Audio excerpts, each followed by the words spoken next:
angles are a part of the job, unfortunately. And he's always got issues too, Quinton, with his fingers on throughout his career.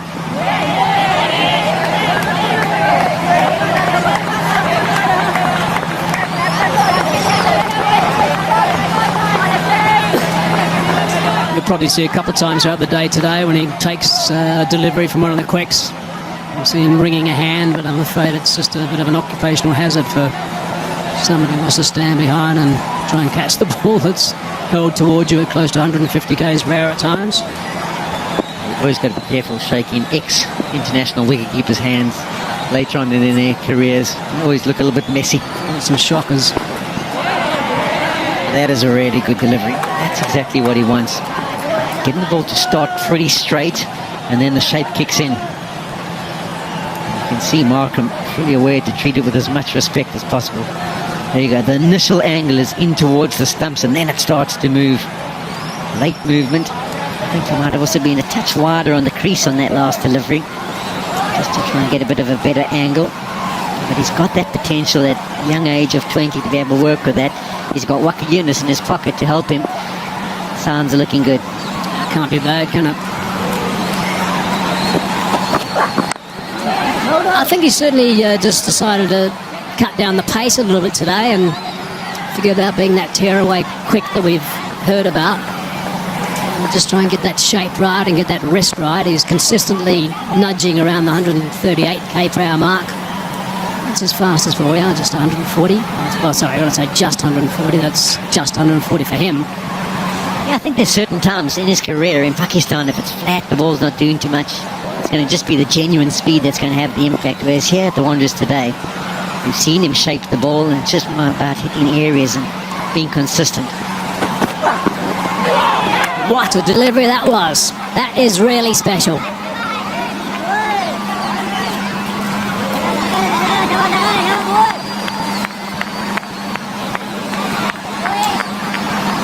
Good seam presentation. Ball pitches, nips away. That's what I said earlier on today.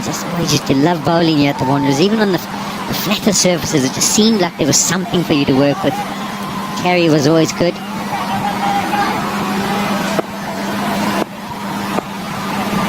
He's got some nice rhythm out to finish his third over. And does it well. So just one run from that over. That's good work. 6 gone, 29 for no loss.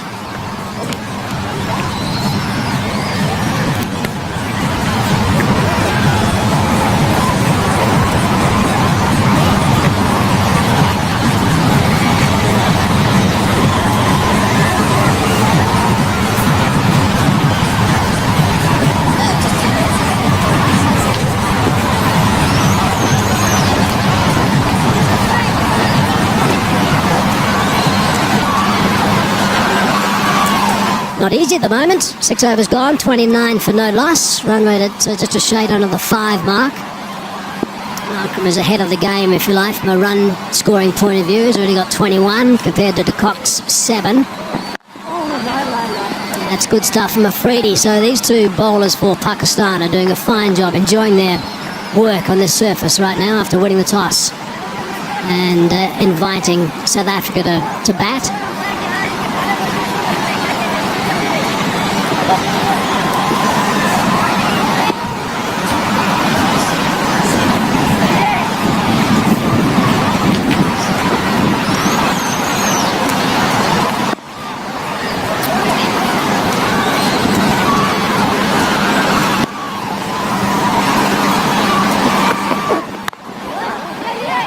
Just touching on the technique we mentioned earlier on about Aiden Markram and Babar Azam. Babar Azam is the technique I would tell every young kid to practice and copy and try and emulate. I'm just comparing it to Aiden Markram. Just have a look at their bat lifts. Babar Azam gets into a position, there's not much tension in his arms at the point of delivery. Whereas if you have a look at Aiden Markram, you can see the periscope, and by him lifting it up into that position, he creates tension in his hands. You can see his muscles are squeezing, and that's why sometimes he cuts across deliveries. So it is something that you maybe just have to work with, particularly in the shorter format where he's looking to be aggressive because it goes so steep. sometimes he ends up chopping across it, and we saw in the last international where from that position when he comes down, it can become steep and come hard, and you get in front of that front leg and a bit more tension than you want to create. So it is an area where he's going to have to maybe just soften things, particularly when you're looking to stand and deliver. We've got two international batters who've joined us. They're going to be doing the next commentary stint. We've got them in early, and maybe they can give us some of their thoughts as another fantastic delivery beats the outside edge. Thanks, Polly. I think the other thing to look at Babar Azam, the way he holds the bat. It's not only his back leg, but it feels just light the way he holds the grip. Not very hard on the handle. And that could be another reason why he can work the ball away towards the offside, towards the onside, relaxed. And so very well balanced. I think that's the other aspect that really thrills me about his batting. JP, what are your thoughts? Yeah, Paul, you make an interesting point about the tension at point of release, and I think the difference there is when that tension happens. So we've spoken at length about the timing of Babar Azam and how late he plays the ball. And I think that comes from that tension being a little bit later than Aiden Markram in this occasion, and just allows him that extra split second to then create that timing that he's looking for. But yeah, it's well pointed out, and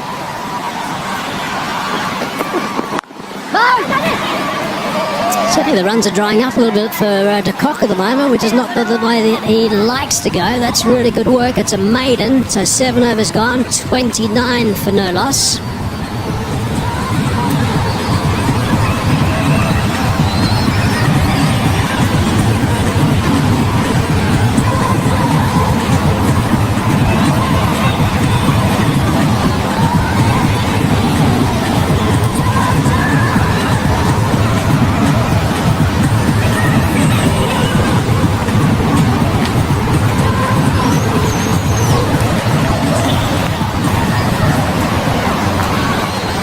Let's look at the summary from the first game, and Sean and I will take a breather. Let's hand over now to JP and also Ramiz Raja.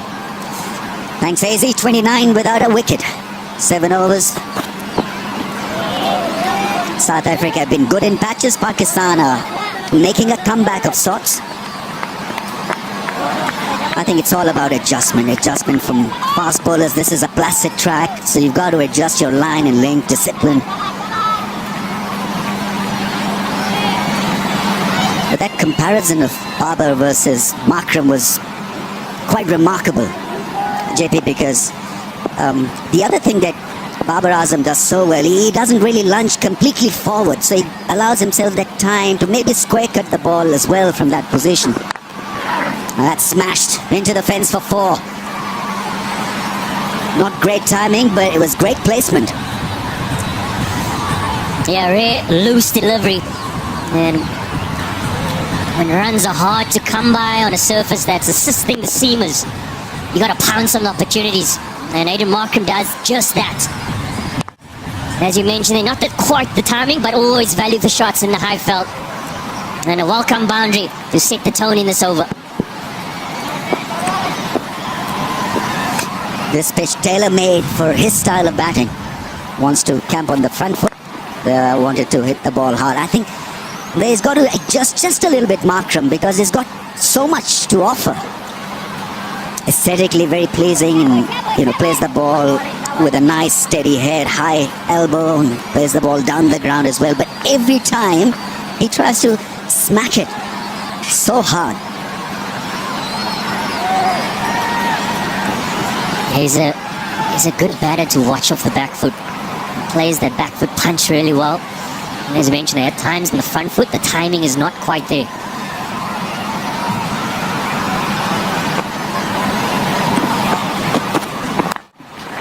That's much better and glorious through the offside. What a strike that is. Magnificent drive. Yeah, it's the point of contact. That's the impressive part here. Seen him miss time a few deliveries ago. But in that instance, well, technique personified. Waits a little bit longer. Not a big strike, and that's the important aspect to highlight. on a surface that has a little bit in for the bowlers. Played under the eyes. Great execution. And didn't try to hit it hard as well. It was all about timing it and placing it. Edge and dropped. It almost went like a slow motion. Live action. So whose catch was this? Rizwan's or first slipper? Opportunity created. Set Markram would have been dismissed. Well, Rizwan, not the tallest of keepers around. And when he commits, you got to commit fully, and he does just that. It eludes him a touch, gets the webbing. But on second thought, wow, it was straight to the slip. And shut up, Khan. Now chance goes a-begging for Pakistan. How costly is that going to be? Normally is extremely efficient behind the stumps. Rizwan just couldn't gather the flight and where it was going. Would have been a sitter for the first slip fielder. 40 without a wicket.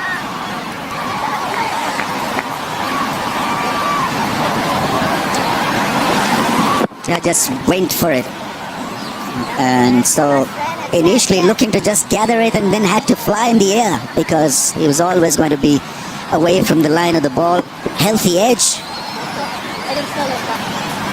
Would have carried to Shadab in the first slip.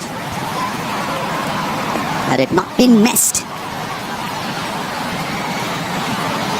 Yeah, the difficulty with that at times when you only have one slip, often what happens is the first slip takes 1 or 2 steps to or further away from the keeper.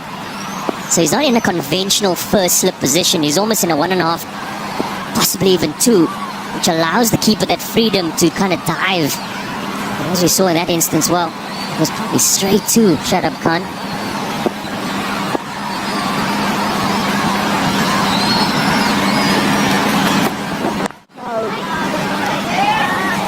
Markram has got to realize that he's in for a long time on a track like this. As an opener, there are instances where you can pause, just sit in for a little period.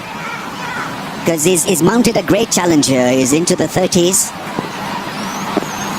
But this innings can be broken down into phases. If you're an opener, I think the more he plays ODI cricket, the more he'll realize the importance of just occupying the crease and at times not really going hard at the ball. A couple of dots really will not mar his progress. Cover the stumps away towards the offside and a flick through mid-on. That's well fielded at mid-on. Good effort.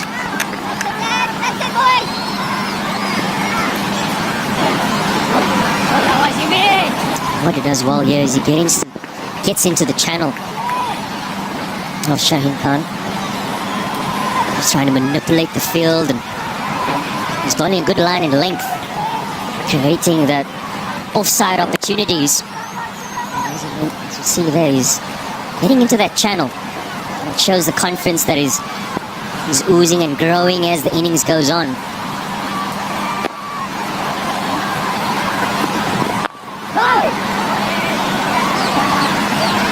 Yeah, we've had the conversation about the different techniques and possible tension points and so forth. Another point to highlight is obviously the conditions you grew up in. Think of Baba Azam, Pakistan, no doubt.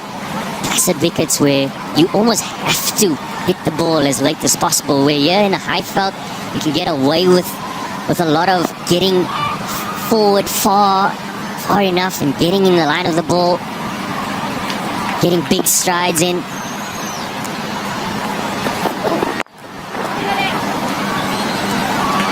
But as you talk there, Rambo, it's about adjusting, understanding the conditions. And yes, it will grow with confidence and time and experience. Yes, Aiden Markram has been around for a period of time now, but still very young in terms of ODI cricket. Still trying to find his feet. But a raw talent for South Africa. Dominates domestic cricket. It's good to see him getting an opportunity again in ODIs. Big shot down the ground for 4. He's a beautiful timer of the ball and doesn't allow bowlers to dominate. It's been a slow start, but he can be devastating. Really can hit the ball hard and in all parts of the ground.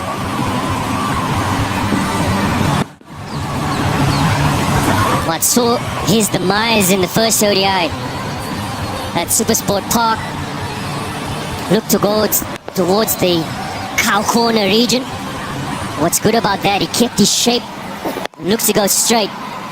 He'll definitely be had rehearsed that. He's a player that likes to really look at his innings. Special drive will earn him runs. Babar Azam gives up the chase. Nicely timed. Back-to-back boundaries to finish the over 49 without a wicket. Yeah, great momentum shift here for South Africa. Back-to-back boundaries. And more importantly for Quinton de Kock. It's been a slow start for him. As important as any. On this kind of surface, timing.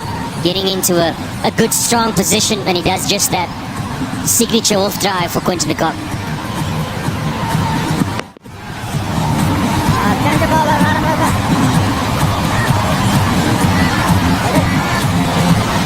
Start is a good one from South Africa. First 9 overs, 49 without a wicket. The building blocks are being maintained. Good last couple of overs for South Africa. Fahim coming on to bowl. Bit of line and length stuff.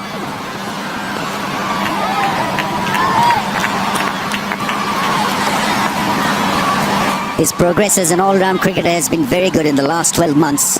He's done exceptionally well. Had a great series against South Africa, that test series.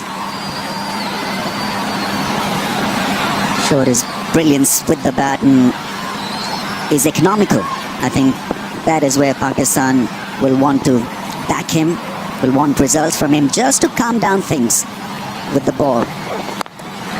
Big shot, 6. What a strike that is, over cover.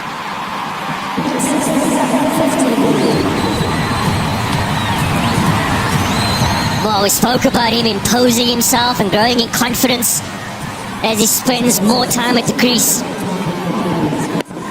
Oh, what a shot that is. Holding the pose, timing good as ever. When he's in full flow, he's a great batter to watch, is Aiden Markram. Growing in stature in the one-day game. When he can play shots like that, oh, he's a joy to watch. Yeah, the balance, the execution. Saw a little bit of width, made up his mind very early. High, nice elbow, steady head, and 6. And taken at cover.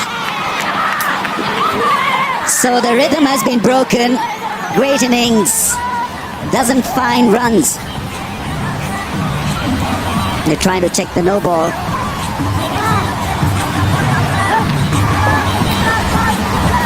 So it wasn't a no ball, and so Markram was looking pretty special in this knock.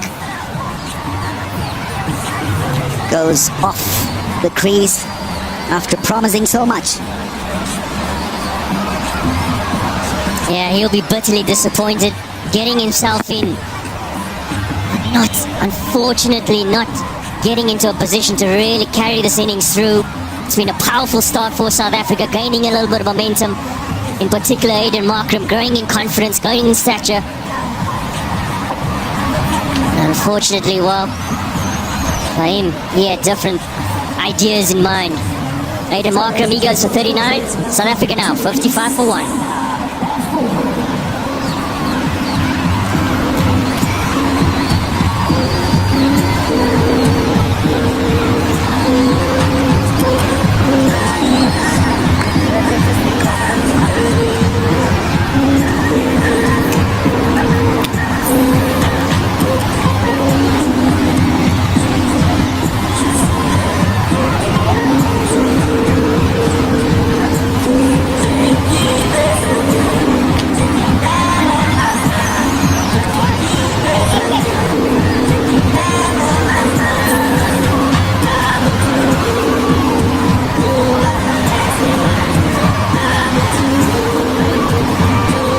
Skipper is in, Temba Bavuma at number 3.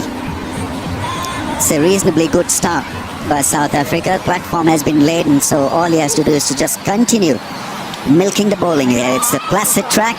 Good time to bat. Sun is out. Medium pace from Fahim. Hitting the bullseye, Fahim. Hitting the length, and Markram the faltering. And how many times we've seen him to start like this? Great start and then nothing after a while.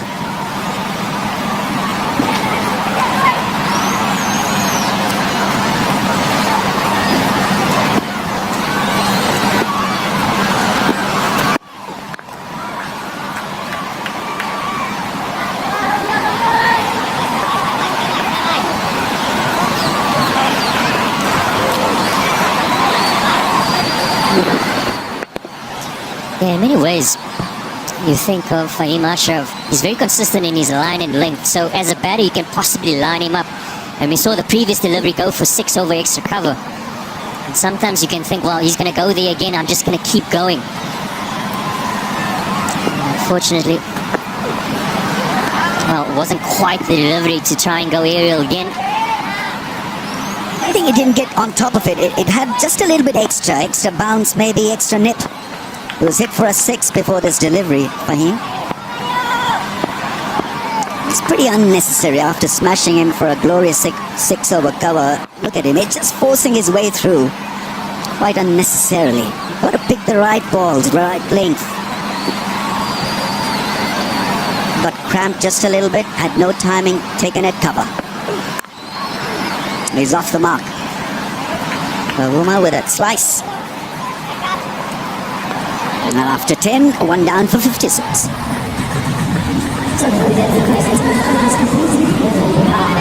Markram was special in that power play session. Attacked the bowling. Quinton was the silent operator. That was a 6 over mid-wicket. And then some splendid special drives to the offside, including a massive 6.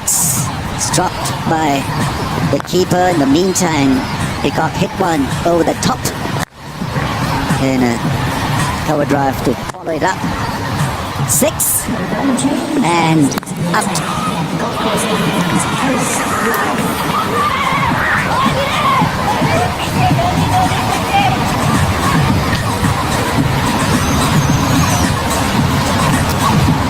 Innings reasonably placed. Run rate of 5.6 knot.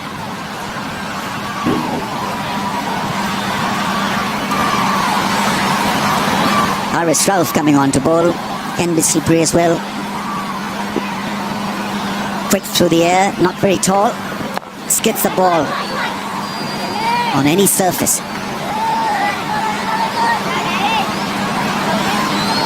Little wayward in the last game, leaked quite a few runs.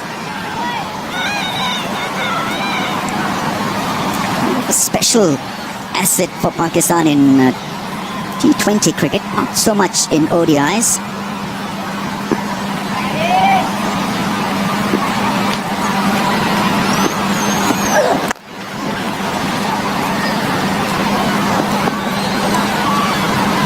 Yeah, but what's been impressive about him is his raw pace. And you mentioned has a good skill set when it comes to T20 cricket.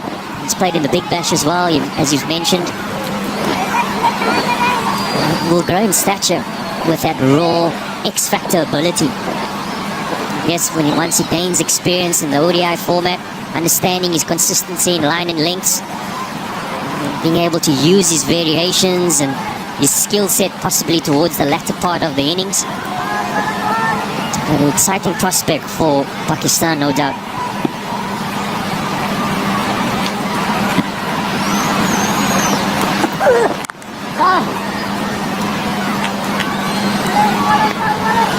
What a great length bowler, Ralph.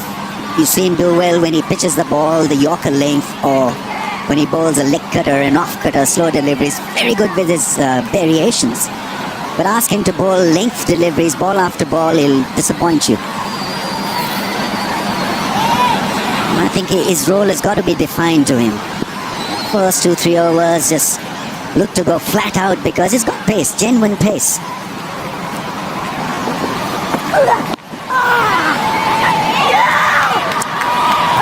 Gone for the appeal. Umpire says not out. What was that? It's off the thigh, was it?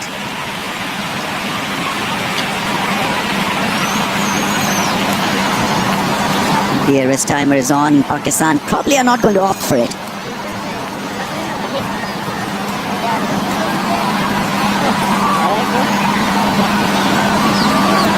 Got a little cramp. Got a little rushed with extra bit of pace. It's a shot that Quinton Kock plays really well when he's in good touch. He picks up the length so well. Almost nominates it to a degree. Missing it by quite some distance.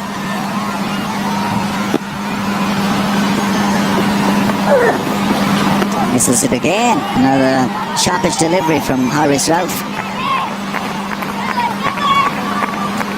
147 clicks, so from nowhere producing serious pace. I think such a bowler needs to get off to a good start. Very different bowler. Like a jet catapulting.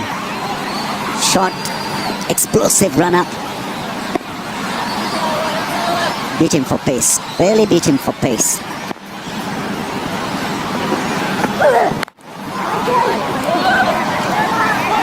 Excellent start. Just a single in that over for South Africa. 57 for 1.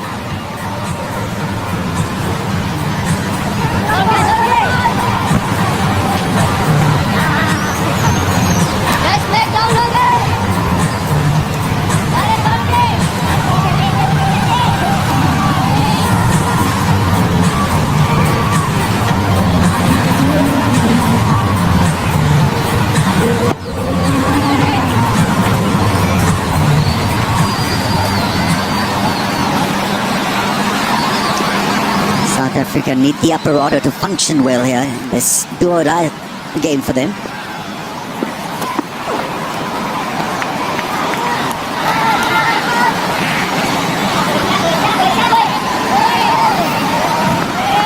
To put him off his length, I guess. Hence that shimmy down the pitch. Not a bad ploy against a medium pacer because Fahim functions extremely well when he's allowed to bowl.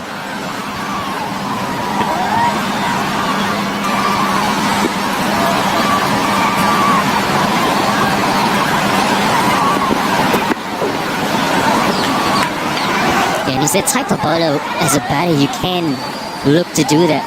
Advance at him because he's so consistent in his line and length. And just to get some kind of momentum going, get the feet going for Temba Bavuma. Captain of the side would want to impose himself in the second ODI. Not quite going his way with the bat in that first game, getting caught at third man. So it's a big innings in the context for him. He's trying to settle things down from a captaincy point of view.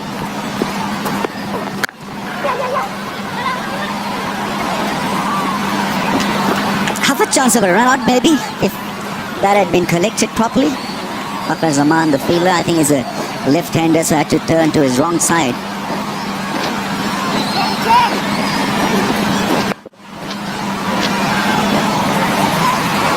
Was forced to turn on his wrong side. I think it's an important innings for South African skipper because if he gets a 50 or maybe more than a 50 in a crunch game, I think it'll just raise his level in the dressing room. His captaincy is about performance as well. Leading from the front. Edge ain't taken, is it? Gone for the appeal. He wants to have another look. What's the soft signal?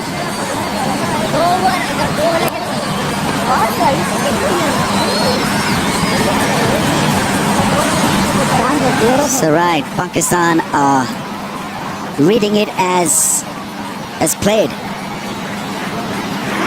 Little bit of edge, little bit of thigh.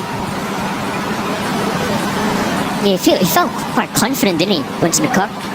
And also the nature in which the ball carried towards the first slip. It was a little bit of a balloon in the air, which could possibly suggest the forearm or the hip more than anything. Yeah, it looked first glance there, like it missed the edge of the bat.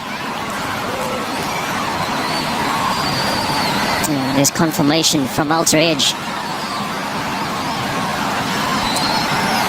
Hit the back thigh. Then had the outside edge, and so will be given as a not out.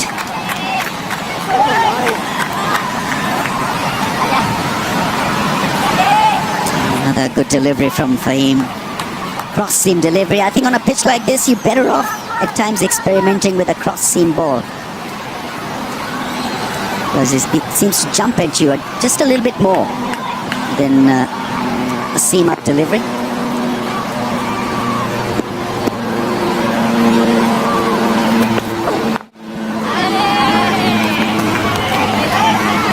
You often have conversations with bowling coaches, and particularly when there's a little bit of assistance in surface. As you saw there in the replay, him using the cross seam delivery. Often what's created is the variation in the pitch becomes your asset. So you don't have to try too much in terms of length and line. Just a quick change of the ball, and all of a sudden you see something different in terms of the reaction off the surface.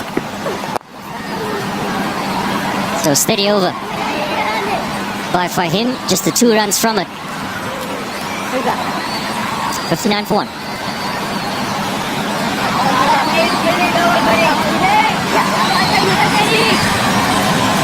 Three good overs, the last 3 overs from Pakistan. Keeping things nice and tight. The Kock seems to have bottled up a little bit. Bavuma young at the crease. Good time to ball, good time to make a kind of a comeback.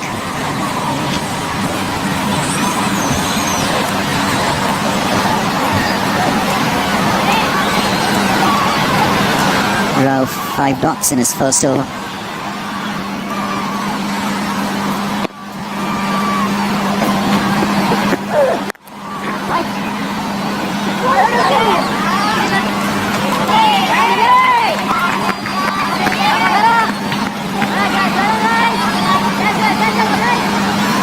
Fielding will contribute a great deal in keeping things tight for South Africa.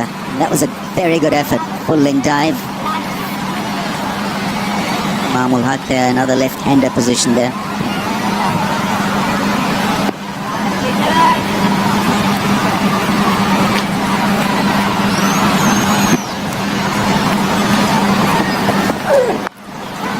Big shot, that's gone all the way for 6. Mighty hit. Picked up the length early. It wasn't a proper bouncer, but it was quick and got the treatment. It is the shorter of the 2 sides here at the bull ring. We saw Quinton de Kock attempt this shot in the previous over against Ralph. But picks up the length early, and that's important. He plays this shot so well, and at no time was he looking to play the ball down, just trying to help it with the pace that is behind the ball.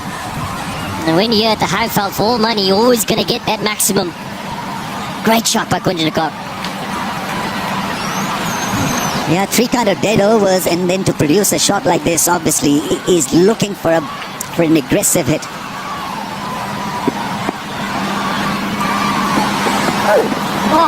Normally you can get bogged down by the situation, by the discipline of the bowlers. This was needless. Good delivery. You've got to respect what he's offering here, and he's bowling at a good pace. He looks to be in good rhythm.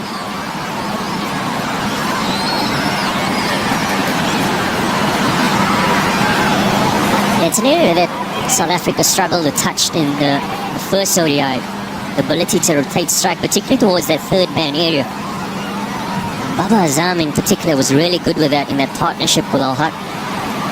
The ability to just rotate on good deliveries. The ability to get it down to third man.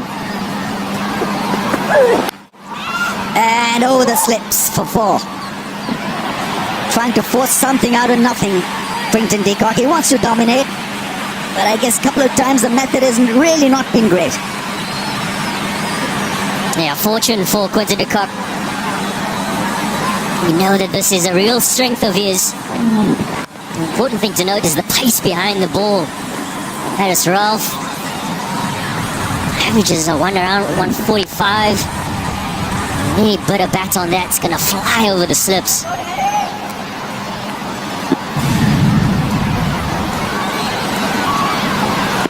Strike rate is improving. Quinton de Kock working the ball away this time from off to leg. I think he's looking for a bit of rhythm in his batting. Batsmen tend to do that, and at times they take risks.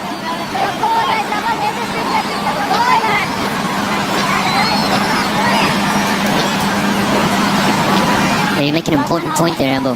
Rhythm in his batting. He's that type of player. Grows in confidence. You can see it in his eyes when he's really in the zone.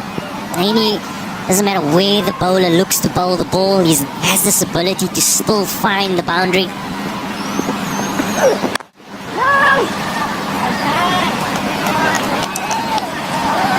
So pretty good over for South Africa. 11 runs from it, 70 for 1.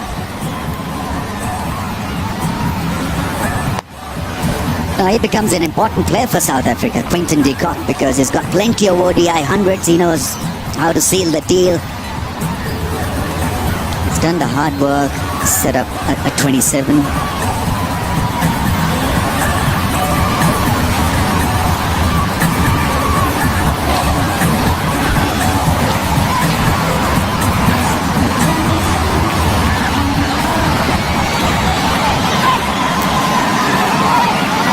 Going at a rate of 5.38.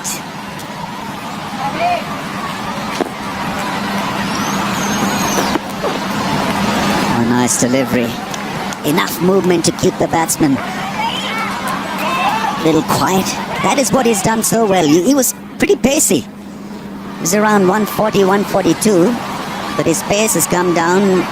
So we talked about it the other day as well. I think I was with Beuran, who was getting ready for his stint, that if you drop your pace, and I think then you've got to develop the scales of sideways movement. Isn't that so, Beuran? Yeah, morning, Rubbies. Yeah, indeed. We were talking about it the other day. When you drop your pace, you want to be more consistent in your areas. You have to develop other skills to keep posing a threat, of course. Up on the high field, I feel that with this particular surfaces, with the bounce, pace, the thing here is the consistency of hitting a good length. He's done superbly so far for him. Yeah, and the variation is the pitch, isn't it? With that platey sort of look to it. You were at the pitch report a little bit earlier this morning, Vernon. And what you spoke about was those plates and the potential of the sun coming and baking on it. Possibly those cracks widening. Yeah, absolutely, and I'm a firm believer that if you can ask the batter to hit mid-off, it will be in the game. Whenever they've scored, either a touch too short. So as the sun bakes down on it, those cracks will definitely play a part a bit late on in the game.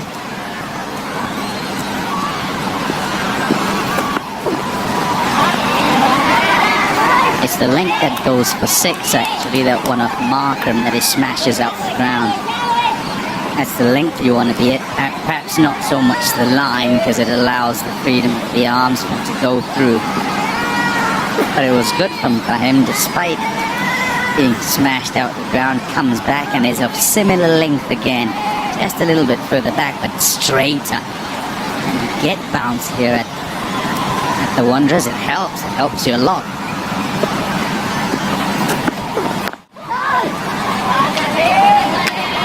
Right, Bavuma, what is he thinking? Appears to be just a little bit under pressure, 12 balls for 3. But he's got to look for a bigger picture here. His bigger role in the scheme of things. Still plenty of overs left.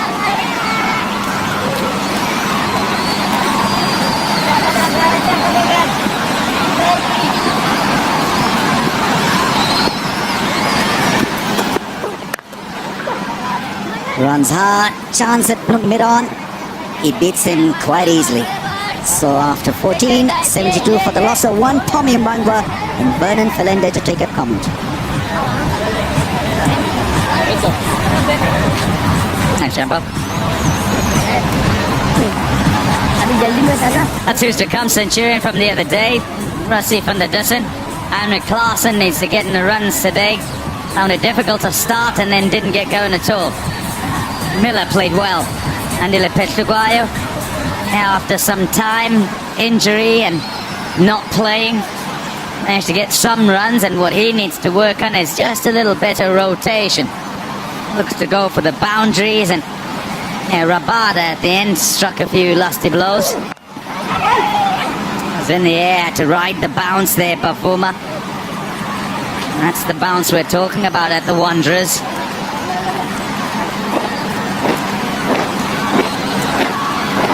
He needs to get going as well.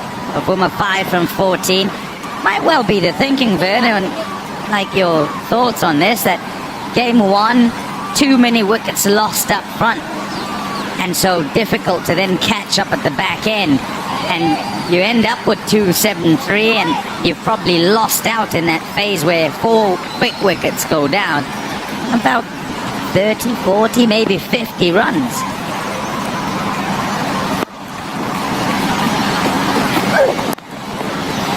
Yeah, absolutely, Pom. I'm a firm believer. If you have a good start, which South Africa has today, you can really push the accelerator towards the back end. But I think that first ODI, like you've alluded to, when you lose 3 wickets in the power play up front, you're always going to be up against it. Your normal stroke makers, which come in the middle, they can't really play the normal game. So I think they were probably 40, 50 runs short. Of course, it proves to be costly at the back end of that game. Much better start today, though.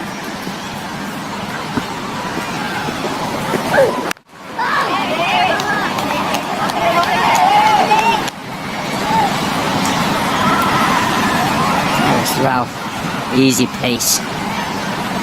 Runs up, not a long run up, and there's a whole lot of work at the crease. As a reminder, what happened in that first game, 273 for 6. Under Dussen was very good in the rebuild, very good with David Miller. Miller allowing him to take his time. And that's important for Bavuma. Working singles, making sure he rotates. But when the chance comes for a boundary, he's got to ensure that he takes it. And essentially in this partnership, it's about the partnership run rate. That's a key point you're making there, Pom. Last game, they've just been barked down. Couldn't rotate the strike, couldn't get off strike. It's all about momentum. You keep rotating. Ask the bowler to bowl against the new batter as well. Left and right in combination. Which means you always have to adjust your line, your lengths.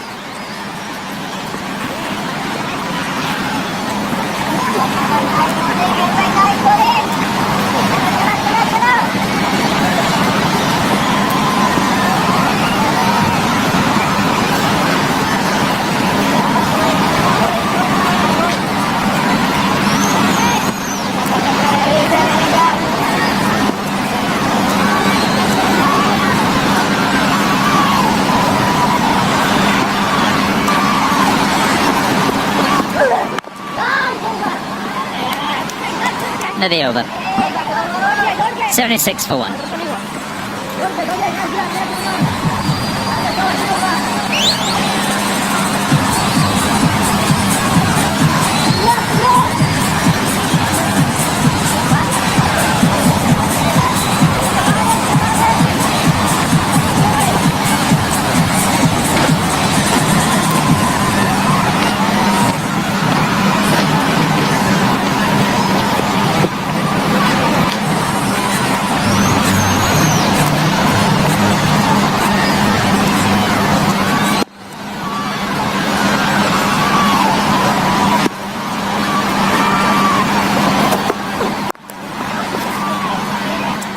Then he'll cut it off, won't go for 4.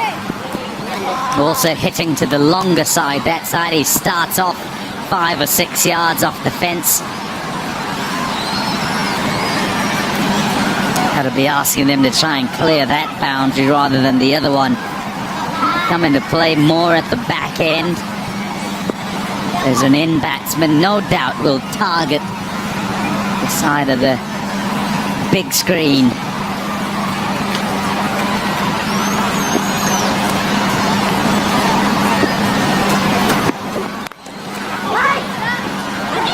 Hits it too well. Didn't pierce the gap. The call was weight from the Kock, correctly so. Has to get pushed into the offside by Temba Bavuma. Sets off as soon as he hit it. Looking for the one, but good piece of fielding. Has to turn back. Yeah, he's getting a bit antsy, and you can understand why. 6 from 18, the issue being that he hasn't found defence yet. If and when he finds the boundary, it'll just ease things. They're bowling well at him. Fahim has started well. It's a fantastic show of strength mentally, steeliness of nerve for him to have bowled 4, been smashed over cover, and then carried on with that length. And now, having started in that fashion, he's got the wicket of Markram and is also going at less than 3.5 to the over. So really good work, really good follow-up from the opening bowlers. Pull it back for Pakistan. It has been really good by Fahim. And also, Temba Bavuma has lost the back of his bat. Oh dear. That's the whole middle gone. A metre the bat gone. It's the first time I actually see the whole back of the bat being dislodged. You see a bat being cracked. Oh, back of the bat came off. It's associated dryness of these bats. They try and make them as light as possible. Wow. Explodes as the ball hit the bat.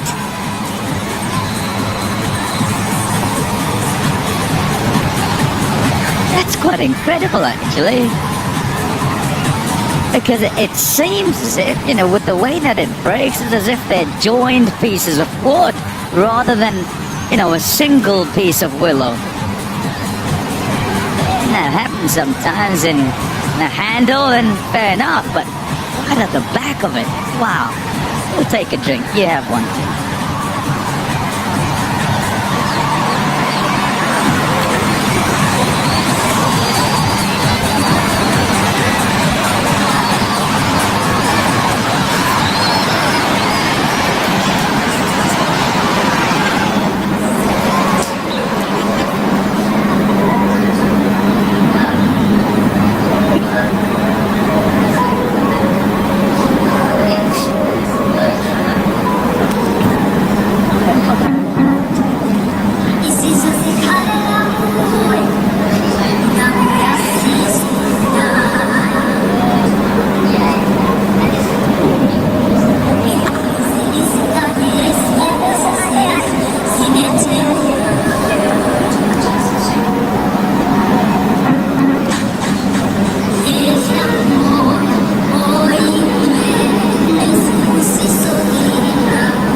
sights. Not quite sounds of the city of gold. Johannesburg, center of town that was. Yeah, there's the retired bat, retired hurt. Good bounce again. Him, Ashraf, looking to finish off his over. Good period this for Pakistan. They'll be happy with how they're bringing it back. The partnership between Bavuma and de Kock is 23 from 38. They've managed to take the opportunity in terms of bogging the new batsman down. He just hasn't been able to find his range as yet. Bavuma, not too many freebies, if any at all. And he's trying to contend with bounce, but also with a field set in that's not allowing him to rotate and get singles easily.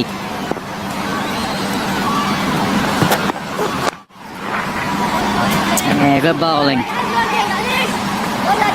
And as one batsman gets antsy to get himself started, Bavuma, the set batsman, also thinks he needs to play.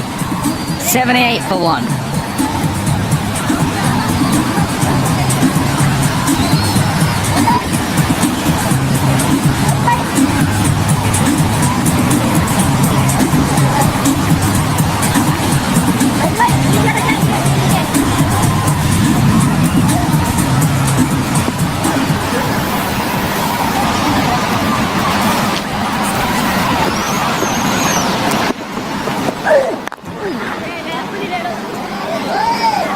It's a real good passage of play for Pakistan.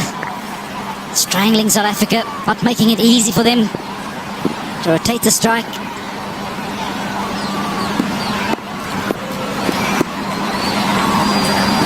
And you just get a sense that Bavuma is going to try and break free at some point. What's his shot? Where does he look? Does he look to use the pace, find legs back, third man's back? Remember, he's caught third man in that first game, looking to use the pace. I think something that the Pakistani bowlers has done well. They haven't given him anything short to cut. All know how strong he is square of the wicket. And the touch fuller to him. Just can't seem to get off strike, can't seem to rotate.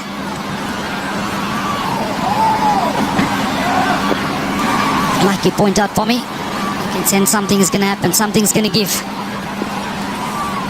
And if you're Pakistan, you probably sense it too, and sense it as an opportunity. Have to be ready. Yeah, it's good this. Dot after dot after dot. It is, of course, important for Temba to spend some time out there. Try and get through this difficult period. Find a way. Have to find a way.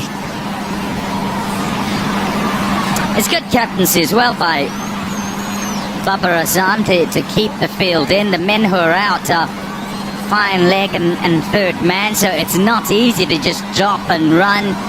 They're close and stopping one. What they're saying is play a big shot. Get it over these men. With this bounce there is on this track, if you're going to get away. Yeah, that's very good captaincy. Not allowing him an easy one, asking him to take a big risk. Really going well.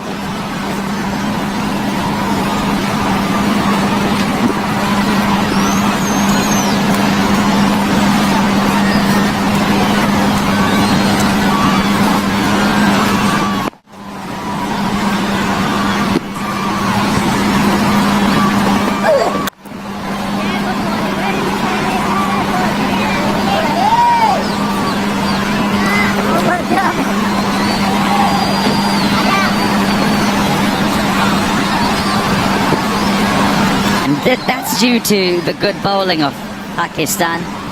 Each time Quinton de Kock gets on strike, he's comfortable and able easily to get off strike with a single. And they have Bavuma on strike and a backward point cover, good wicket. Shot. That's a top shot. Balance.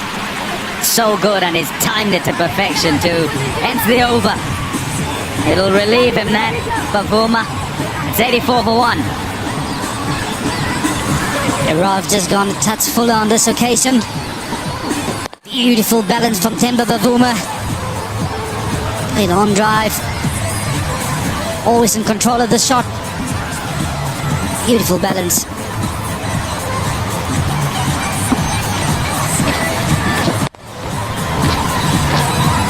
Bavuma would hope that will get his innings kick-started. That boundary.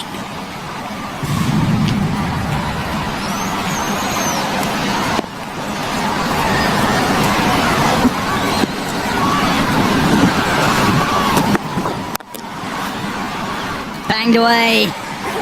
Beautifully controlled by Quinton de Kock. And it's 2 boundaries in a row which will hearten South Africa. There'd been pressure, a whole lot of it building. And that will just be the release valve. But what you'll find is Quinton de Kock gets himself into such a good position. Drop short by Fahim. He's not going to miss out on that. Wow, out the middle. In front of square for 4.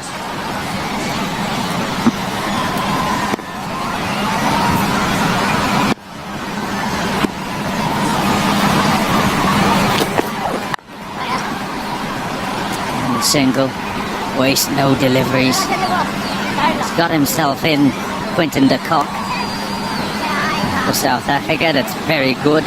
It's still a pinch that you've got to contend with bounce on, but having been there 44 balls and just generally with Quinton de Kock, once he gets himself in, he can begin to dictate proceedings, make it that much more difficult for the bowlers.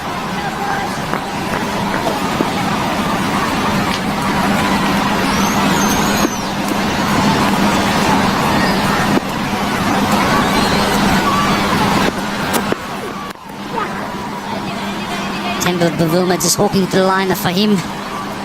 Try and unsettle him.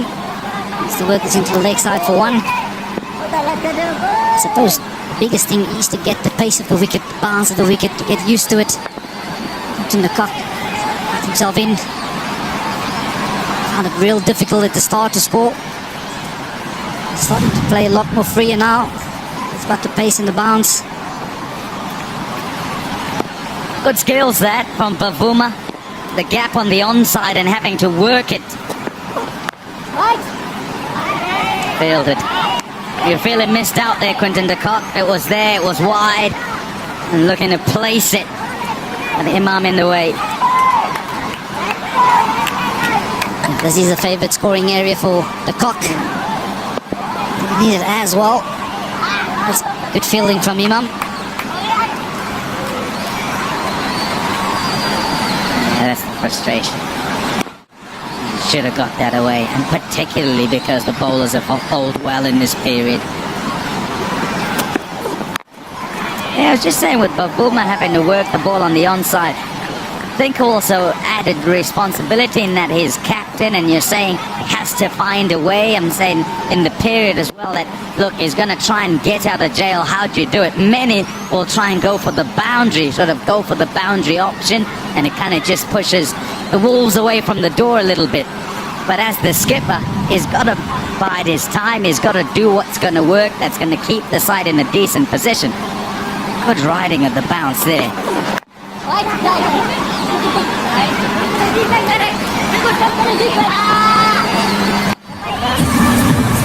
7 off that one. It's 91 for 1.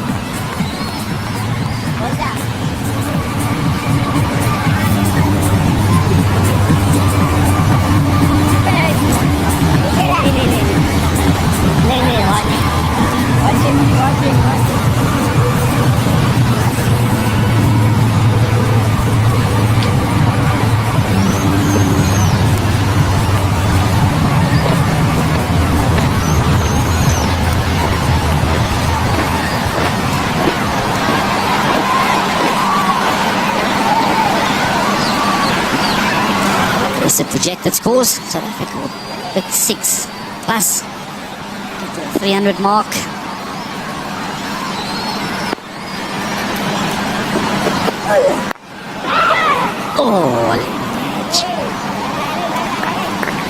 Trying to work ball onside. It's a favourite area just to pick up ones, just to rotate. It's a slower ball, so it's closing the face early.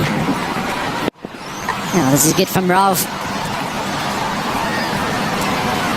Almost sense that Quinton Kock is coming after him to change up the pace. He's closing that bat face a little too early, finding the leading edge, but no danger there.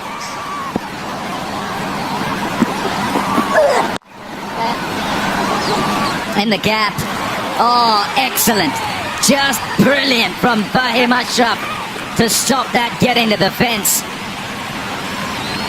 Top fielding.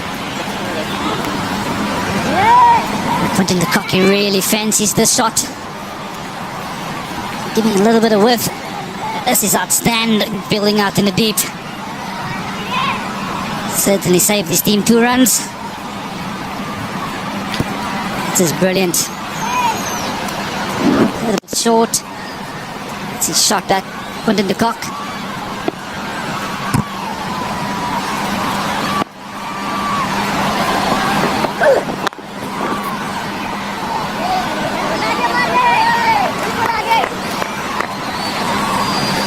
A good all-round cricketer is for him. Gives you everything with the ball, with the bat, and of course on this occasion in the field. Wholehearted cricketer like Ramesh describes him.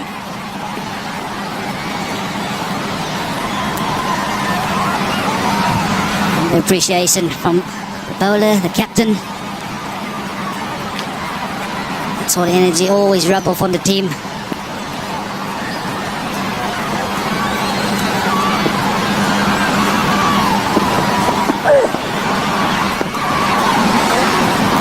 Too high. Lots of bounce here. A little bit different to Super Sport Park where it didn't bounce as much. And so, yeah, we're talking at the start of the day. I was talking to Ramesh Raj actually and saying this youngish bowling attack. There's a tendency for guys to get quite excited, enjoy seeing the bounce through to the keeper. Many of them won't have played at the Wanderers before. And whilst there's a pretty length that looks good going through the keeper, it's not necessarily effective. You think back to the first one-day international, they got wickets. You think to this one, they bowled well, but not really got many out. They've got a single wicket. Little bit fuller they were in that first game. And in this one, well, decided, oh, it looks nice here. Nice going through to the keeper. Oh, that was a good one, isn't it? It's a trap, isn't it, Beuran? Absolutely, Tom. Can get fooled very quickly with the bounce. Carry through to the keeper. Looks nice, not as effective. Always need to drag the batter a touch forward. We've seen that they've realized it and recognized it quite early in the first one day. Over here, they're going to touch short, and the amount of movement that was on offer, they probably missed out on utilizing what this wicket had to offer up front. What's been good is that they've been on the right lines, and so they've not given away a whole lot. But you ask any bowler, rather than go for none, get a wicket and go for some. That's the game. 97 for 1.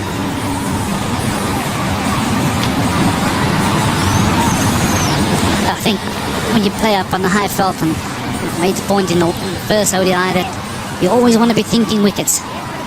Just to contain batters at the back end of an innings on the high felt, it's almost impossible. So yeah, there was a little window with the new ball. Of course, you have new balls on both ends these days. There's the partnership, 42 or 58. So it's gaining some momentum. It's good signs for South Africa.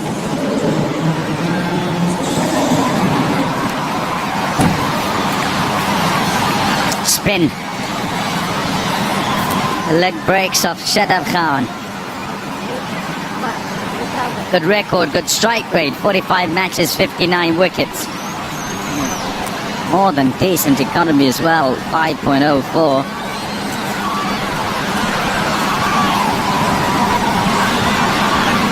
He'll enjoy the bounce as well. The spinners love it when it bounces, top edges.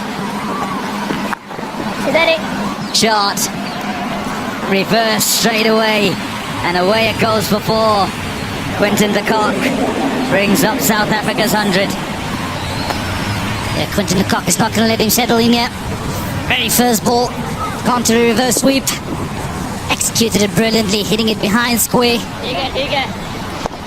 Got enough bat on it. Trickle all the way down for 4.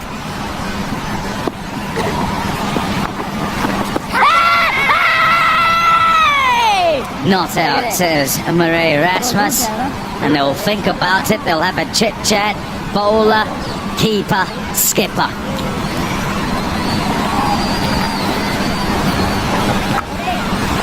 We're excited about this. Rasmus unmoved. Let's have a look. Oh, probably bounced.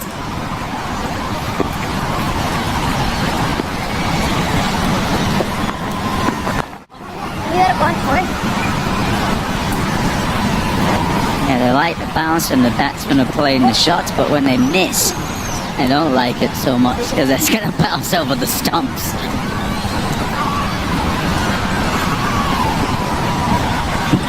Yeah, we were just talking about it bounce earlier. It's missing wickets by some margin. A bit option not to review it. He knows it straight away.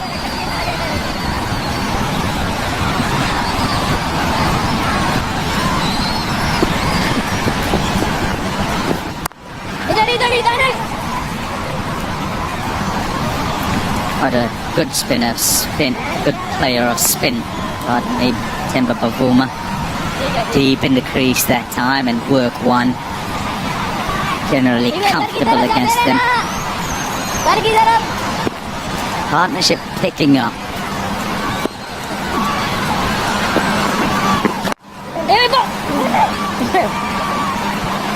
This is much better from the Kock and Bavuma. Ability to rotate strike, get off strike, pick up the ones, pick up board boundary. Really means that this partnership is gaining some momentum.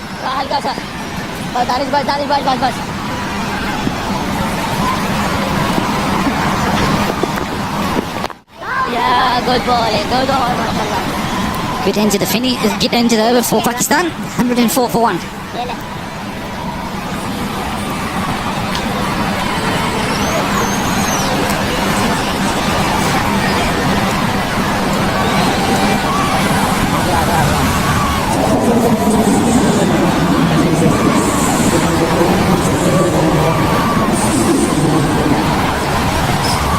There's the bowling figures. Sahin, he's been good. That's a little bit expensive. For him, pick up of the bowlers, 1 for 20. Ralph, a little bit expensive there as well.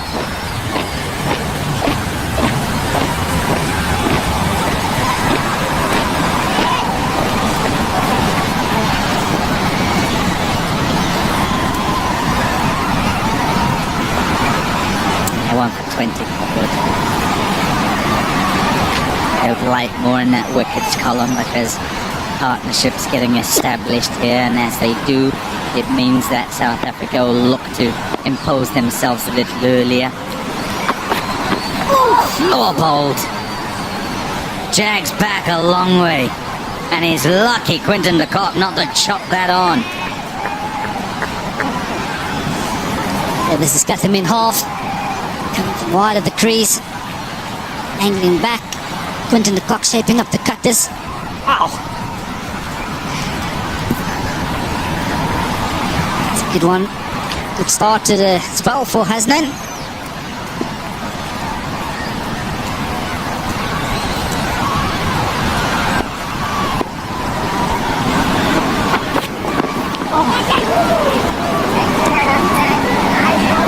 Was it sound, you know? There was.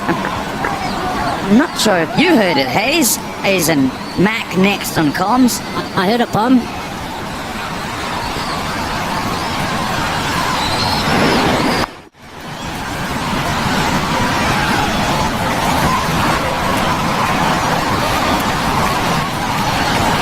There's a little something. It's a hit. The bowler shot, catch it.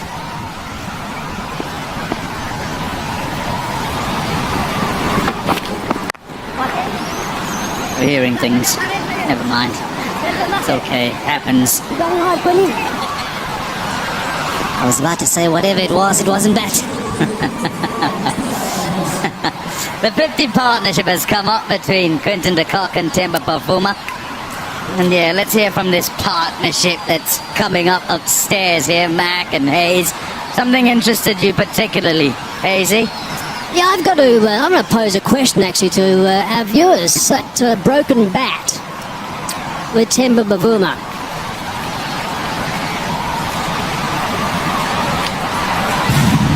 Have a look at this. This back of the bat flying off as he played that shot.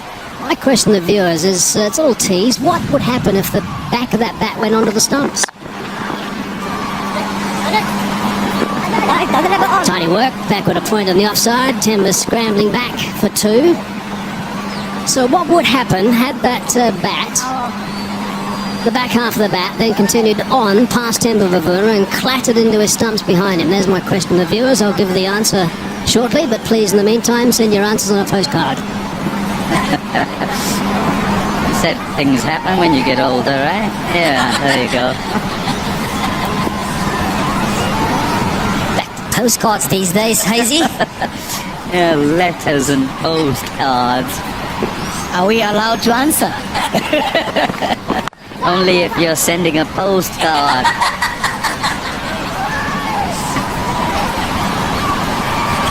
Or a telegram. Oh, you're really taking us back.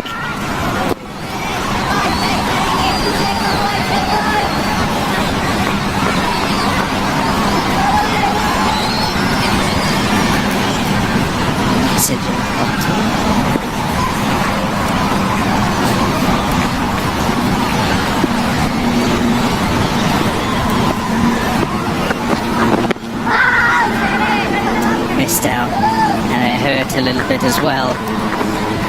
107 for 1 after 21. Hazeman and Dini. Hayes. Thanks, Tom and Vernon. Good work from these two. 52 now. 70 balls. Just the 4-4, so there's been quite a bit of running involved. But they've got through quite a tough situation for both of them. It's unlike Quinton de Kock to be as patient as he is, but good work from him and good work from the skipper as well. We're actually talking about him.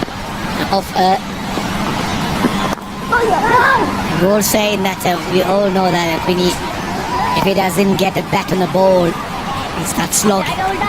So many of the shows that they were landing no means land. It's a very good thing to see him that has overcome that period. Let me just add to my my question about the bat. Oh, there's a 50, by the way.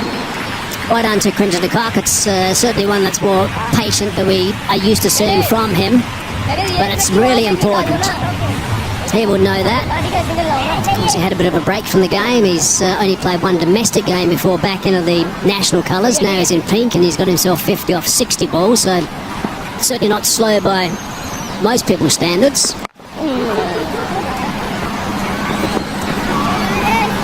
Work to be done. That's going to go for 4 actually. Ball wins. Good timing, good placement. Bavuma now.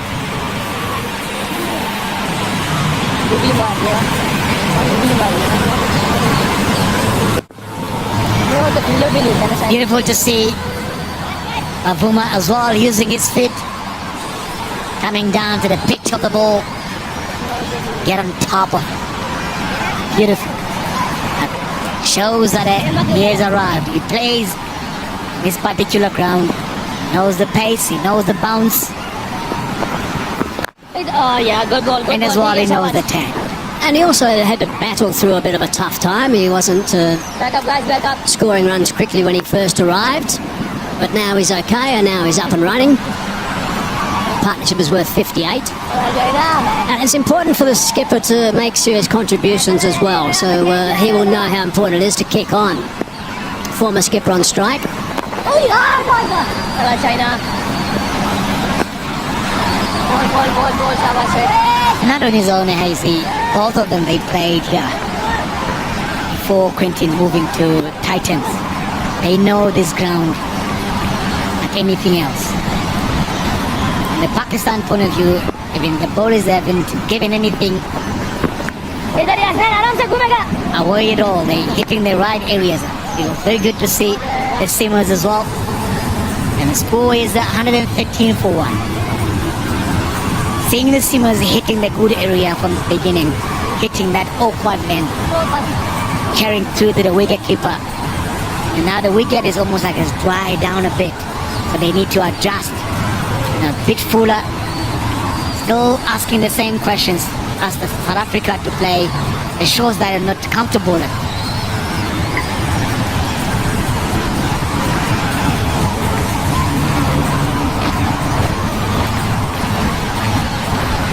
Van der Dussen, Klaasen and Miller to come. Miller likes this venue. Klaasen also averaging 38, but Van der Dussen averaging 83 here.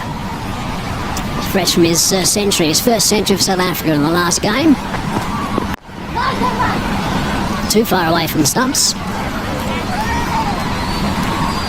So it's a Sunday, of course, so not too many postcards are going to be arriving my way on a Sunday, so maybe you can just send us a tweet instead. Use the hashtag SSCricket to answer that. Just to know what would happen if with that broken bat had it gone back on the back half of the bat, gone back on to the stumps. So we'll give you a little bit of time to get some tweets in. See if you can get it right, and I'll give you the answer in a few minutes. That's clever, nicely worked from well outside that off stump.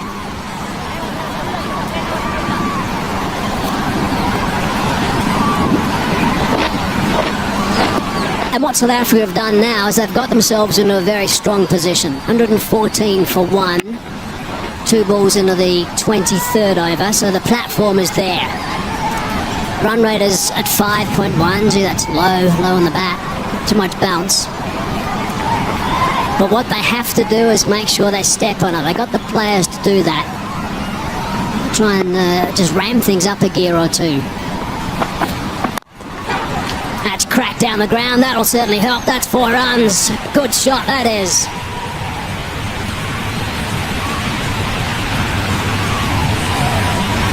I think Queenie has decided. Anything in that area, he's gonna get on top of it. One thing that I've been watching how Bavuma plays, instead of standing outside leg stump, he goes all the way across. And he's moving nicely to get on top of the ball. Didn't see that in the last game. I'd have gone back because I need to change the way of playing. It's been good so far. With Queenie. He's on 54. He's been having a couple of glances at this pitch from time to time, Quinton. We saw that the last shot that Temba Bavuma played also, the one that kept very low indeed. It's an indication that when batsmen react like that, it's not perhaps behaving as they would expect. As true as they would have thought it would be at the Wanderers, but I don't think there's too much wrong with the surface at this stage. You might find there's a bit of an understanding between these two guys now to get Quinton as much strike as possible, and Temba's going to just maybe work those balls around the place a little bit. To the shorter boundary, but just the single.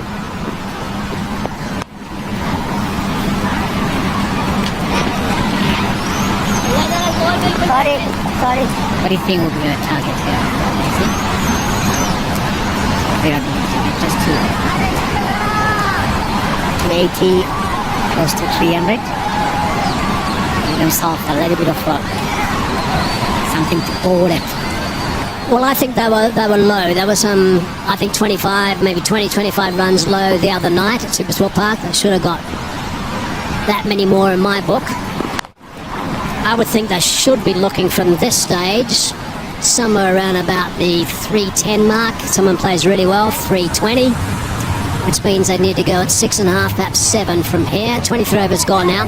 120 for 1.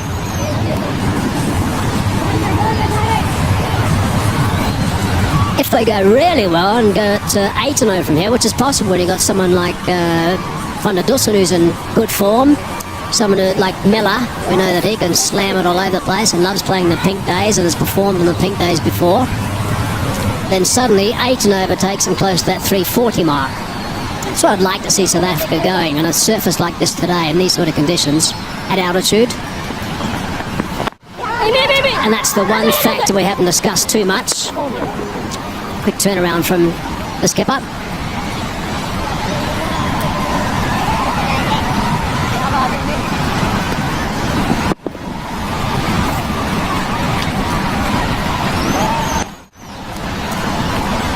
Luckily those spikes held quite nicely. They can turn around very smartly.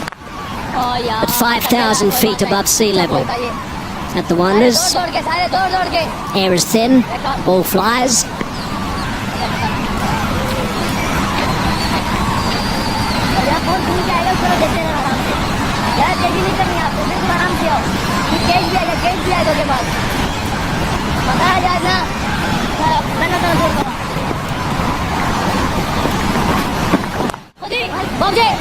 Yes.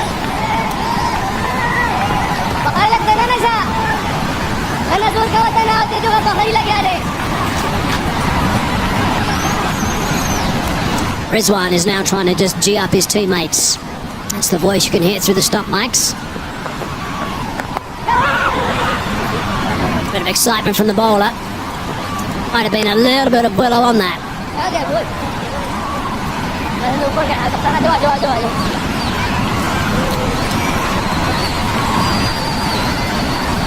Let's have a look and see if there was anything at the face of the bat. Bottom edge, not too far away from the stumps actually.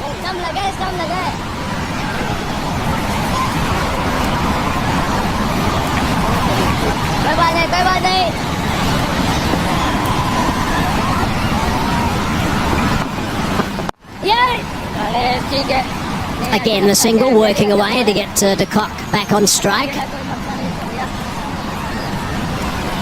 Not been bad yet. Just close to the stumps, that one. Oh, he hit the stumps. He hit the stumps.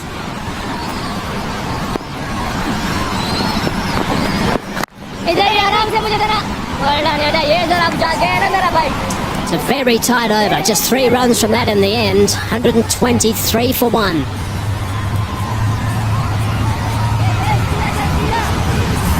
Have a look at this.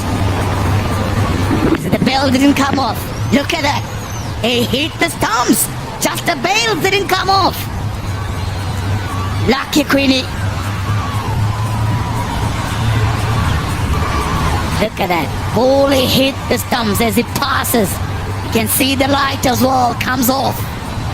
And the bells stand still. So that's why the bowler was so excited. Zing bales are a little bit heavier than the old bales due to the technology involved. Again, that's single, so I'm sure that's the plan. Get Quinton and Kock on strike as much as possible and let him tee off a little bit in these conditions at the Wanderers.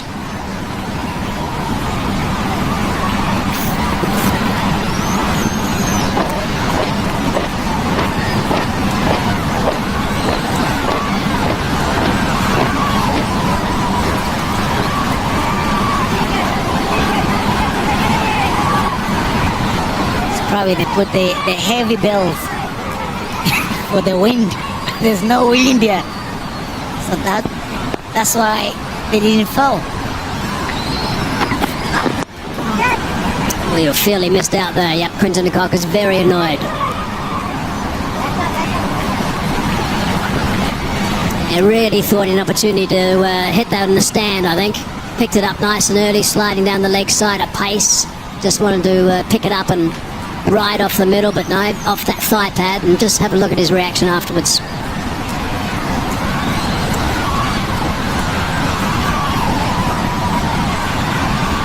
Hitting towards that short boundary too.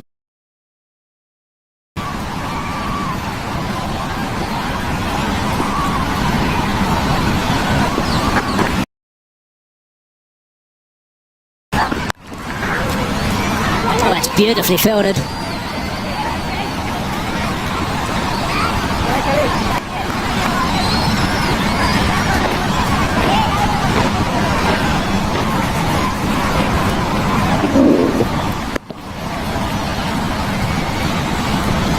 Good work from Shadab.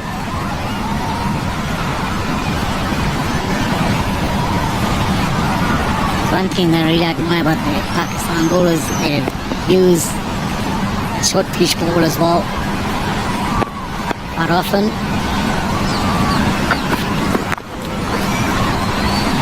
Follow-up ball has been in the right area. They're mixing it up nicely.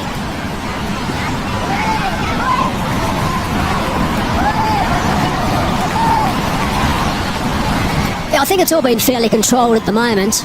Unfortunately, the wickets column for Pakistan is a little bit barren. Fahim is the only one that struck, and 5 overs, 1 for 20. His return is really impressive.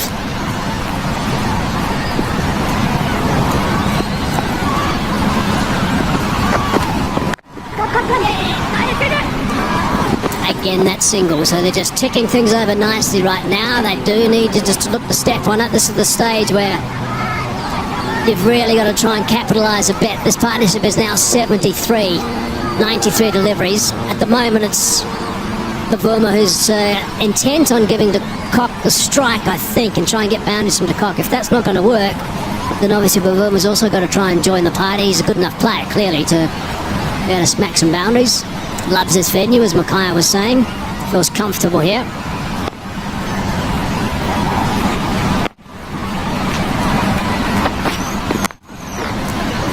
Lovely drive through the covers and put the glasses down. That's gone for 4.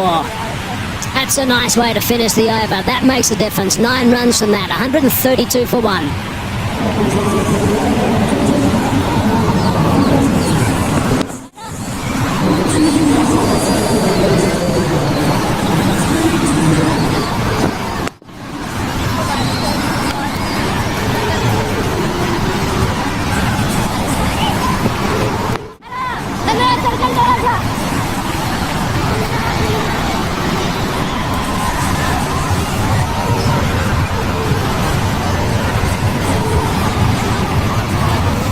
Have a quick look and just to let you guys know what the pace of this innings is at the moment. The first 5 overs they scored 28 runs. The next block of 5 overs they scored 28 runs.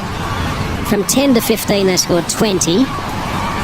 Next 5, 28, and the next 5, 28. So it's nice and symmetrical, but it hasn't escalated.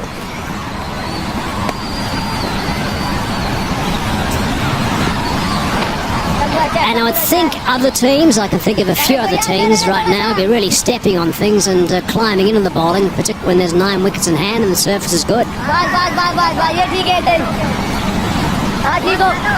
mean, that's the plan.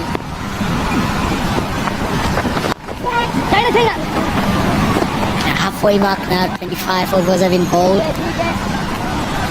I think within that plan you just mentioned, yeah, Bavuma, he wants to be an anchor. That's the reason he keeps running those singles to give Quinton a strike.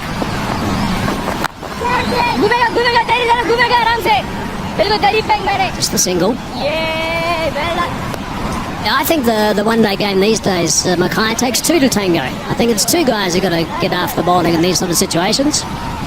Especially if you have wicket in hand, you know that even the ones that they have to come back, into bat, they need their time as well. So you don't want to bring them in 15 overs left.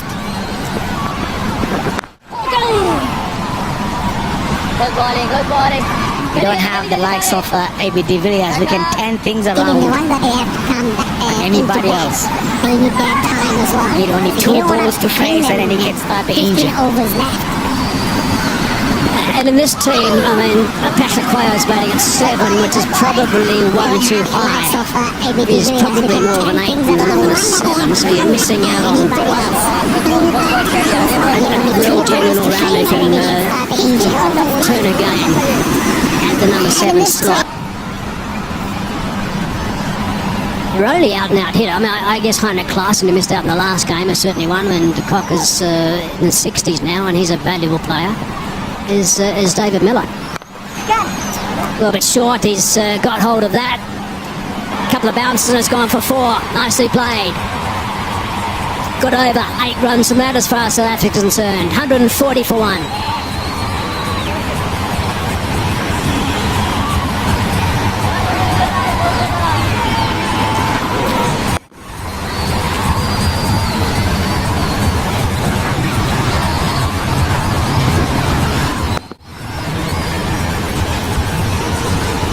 So a couple of boundaries off the last ball of the last 2 overs has made quite a difference. A couple of big overs, that might just really kick them into the rest of this.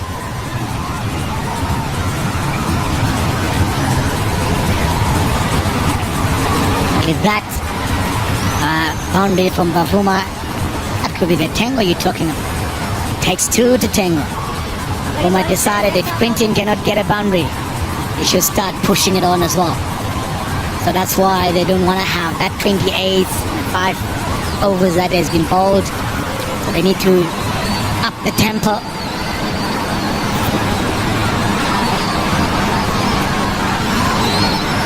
Shaheen Sharafridi back into the attack now, and he's been given one job, I'm sure, by a skipper, and that's to break this partnership, which is now 85 off 100 deliveries.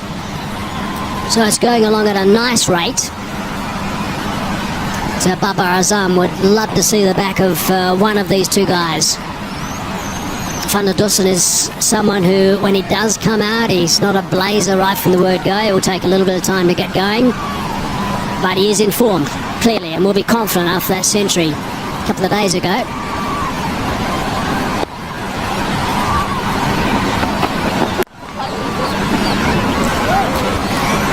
Casey, I'm just going to throw this question to you. It's something that I've been thinking about right through, this the games and the tour of Pakistan and South Africa. Preparing for the upcoming World Cup. With the team that South Africa has at the moment, and then you look at it in the South African squad, and then you compare South Africa with the likes of India. Which players do you think they deserve a position?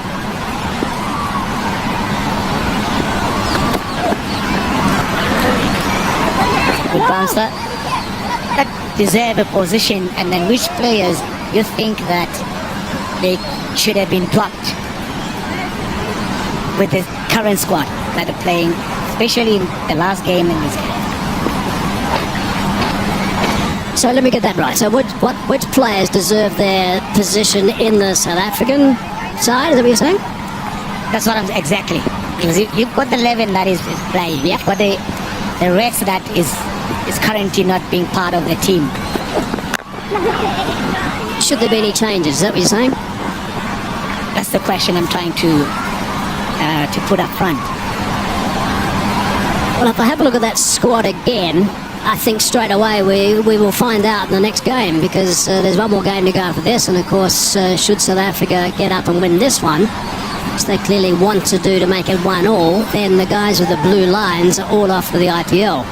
So there's going to be 5 vacancies straight away. So guys are going to be coming in to fill those spots.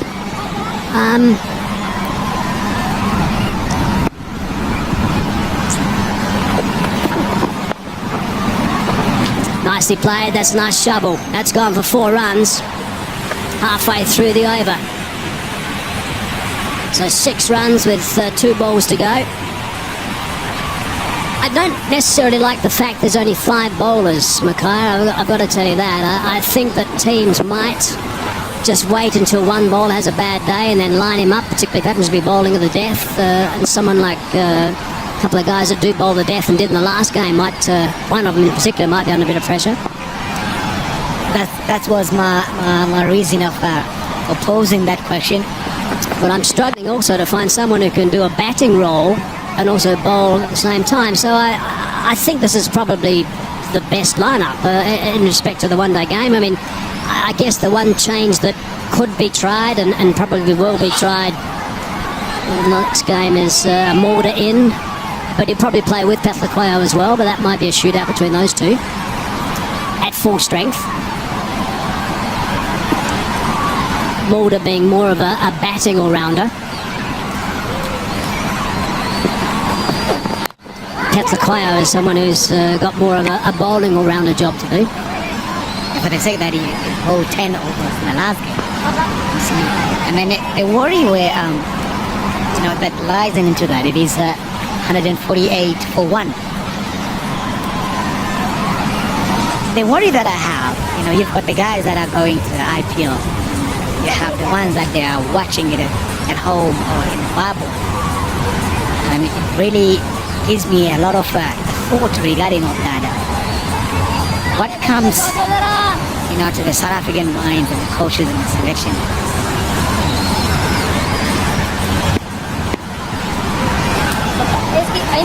Well, let me throw it to you. What do you think? I want to answer you after this, right?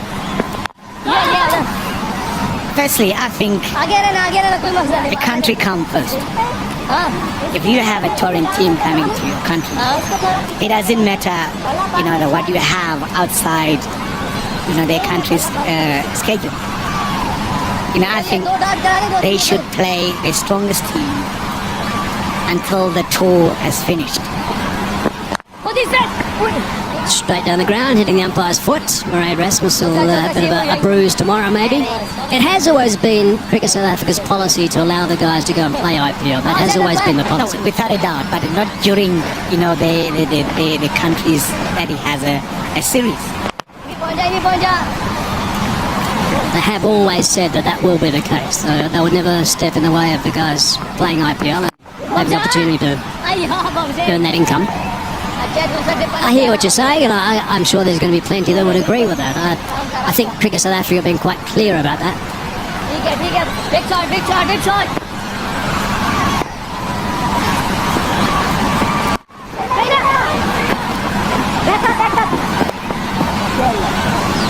Well done, guys. Well done, guys.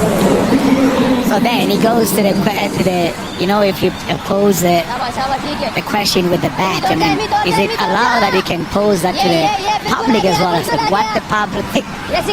What should be happening? Should the guy be released and go and play? The IPL, or should they finish the duties of their countries first? That's Cricket South Africa's policy. And right from the word go, they were crystal clear about that when IPL started. And very little cricket happens this time of year, and I guess this is quite a unique scenario. Now, I still haven't given my answer, Mikhail, about what happens to that bat that goes onto the stump. Thanks for all those tweets coming in, by the way. Not one postcard either. It's raised and a little bit behind the line. That's okay. The answer, by the way, is that he would have been out if it had happened. And it happened on one occasion to a South African opening batsman called Billy Zolch back in 1921. His bat broke, he was out hit wicket in Johannesburg. And he was on his way, he was out. So there's the answer, and thanks for all the tweets, by the way, and thanks for all the postcards that'll still come. Right, 28 overs gone, 151 for 1.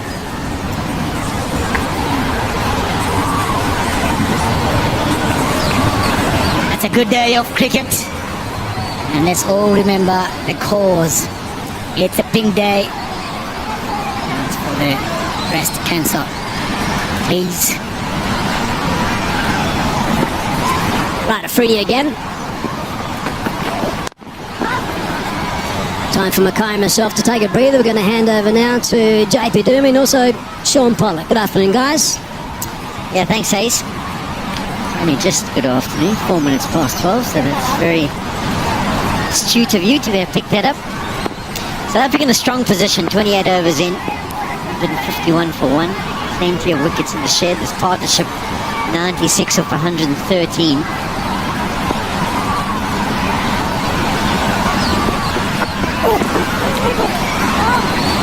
The judge does a wide. Come on, JP, I'm putting you on the spot.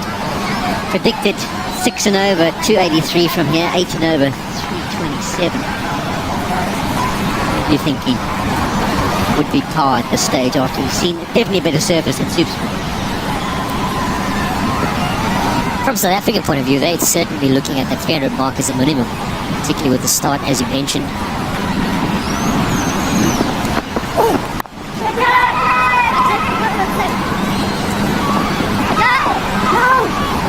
That's always demise with that shot in the first ODI at Centurion. Just to get it a lot finer this time around. Yeah, 300 seems about par. We know that the last 20 overs of the first innings, the sun is baking a little bit now, and the wicket tends to get a little bit better as it goes on. Becomes a lot more free-flowing.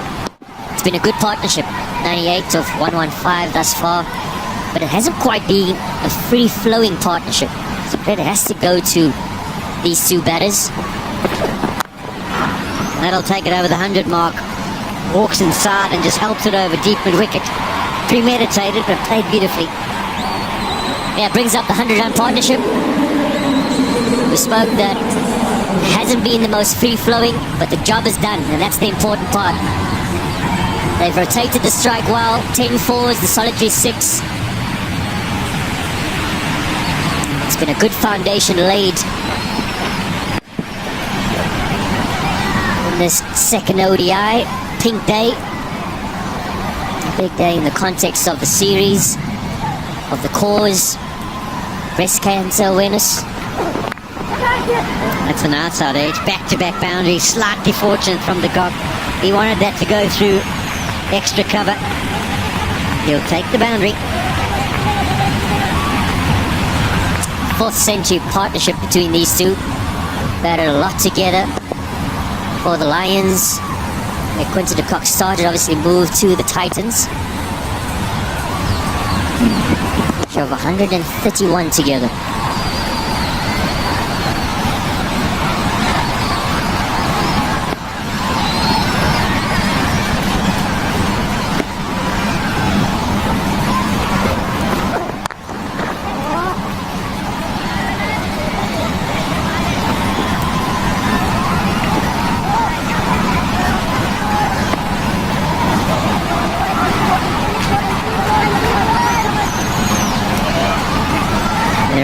Contributions in the partnership, 63 or 59 from Quinton de Kock. He's been slightly more adventurous than Temba, 40 or 57.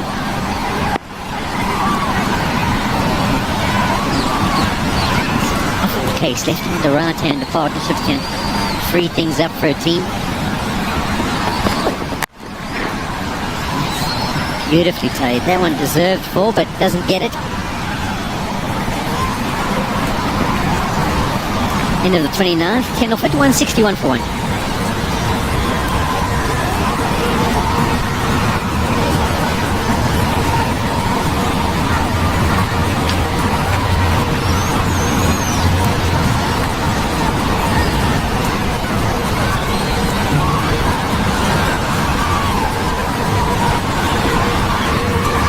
It's 5 overs, 38 from it.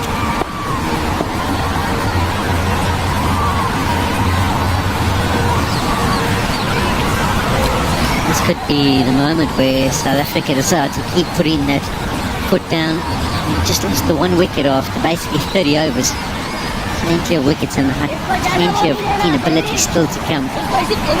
Dussen fresh off 100, Miller fresh off 50. They played pretty well at Supersport Park as well, so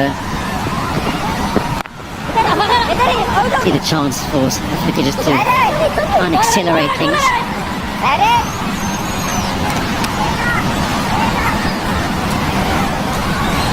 That has been better today.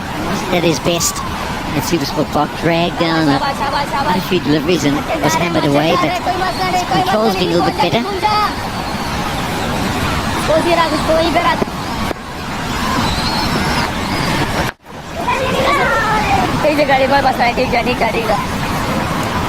And it's amazing what confidence does for a leg spin in particular.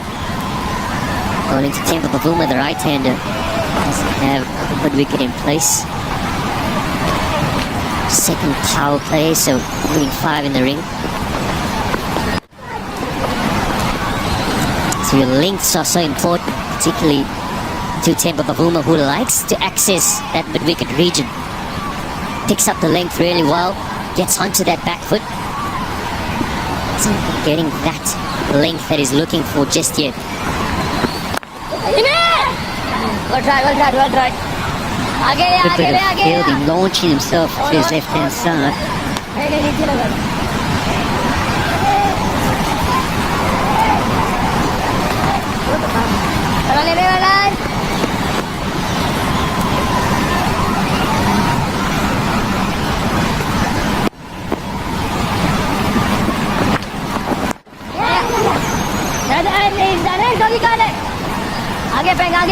Brings up Kock's highest score since the start of COVID.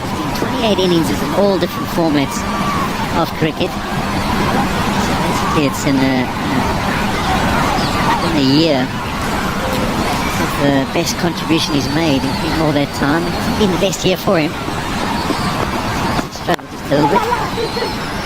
That's nicely played. There's a call of two, but it could go all the way, and indeed it does. Played with a bit of side spin, cut spin, the Temba Bavuma, and that runs away to the boundary. End of the 30th, 169 for one.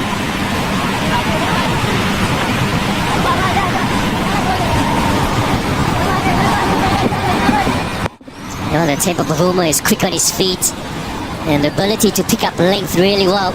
Often looks for that leg side, as I mentioned earlier, but sees the line on that offside, and the timing was really good.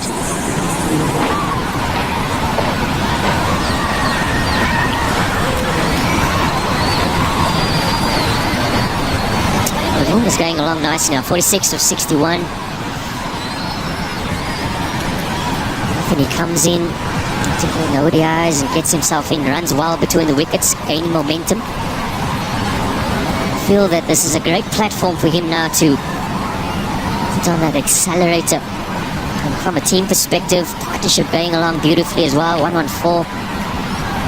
Can they extend? We saw the partnership of Baba Azam and Imam-ul-Haq, 177 in the first ODI. There's the breakthrough. Change of bowling into the attack. First delivery spot on in line and length. Kock saw that mid-on and mid-off were up and thought maybe before he settles into his spell, let me try and whack him over the top. Not to be. JP Dumi is talking about the partnership. How vital for Pakistan that they break it. Yeah, you understand the thinking. Trying to impose himself. The partnership really going along nicely. It's generally around that 30 over mark. You're looking to double up and set a good total for your team. So he's taken the bait. Unfortunately, sees the back of a really good innings from Quinton to Kock. He's played nicely. He's gone for 80. South Africa, 169 for 2.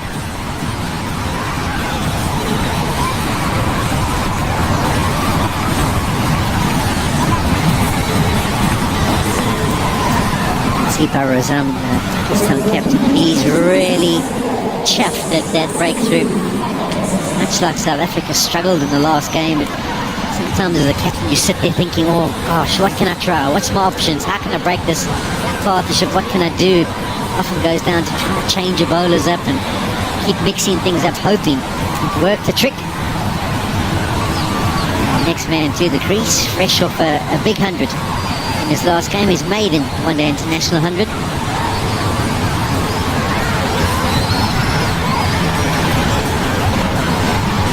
See front of Dussen, 830 runs, so he's basically only been knocked over 10 times in his international one-day career. Best in the last game of 123. They have to make a little quick adjustment to the surface to work out the pace of the pitch. He does play most of his cricket here at the Wanderers. Quickly into trying to be as aggressive, inserting himself on his innings. That should be the plan.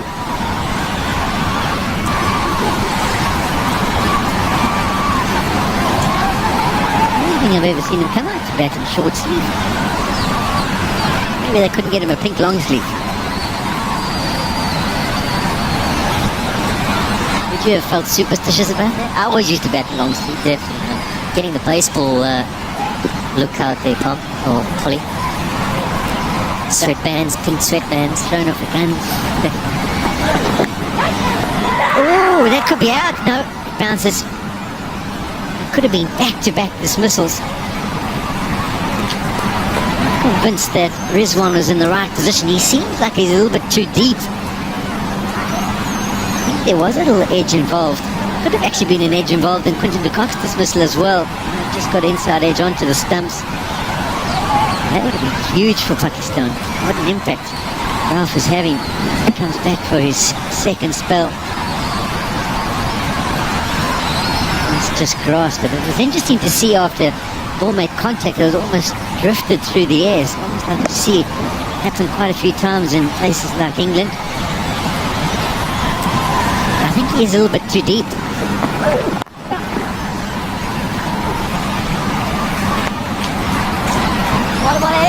It was almost yorking him as it made contact with the hands and off the ground. Let's have a look there, yeah, inside edge from Quinton de Kock onto the off stump. Perfect length though. Disappointment. The mindset was, I'm going to put Ralph under pressure in the first delivery. Temba, the captain, goes, oh dear, things were going good. The partnership was really starting to flourish. The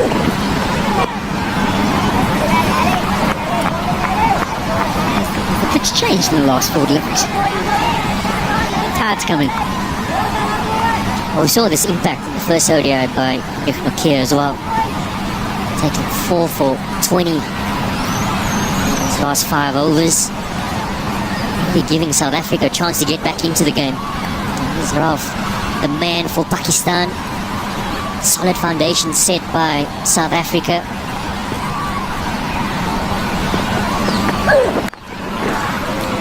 All of a sudden you just feel that the wicket's lost. How often have you seen this bowling where it just feels like all of a sudden there's something more in the surface?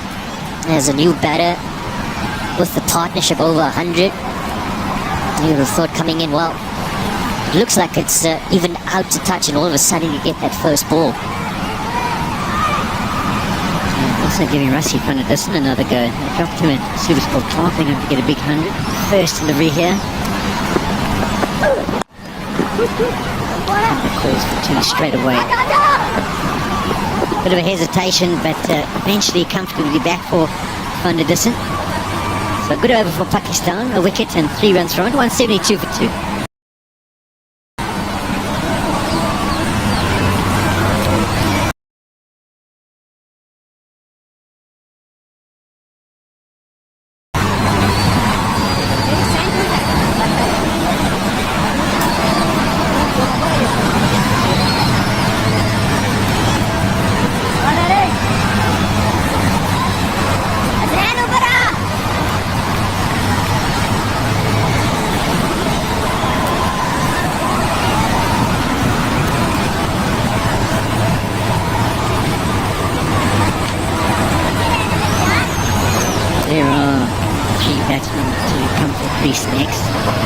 To see if they promote David Miller. Special for 50 in the last game. And feels like he's a good touch. So left-hander would be a good option.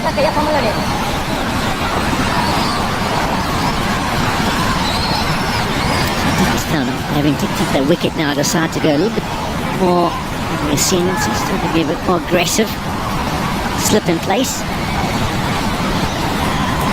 6 fielders in the inner ring.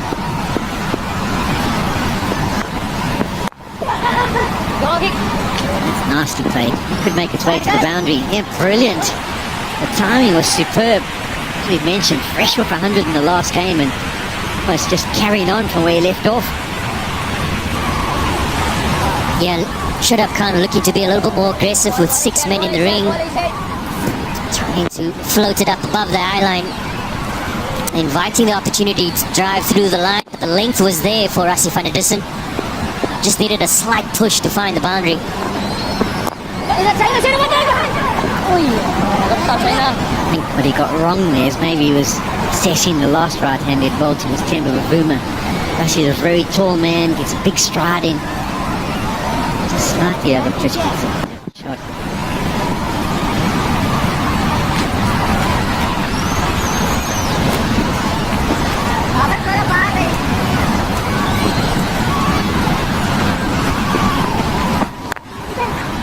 good morning, ठीक है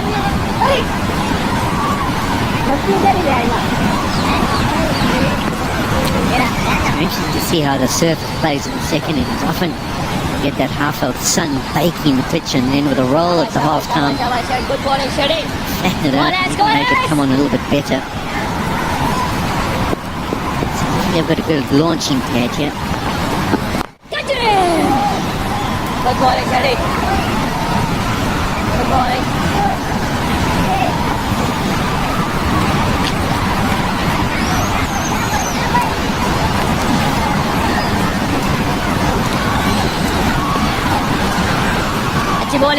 अच्छी bowling है ये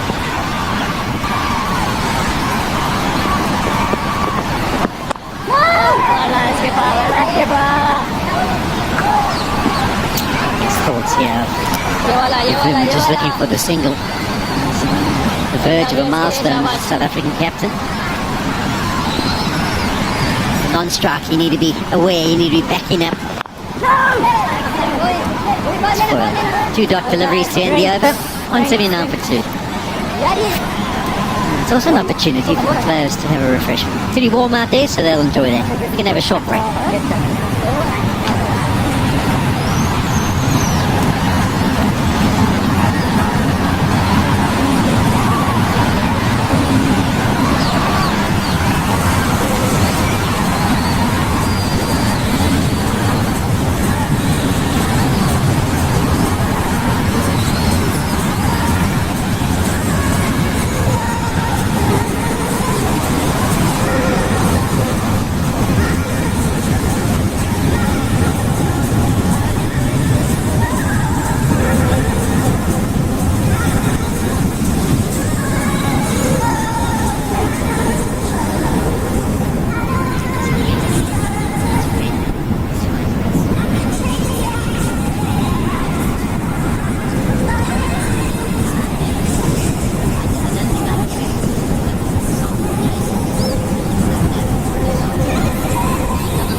Yes, it's been Quinton the Kock who's made the biggest of the contributions, 80.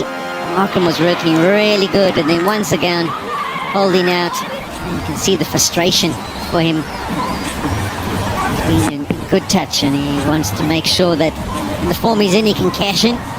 Hit a beautiful shot over extra cover the ball before. And this was the last wicket to go. Quinton the Kock trying to take the attack Giraffe as he came back for his second spell, dragging the ball onto the stumps. He had to be on his way for 80. Bavuma, South African captain, sits there on 49. Rassie van der Dussen has gone quickly to 7. Just the 5 deliveries.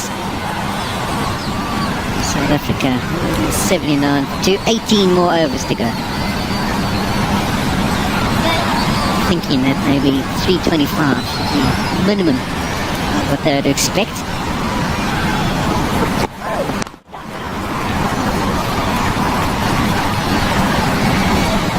don't sit on the fence. I actually put a figure out there, JP. I don't just talk about what could or couldn't happen. I actually back myself. That's the experience shown, Phil. You're an ex-captain.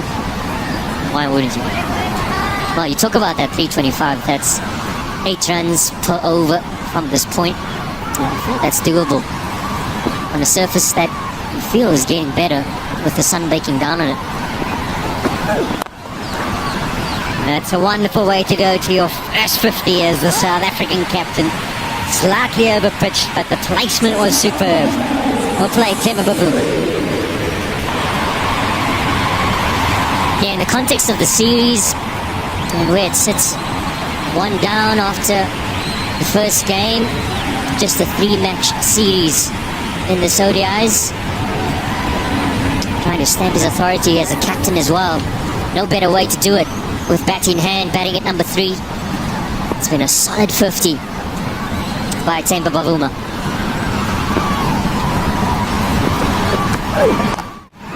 That's up in the air and that's nicely placed as well. So back-to-back boundaries. Perfect way for South Africa to start after the drinks break. Foot on the accelerator.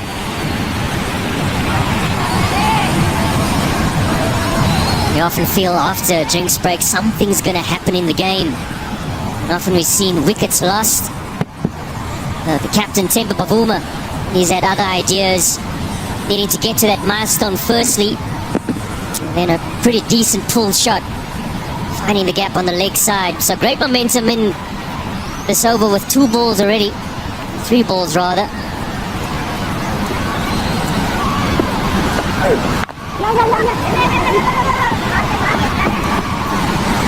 That's the coach's favourite.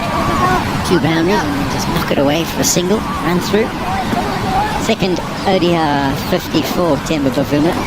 Got 100 against Ireland on debut. Just his 8th match. The other 50, he went on to get 96, I think it was, against England or Australia, one of those 2.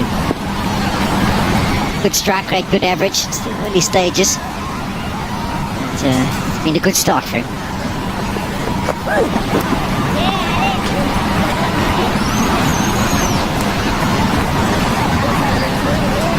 And just to confirm, it was 98 against England.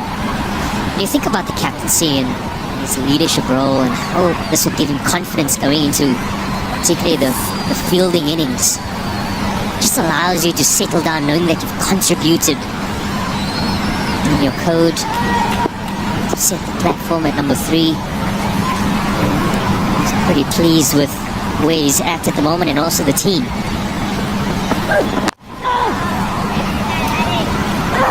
So a good over for South Africa.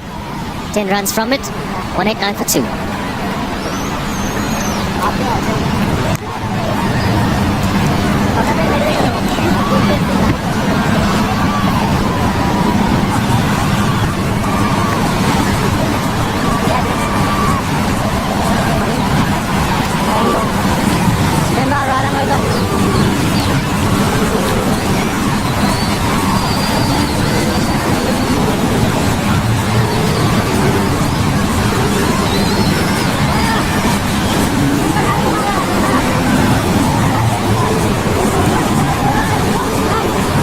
Bowling, spin around a bit, him into it. 5 overs, 1 for 20 to tip the wicket of Aiden Markram.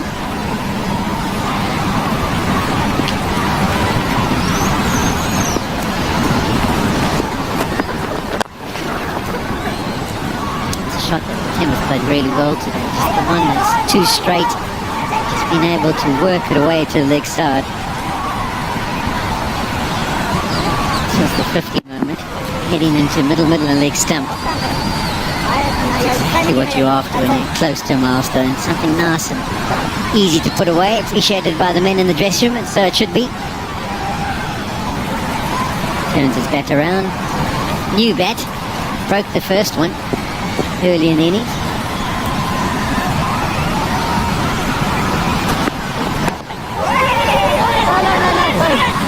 Some communication. The reason for that was Rassie punters would normally be pretty aware of being able to run through, but it's one of those ones that jumps up and hits your back elbow. and all of a sudden what happens is your arm just goes totally numb. South Africa, we call it a lamey. But you just get a dead arm. Have a look at the replay, you'll see that it's hit him just where the elbow is. And that's why he wasn't that interested in that single. It's more about trying to recover from the blow. Magic spray will be brought out. Just trying to get a bit more feeling back into the right arm.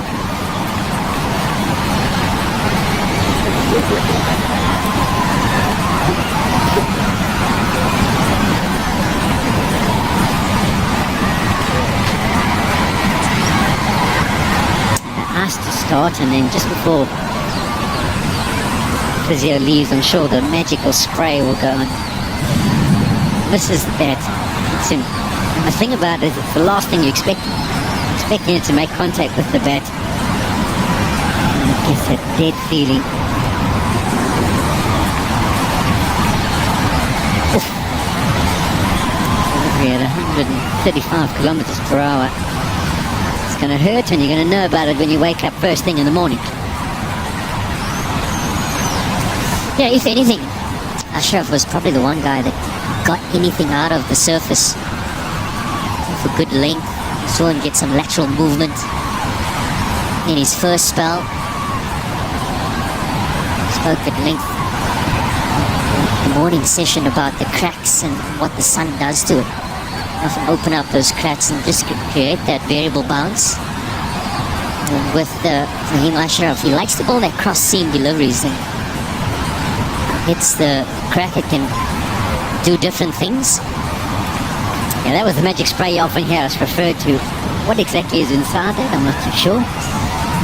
It's magic. Yeah, it does magic. It just numbs the pain. So similar to maybe an icy hot sensation you get when you put a Transact patch on.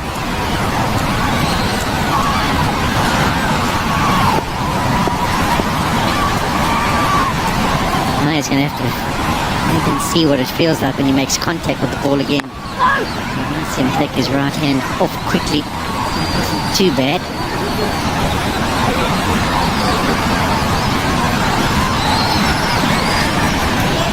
You mentioned the long sleeve a little bit earlier. Do you think that would have made a difference? Definitely would have softened it. There would have been a little bit of material between ball and skin.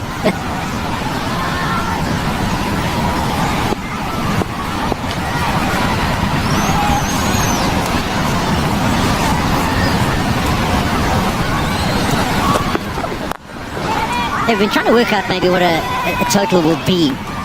And I know South Africa were 150 odd after 33 overs in the first one-day international. Pakistan were 190 after the 33 over mark. But they did lose their way after losing the wickets of that partnership. And they ended up at 274, was it, to win the match? I definitely think 325 is the number I'm sticking to. If I don't get that, I'm disappointed. I'll be impressed with what Pakistan have done.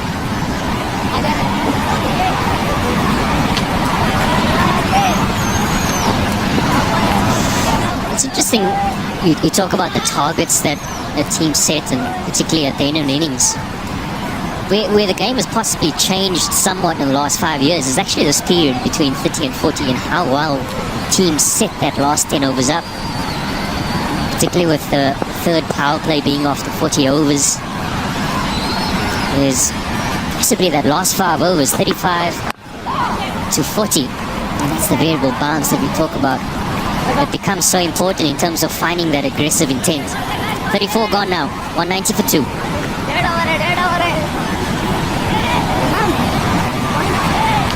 Talk about the captain getting his 50. Our boundaries involved in that 50. Lizaad, and nice use of his feet through good wicket with the drag down that he pulled across to the leg side as well. That was probably the shot of the innings for me. It was nasty, tucked away.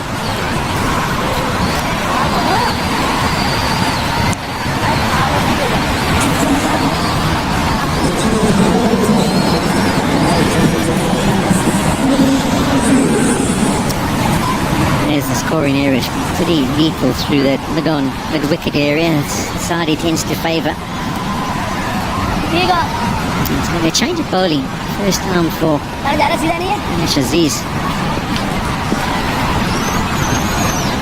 ये लो That's a good start. बच्चा करे The shortest boundary, so if South Africa decide to want to go into out to extra cover, that's the easiest place to try and pick up the boundary. इधर है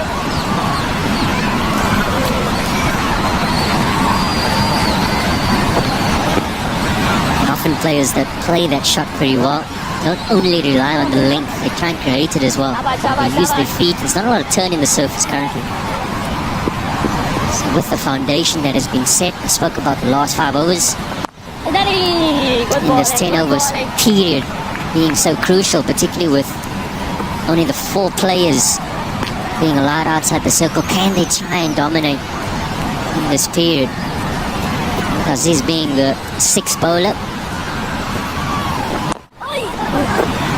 I think he would be the guy they would try and go after, and I agree with you. There's been a little bit of a lull. Sometimes there is that when you lose a wicket. You need to find a way of trying to up the scoring rate just a little bit.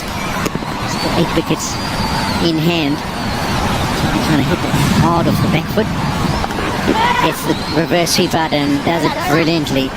It's it nice and fine. There's 2 men behind square on that offside, but finds the gap, and that's beautifully played. Yeah, it's not often you see a guy being beaten on his left. He's inside left with 2 men behind square on the offside. So as we know, reverse sweep premeditated, yes. You would have seen that the ball before. But there's a gap and an opportunity. He takes it with both hands. That's Temba Bavuma.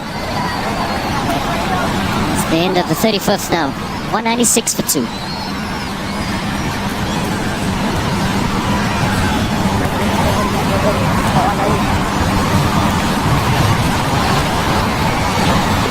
Quinton to Kock. Bit of a slow start by his standards, but really found some momentum in the latter part of his innings. Some exquisite shots. We saw a couple of ones in the air as well. That 6 was impressive. No, that's a standard high-felt shot by Quinton to Kock, but really gained momentum throughout the middle to latter part of his innings. We saw the reverse sweep coming out. Really saw that spark that hasn't quite been there in the last year. So it's good to see Quinton de Kock in good form. And that's up in the air. And that's a good shot by Rassie van der Dussen. We spoke about the momentum. And can there be a bit of a shift in this last 5 overs? And to take you through it, Ramiz Raja and Vernon Philander. Thanks, JP. 200 comes on the board as a result of that smack. Short of fence, beautifully handled. Yeah, Rassie van der Dussen, he's making his intentions clear. He's going to look to be positive from here onwards.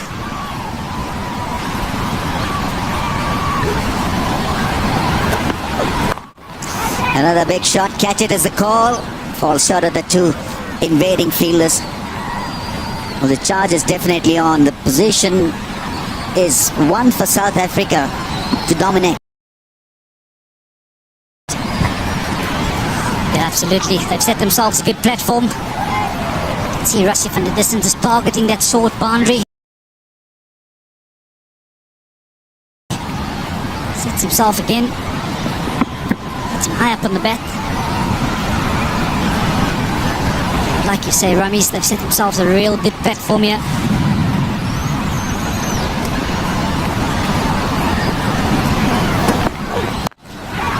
Another pull shot. They're targeting the shorter fence. That seems to be the ploy. Yeah, I suppose with 8 wickets in hand, really gives them the opportunity to go quite early.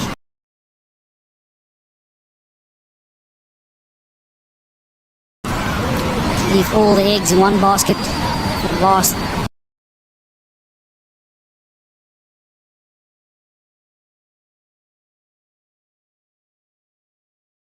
7-8 overs, 15 overs to go. Look to get another 100, 120 possibly.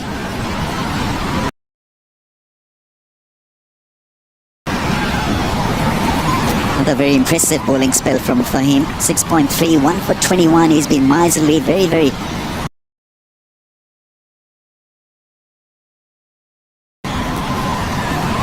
accurate and disciplined.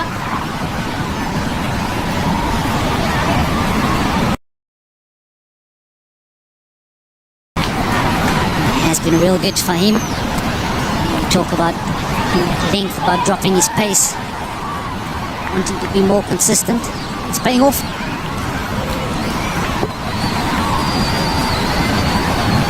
And never easy to come and bowl in the middle phase of the innings when the charge is on, bowling to set batsmen. He had to come in and stop the flow of runs, which he did initially in his first 2-3 overs.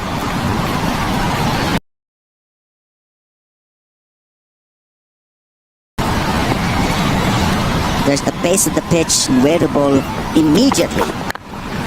Nice shot. Hotly stopped. That shot cover. 2 is the call. Bavuma is quick, very quick. He is. On striker's end. It's safe. Striker's end is safe as well.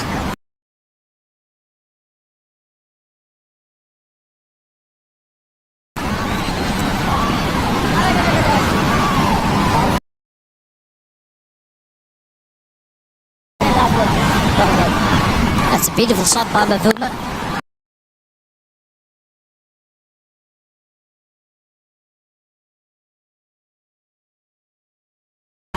Timing. Hand on it in the field. Cover. To scamper back for 2. Quick between the wickets. Temba Bavuma. Sets off straight away. Good flow, but looking home.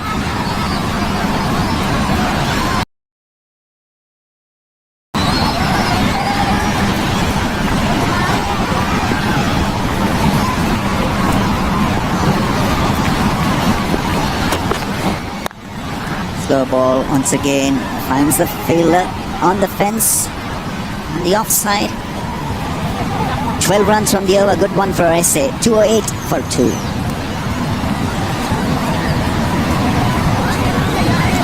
These are 2 experienced batters for South Africa, playing their domestic cricket on this particular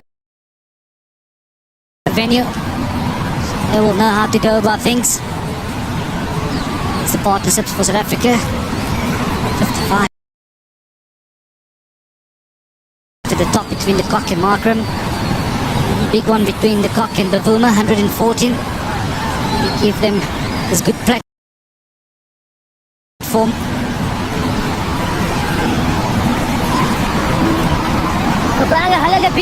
The run space is going to be an important aspect from here till the end.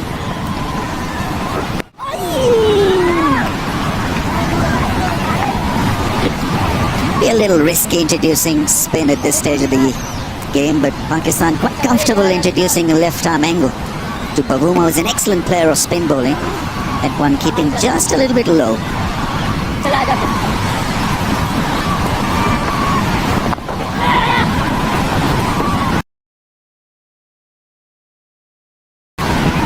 I actually like it.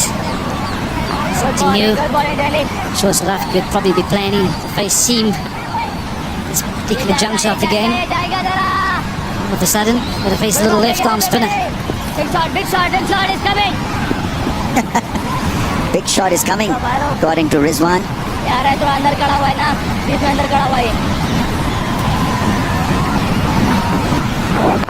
That's intelligently bowled. He is covering the stumps, looking to have a go over mid-wicket. Now you can see Rassie from the distance. He's so strong on the leg side. It's almost setting himself early. He's not been given the length by Danny's. Into the gap and 4. Beautifully placed. That shot has worked for most of the South African batsmen. This is real good from Rassie from the distance. First one, stepped across to the offside. And this time, plays a reverse sweep. A little bit able.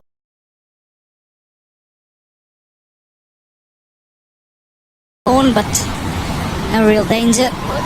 Strickle with a point reason for 4. Andile That's another extremely useful delivery. Saw him come out of the trees and adjusted its length. Not a big turner, tweaker of the ball, but he keeps it nice and simple.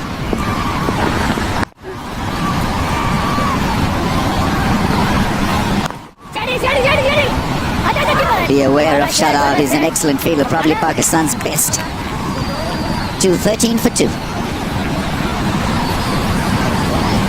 I must say I've been really impressed with the way the Pakistani team has fielded. First game as well, they backed up their bowlers in the field. Something 1 or 2 here really gives you a bit of momentum. That's the bowling figures for Pakistan. And team 1 for 33s, still not bowler for them.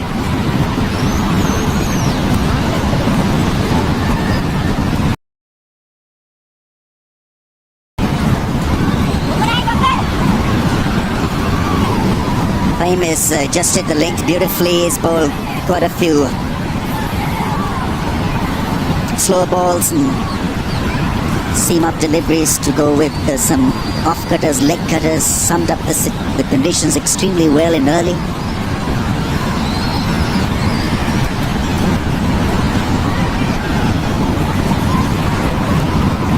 Again, Bavuma hit a few sixes.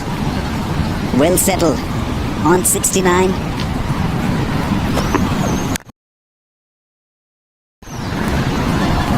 Has only hit 4 sixes so far in his wrestling ODI career, but his batted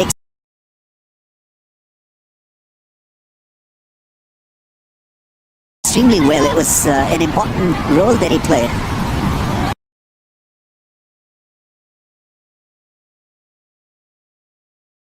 To get that partnership rolling.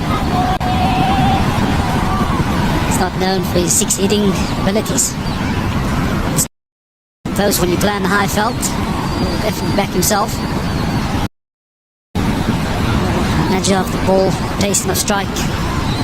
Here's the field.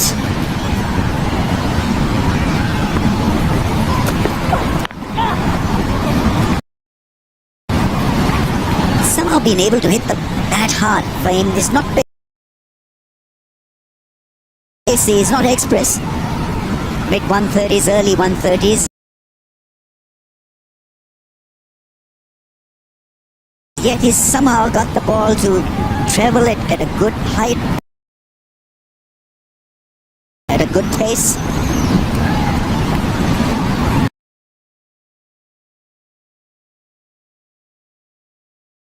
I think the key thing that he's doing is hitting the back of the length real hard. Of course there's a bit of bounce, bit of pace in the surface. Definitely assist him. The bowlers were either too short or too full. It's been good for him. Nice pull shot. Fielder position for that angle. Pakistan will have to bowl consistently well from here till the end, so it's going to be all about defensive bowling. And so they'll have to change gears, so from maybe aggressive to neutral to defensive, Yorker, slow balls.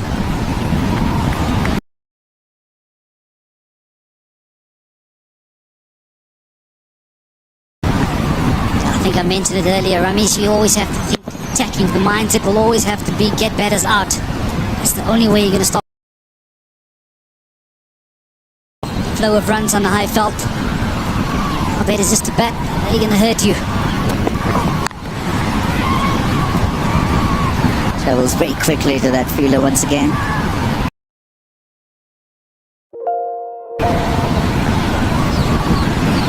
He's itching to hit us.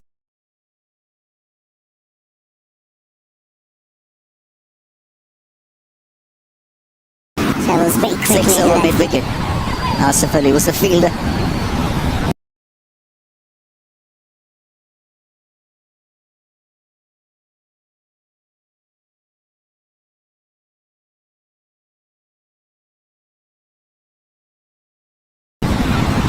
I can see Rassie van der Dussen again.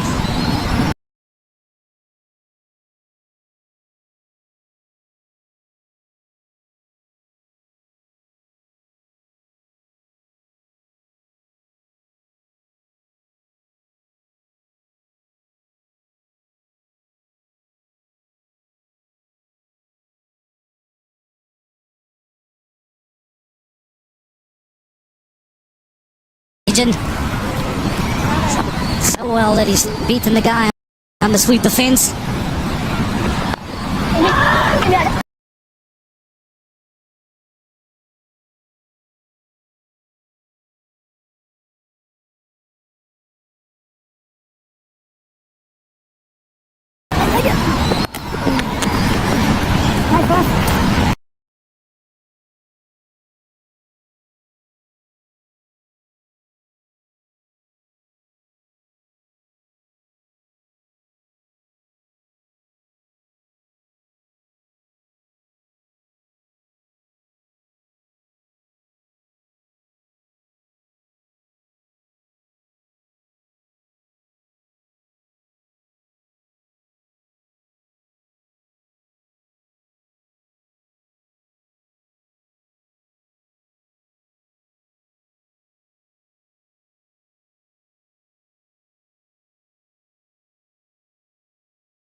just leaned into that one. Nothing more than a caress. Through mid-wicket, elegantly played. And that is what Pakistan need to do. Put away the bad balls. Balls that don't worry you. You've got to make something out of those. Just leaned into that one. Nothing more than a caress. It's nicely bowled. Good carry through to Quinton and Kock. I guess Ngidi's confidence might be down a little bit after the last game. He got a bit of tap at the death. That above the waist delivery, which was actually deflected on the stumps, and then the free hit was hit for a boundary, which was very costly. If you get a couple of deliveries in that sort of area, that's going to boost him. It's a different pitch, has more bounce, and he'll be more at home bowling on this track.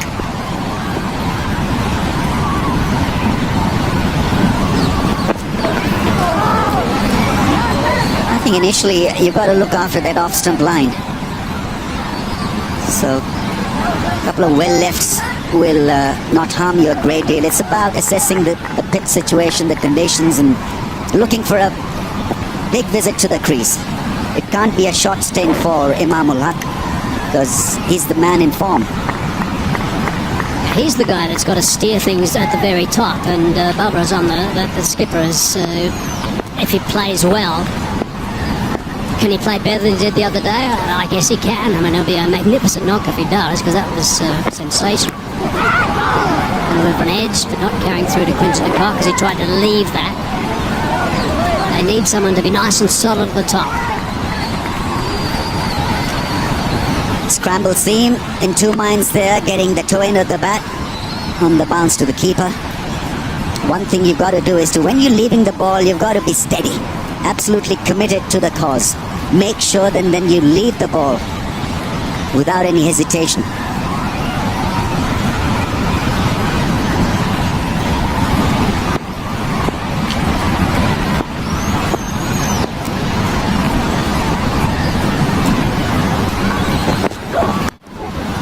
There's an edge and the first wicket. Markram is the catcher, and Ngidi has struck in his first over. That is a big blow. He was a bit of a mainstay, of course, in the first game. Mainstay the last time they played here as well. He's now departed, and Ngidi's got him. Yeah, South African fast bowlers with the new ball will challenge your skills, will challenge your technique. And technically, not entirely there, just turning him around. Good length delivery, a little shape away from the stumps and nicely held. It carried quite easily to Markram. Diving in front of the first slipper, never ever appeared to lose that one. A very good start for Ngidi. He needed this lift. Pakistan have lost their opener. Imam-ul-Haq gone after scoring 5-7 for 1.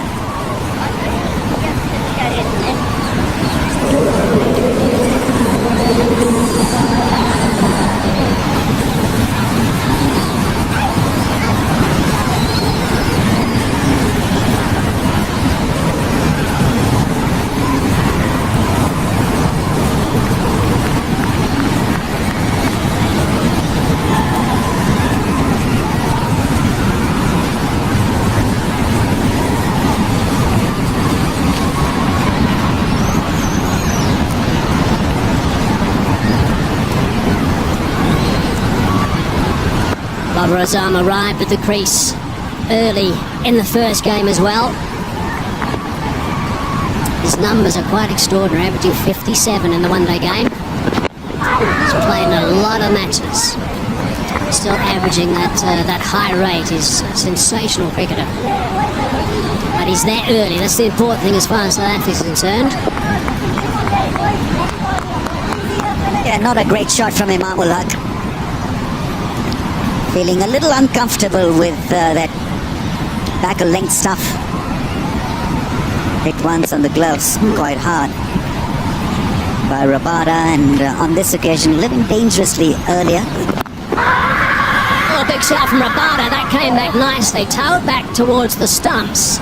Rabada's quite keen on that.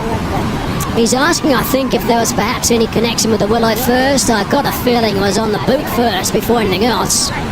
Countdown's on, and just in time. The skipper's just got the call in to send it upstairs to have a look. Well, it's got to smash the stumps.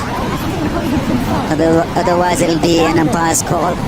South Africa just a little hesitant in taking the DRS. Now, let's see what happens. He's clearly surprised by that fuller length, that angle back into the stumps. Inside edge. I think he's bladed it. Yep, definitely inside edge. Inside edge onto the pad, and then it just balloons away onto the offside. So it all happened pretty quickly, but we don't need to look at too much more. We'll get confirmation. Or will we? Yes, no, inside edge, certainly. Or is there? Hang on a sec, is that not hitting ultra edge telling us it's hitting the pad first? Of course not, Hazy. And even if it hits the pad first, you could see the set of stumps. All three set of stumps. It's going to miss the stumps anyway, but I think it's a big inside edge. Well, this is quite interesting. The players saw it on the big screen and they started walking away to their positions. Then they started walking away when they saw the inside edge. Then they saw the ultra edge and they started to regroup again. So this is now getting a closer look. The spike is there where the ball hits the pad. Hasn't hit the bat yet, as you can see on the right. Yeah, you could be right. But I'm reading this as not hitting the stumps. So did it brush the pad, then it hit the bat hard. It's a mark. It's a big noise. It's a thud when it hits the pad. It's not hitting the bat. See for the right half of that screen. It's hit the pad according to ultra edge there.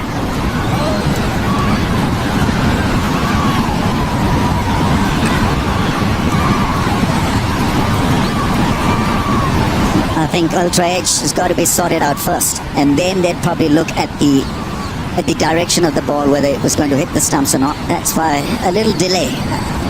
Everybody's trying to read whether that was inside edged or not.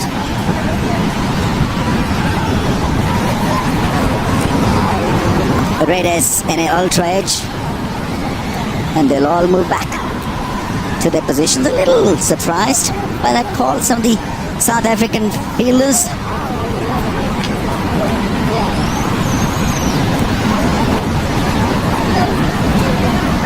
Given as an inside edge, I think, because the second sort of decision didn't come into play at all like before. I don't quite understand that, because the ultra edge showed that it wasn't. Ultra edge showed that it wasn't hitting the bat. It hit the pad first.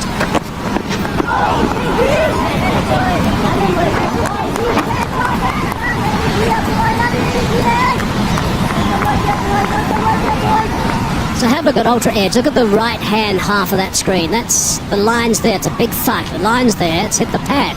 Hasn't hit the bat at this stage according to the right hand screen if you match it up with ultra edge.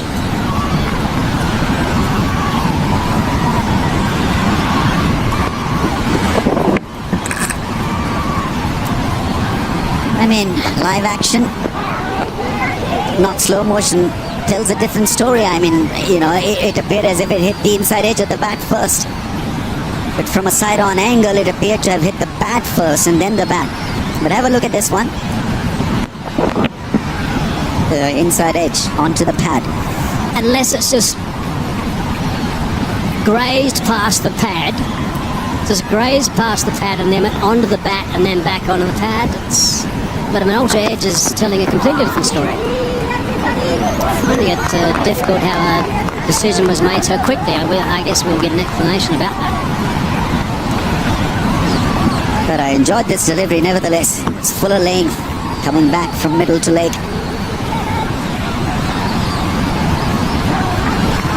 Clearly off balance was Fakhar Zaman. He needs some runs under his belt. They need him to fire. In a run chase situation as mammoth as this one, he needs to fire.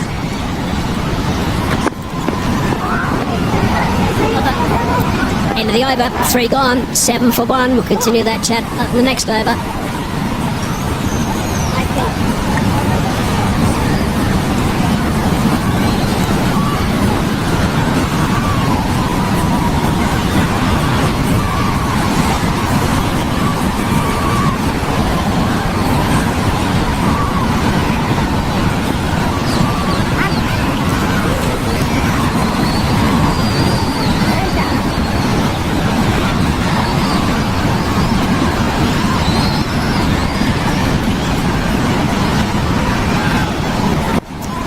Babar on view, in early. Inside edge. This has to be an inside edge. Game of inside edges, and nobody's winning. It's a draw.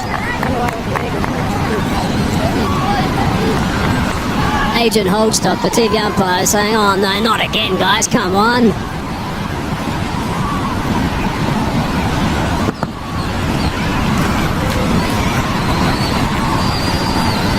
Pakistan batsmen would be telling themselves it's about dealing with the new ball. I think things will subside once the shine goes off. So hang in there for the first 6 or 7 overs.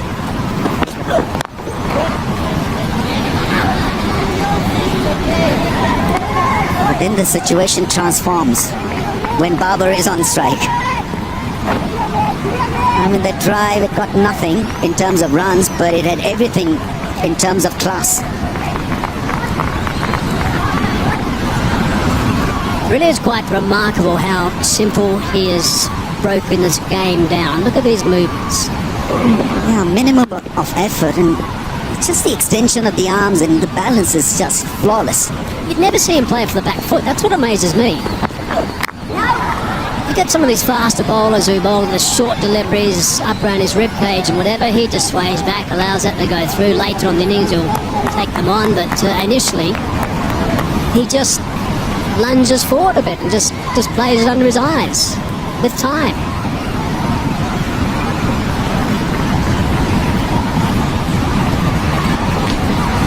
The other thing that he does so well, he controls a dead bat. And the ball is coming at a pace of 136, and look at him play that ball as if he's playing a spinner. And that is such a difficult shot to execute, to completely have control over a defensive shot, and then this straight drive to follow it up. What a classical drive that is. 4. He's taken out the bowler, and it's ricocheted off his boot, has gone for 4 as well. Off the size 14, and still found his way to the boundary, straight back past him, to add insult to injury. This is just a simple drive again.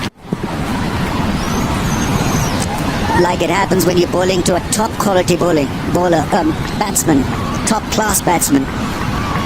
His sideways movement goes for a toss, and batting becomes simpler, easier. And that is exactly what we've seen so far from the few balls that he's faced.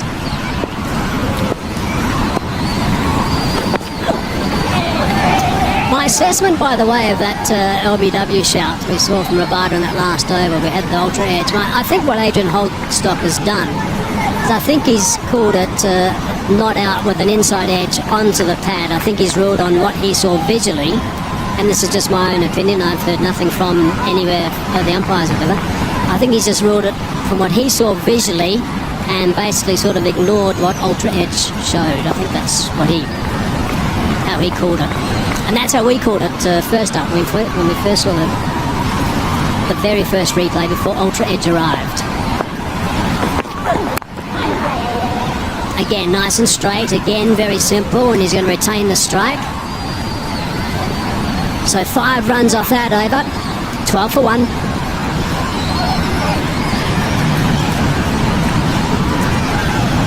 This is going to be some watch. Babar versus Ngidi, Babar versus Rabada. On a spicy pitch compared to the last one, so his technique, his temperament will be challenged here. Pakistan in need of a massive uplift. They need to go at 7.17.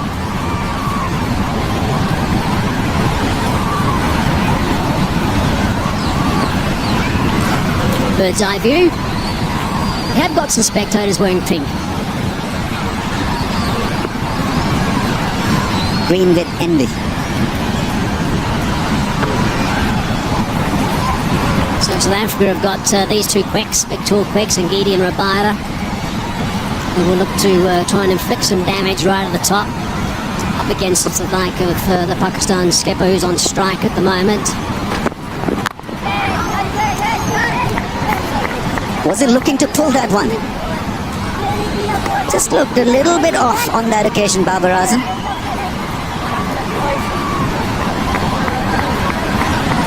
batsmen tend to do that. Just occupy their mind with something different to every length. So there's a short ball, and again he played it not by going back. He was playing it from the crease. I think that's sort of the length they should look to bowl to him first up, because he's doing it so easily when he just rocks forward. He's got to crack that away through the covers. The offside hasn't got it away, or square on the offside. I think a length to dig it in occasionally and just get it up around the chest area is probably the way to go against him on these bouncier tracks.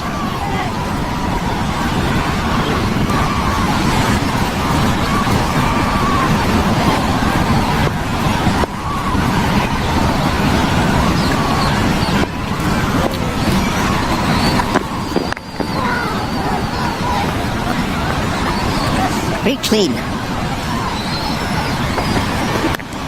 It was glorious for the offside against Nokia. Look at the balance and created a little bit of width for the offside because he generally stays inside the line of the ball and just whacking them consistently.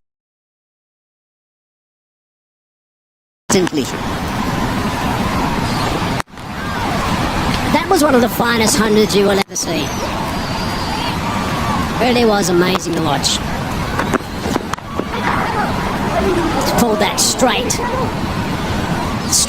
Phehlukwayo. That's a good spot for Babar Azam because he pulls the ball off the front foot, so it's not going to go to square legs. It's going to end up at mid-wicket or through mid-wicket. Once again, seeing it early. Full extension of the arms and good roll of the wrists. My mistake, Shamsi. Sorry, my mistake.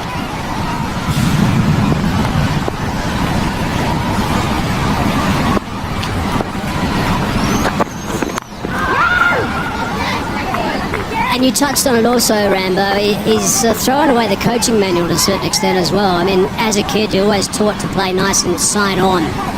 But he is so front on when he plays, and it's impossible to say that it's incorrect. No, absolutely not, because it allows him to sort of go free with his hands through the offside by staying kind of inside of the ball. Kind of front on, where you can see his back shoulder come through. His right shoulder, that is. 12 for 1.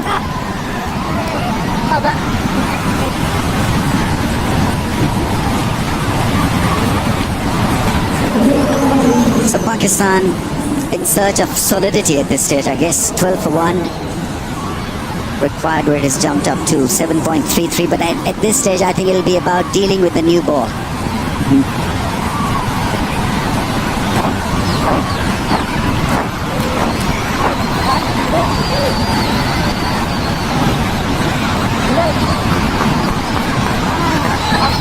South Africa scorecard dominated by Bavuma's 92. De Kock played well. Rassie Dussen, and then David Miller with a quick fire 50. You need power to score well once again, get another 100.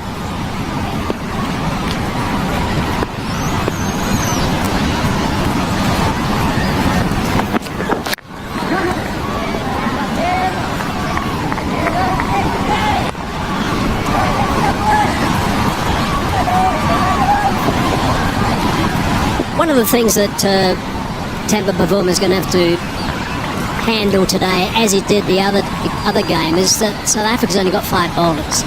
The only option he does have is Aiden Markram, a little bit of off-spin. And just having 5 bowlers, which is likely the case, and it's unlikely to see Markram bowl, just having 5 bowlers is far from ideal in a one-day international.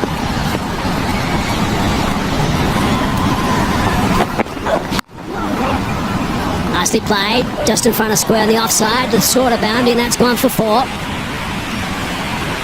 Here's a little bit of start for Fakhar Zaman.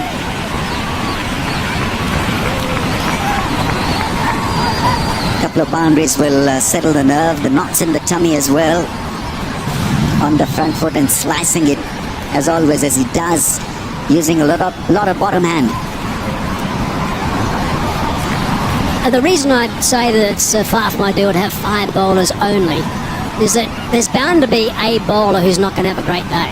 He might not have a terrible day, but he might have a great day. He might get a bit of tap and he might need a bit of a breather at some stage. Tried the stumps, but I think he would have been safely home. Yeah, for that one bowler to have a bad day and still for South Africa to win, it's imperative that they strike early with the new ball. So 3-4 wickets under their belt to then attack. Because if an opposition gets off to a good start and wickets do not fall, then they're in trouble. Because the options are not great. Yeah, you're right. And there's nowhere to hide. If you're getting a bit of tap, there's nowhere to hide.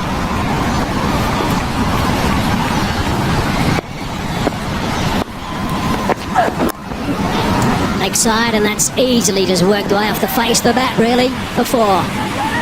Yeah, your margins of error squeeze the moment you come and bowl to Babar Azam. That was a kind of a nothing delivery for a guy who was so sweet with his wrist work.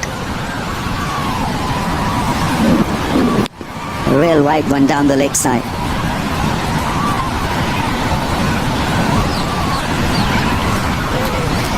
Suddenly, 9 runs off the over. Second boundary off the over, 9 runs off this over, and still 2 balls to go. So, Ngidi's up against it.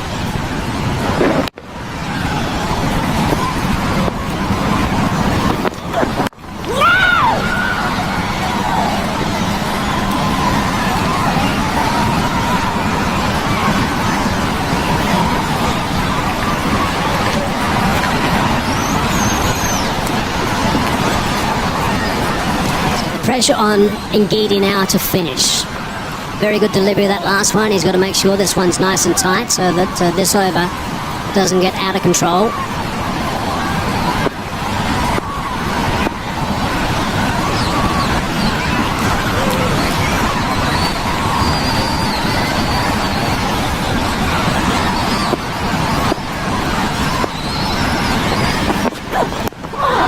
And he does well.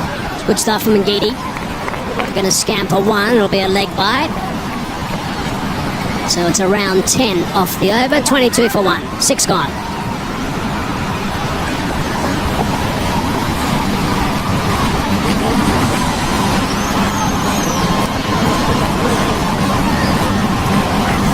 South Africa should be targeting Babar Azam at this stage. Don't worry about the rest. If they can get rid of him, it'll be as if half the match is won. So get your tactics right, execution, your plan, everything has got to work here. Rabada. This is the challenge. That one's nice and short and it's gone for a wide. Yeah, that you tend to do against a quality batsman. You try to do extra. And that was extra bit of lift, extra bit of energy behind that delivery.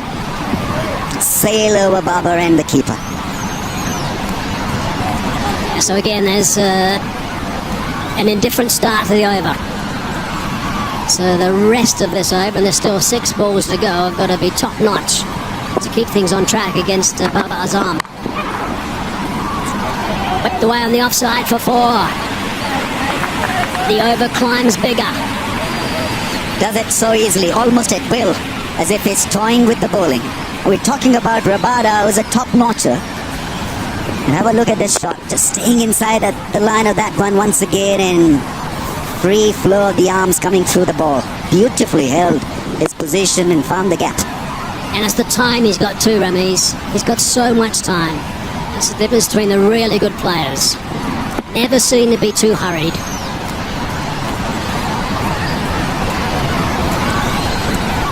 "27 innings in a row that he has reached double figures, equaling Sangakkara.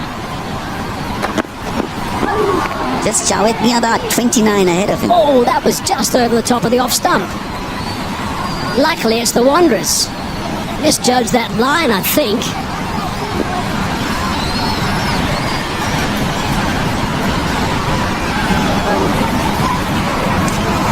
Yeah, I'd be telling himself I played the bounce. It was a very good leave. Oh. Why did that bounce over the stumps? Rabada would be asking the question.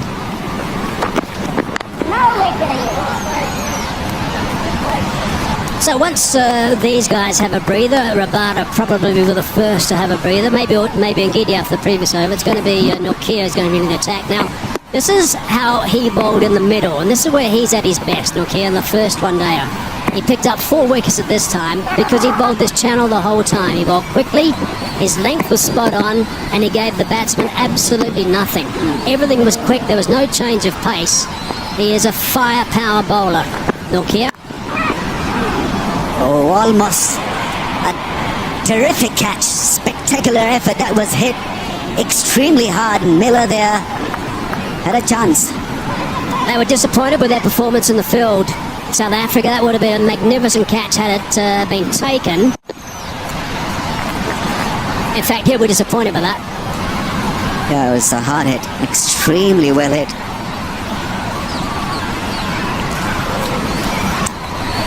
But they needed to catch that one. Babar Azam was the striker. Yeah, you saw by David Miller's reaction how disappointed he was. It's another wide. He was disappointed in the game at Supersport Park towards the end of that game where he missed a run out. He was very upset with himself for missing that. You see him still shaking his head for putting that catch down. Yes, it was well hit, but these guys practice this sort of stuff the whole time. Pommy and JP are all set to take over the role as pair of commentators after us. Wasn't that a good try then, Pommy? Always a good try, but not a good job. And I'll say that because it's not too far away. He probably went with the dive when he might have been able not to. Yeah, I think I'll go with Hayes' comment, which is he'll be disappointed, particularly with that. It's one he should have taken. This was a hard hit. At an angle, staying at an angle, it came very quickly. Grasped it. And that's the end of the over. It's another good one for Pakistan. 11 from it, and a catch down. 33 for 1.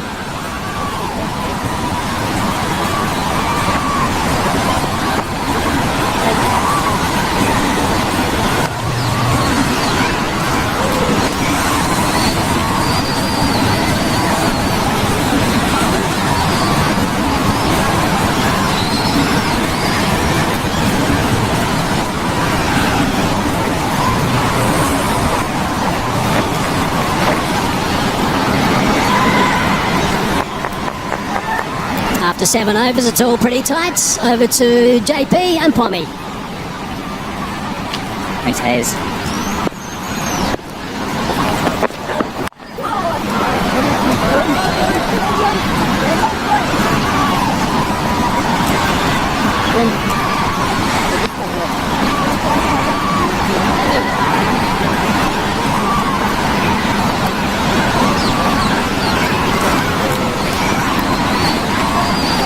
Enjoy watching this fella bat. South Africa would rather he was out. Where did you stand on that catch, by the way? He used to field in that read. Yeah, some good points made.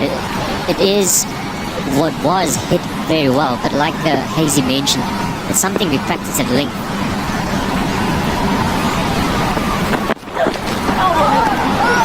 Same here.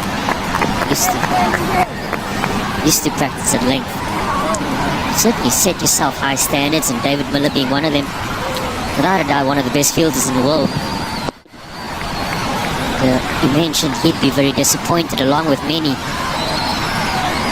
standards that South African team set. That man you picture as well. Justin Ontong puts their men through their paces. It's definitely a chance that South Africa would feel could have taken. That's well played. A really good shot. He hits it. Baha Zaman.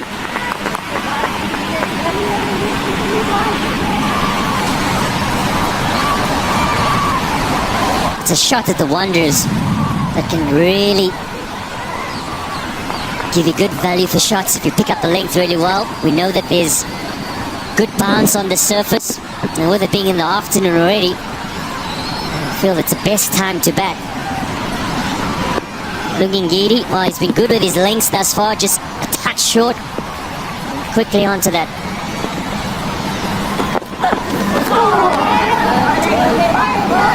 Yep, every now and again, Zaman will do that.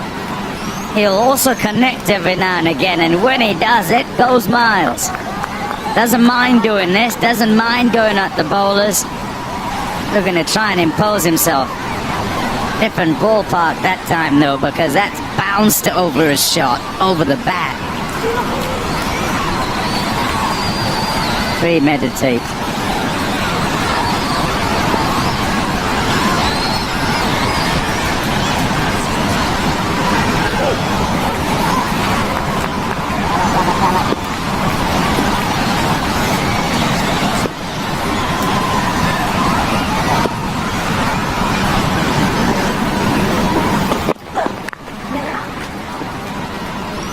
Nicely played. Just leans on it. And it's a punch through the offside. Away it goes for 4. Tough to defend here. Fast outfield.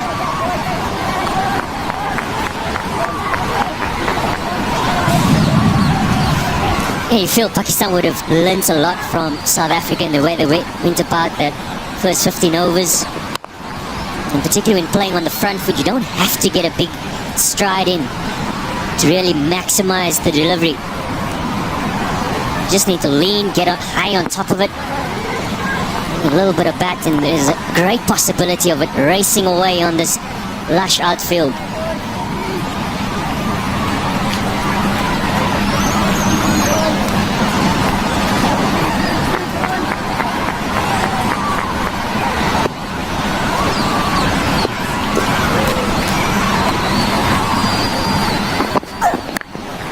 Oh, yes. It's wide and full and crash. 4. Love that, Zaman. 13 off that over, 46 for 1 Pakistan.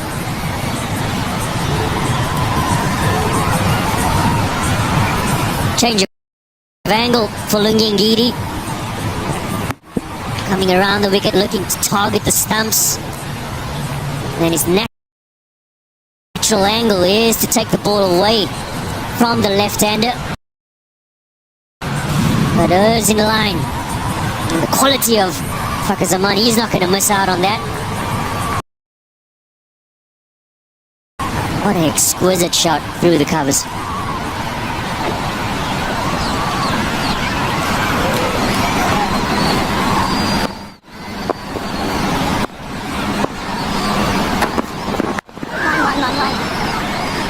In watching both these sides operate, if they can up front at the Wanderers, what happens, what you're trying to do, and bowlers have to attack because the pitch is that good, the ball's hard as new. You got to try and get as much as you can out of the surface, bring batsmen forward, try to nick them off. As good as it might look with the ball pitching just short of length and going through to the keeper. South Africa showed that you get in. That's nicely played. You can play shots like that off that back of a length, and away it goes for 4. 50 up for Pakistan, making a good fist of this. Yeah, we saw Zaman play and miss it one at a back of a length. What's good about that one, he didn't try to overhit it. With the pace of Kagiso Rabada, just needed to ride it. Picks up the length really well. Always a surface that if you're able to play good back foot shots, you get good value. Oh, not sure that carried. Perhaps just a little short. Try to smash that one.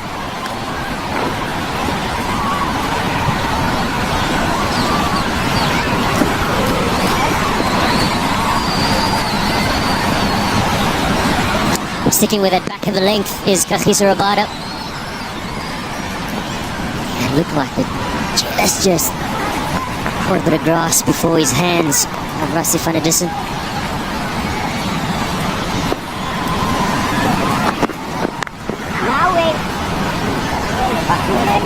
Yeah, that's still back of a length. And because of the surface being so good, the tendency is to stay away from the drive.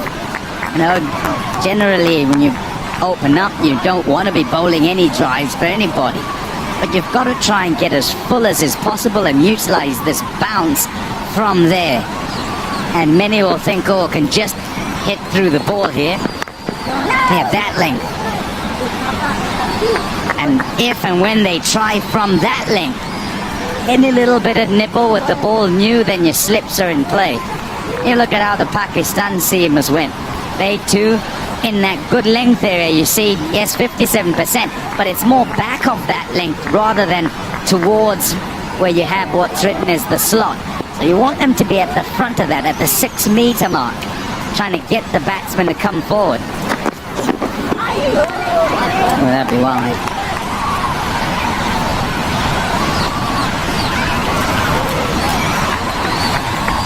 Yeah, that's Pakistan, and what's South Africa done? As you look in that length area, little bit better, but pretty similar actually. 29% short and 53%, but not enough towards that 6 meter mark. And that's because they're staying away from that area where Babar Azam plays well, where Fakhar Zaman plays well. Oh, that's in the air as well. Another one that's a bit fuller of length.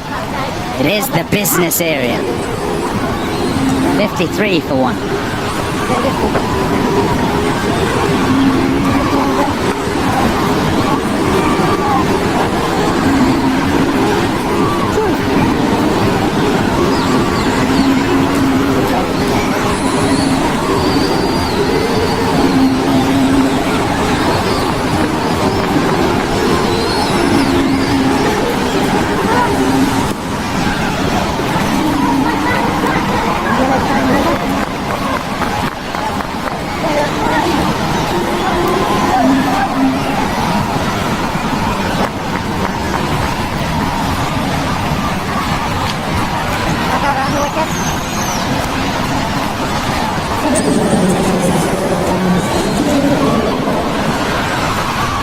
Andile Phehlukwayo into the attack, and he'll go round the wicket to left-handed Fakhar Zaman.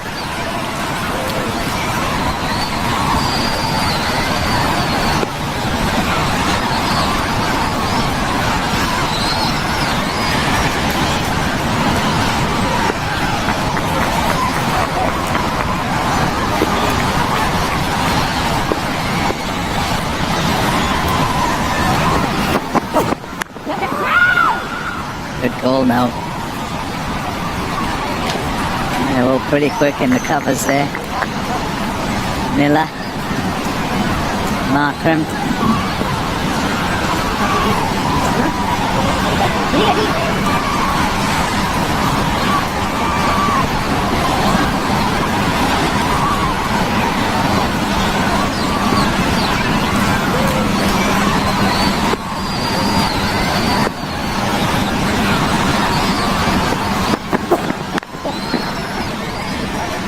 The second wicket partnership as well in that first game. South Africa have to find an answer here, have to find a way to break it. They did get the chance to get Babar Azam, and that was put down. They'd like is soon after that to create another and take it, because you don't want to be giving good players, wonderful players such as Babar Azam a second go. Would punish you. All on the line, remember. South Africa do or die in the series.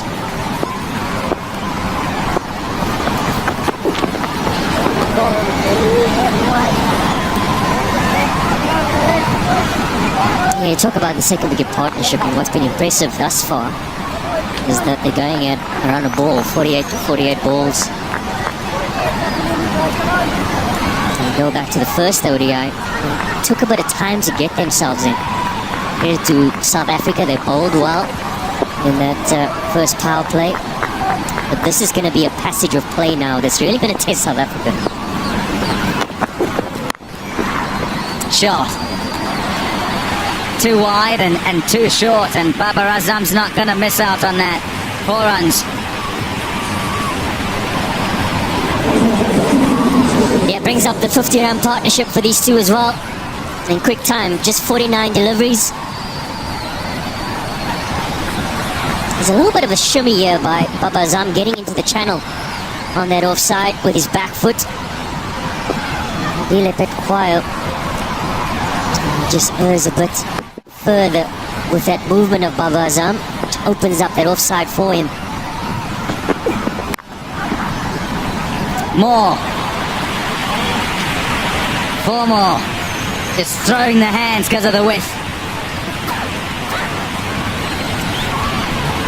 Yeah, I spoke about this being a true test for South Africa, where the first change bowlers come on. Can they be consistent in their lines and lengths? Particularly lines. It's going to be a true test for them. Quality and elegance of Baba Azam. We spoke in that first ODI, he just had this amazing ability to beat fielders on the left and right. He does it once again. One leg came up then, and there was the overcorrection from Andile Phehlukwayo. 2 straight, that time off the 2 wide ones, and it's 3 4s in a row.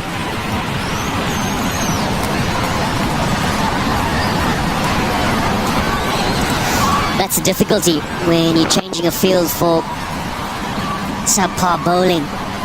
You then end up, as we see here, with offside field getting 2 outside the ring, and unfortunately, as you said, the overcorrection is looking for that in-swinger. Possibly even a bluff, who knows?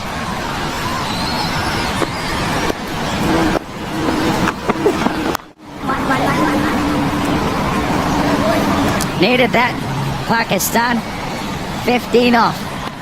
Ends off the power play quite nicely for them. 68 for 1. Yeah, South Africa started off really well, holding good lines and lengths, getting the wicket of Imam-ul-Haq. And then the informed player, the captain, Baba Azam, came to the crease, and Pakistan found some momentum. Some indifferent bowling at times as well. That was the major opportunity that South Africa put down. So Pakistan finding some momentum to the latter part of the power play, going at over 6 runs and over. Finishing it off in style with 11 runs off that last over. Correction, 15 runs off that last over. It brings about the second power play.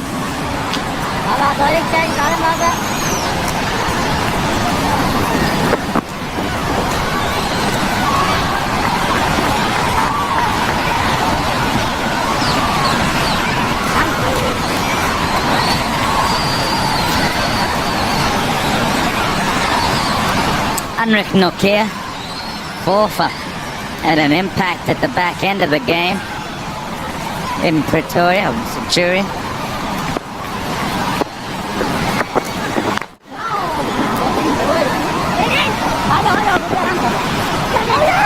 Back for a second. It's a comfortable second.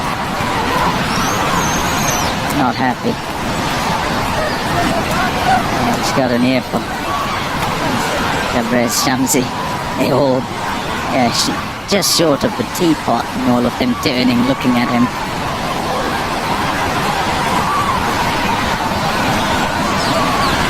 The hand up to apologize.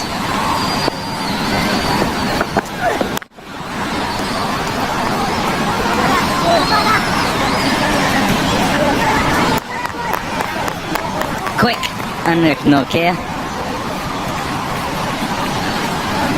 Certainly felt that. That one's at 146 clicks.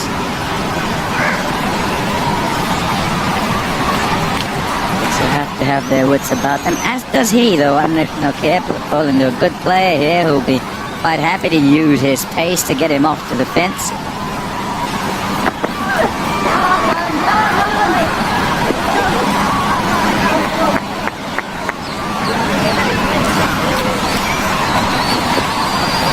Here's what he did. the other day. And from a South African point of view, this is what they want to see in his first spell in the second ODI. He truly got them back into the game. Good pace, good aggression. 4 for 20 in his second spell of 5 overs.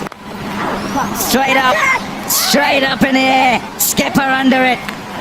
Oh, bobbles a couple of times, and he takes it in the end. Big wicket. The pace of Nortje gets rid of Babarazam.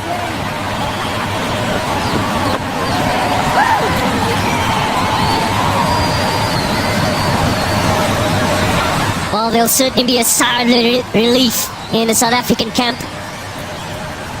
Saw an opportunity on a begging in the first power play of Babarazam, but it's the pace of Heinrich that sees the back of the captain, the informed player, coming off the back of 100 in the first ODI.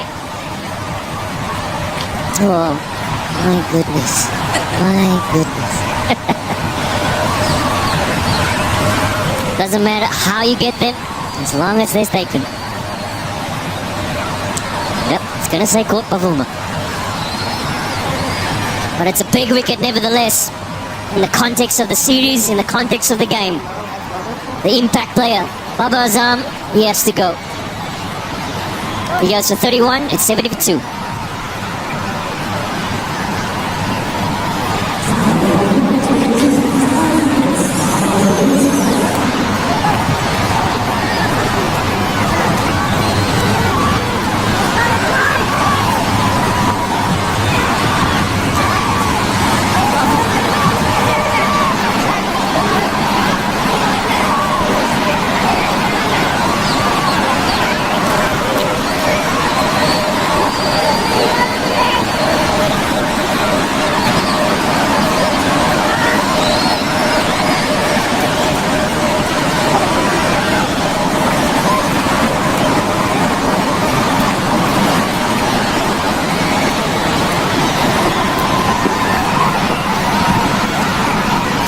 Rizwan, he played well and decided he'd end it quite quickly, and that got them in a spot of bother. For a big shot and got out.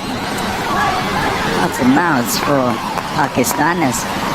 Well, finally, in the end, he got over the line. He's a good player.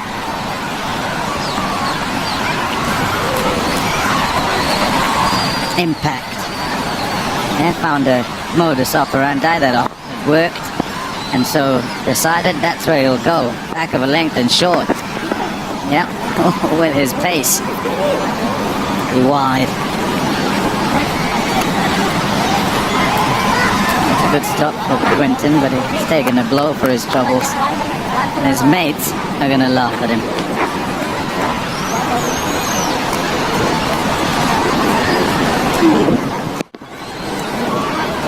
It's amazing what pace can do, the X factor it brings to your bowling lineup, bowling attack.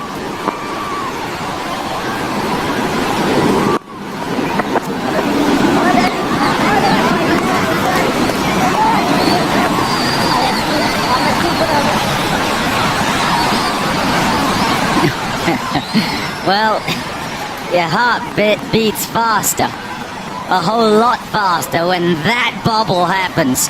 Because now you're searching for the ball, where is it? And you look at his mouth and eyes there. And then the picture at the end, it's a pity we can't get what it's like. Yeah, perhaps we'll get it here. You look at him there. Phew. Yeah, got it. Go on, there's another. Nortje with 2 in the over.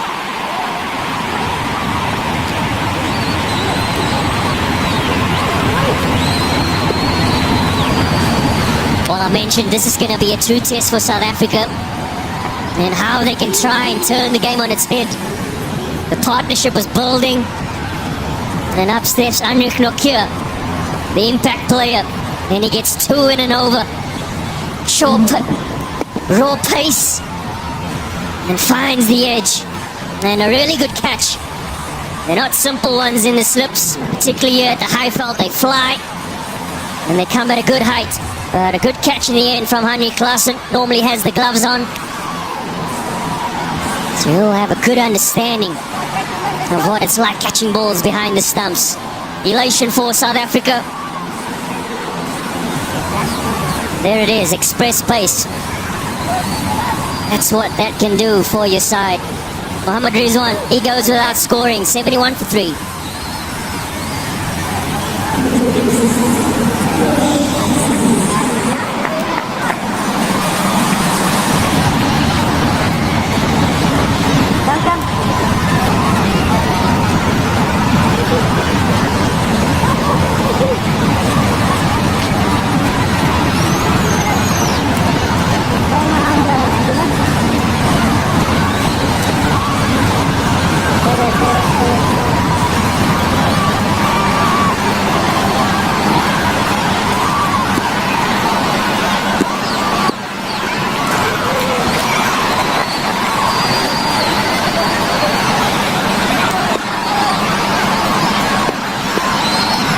Danish Aziz is in.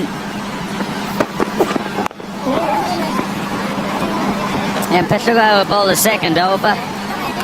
He'll have some protection now. It's after that power play. And JP Duminy, you were asking for him to have an impact earlier in the game. Oh, there you go. A couple of wickets in an over. Can't carry them on from the game before, but the last 6 overs at his bowl, 6 for 23.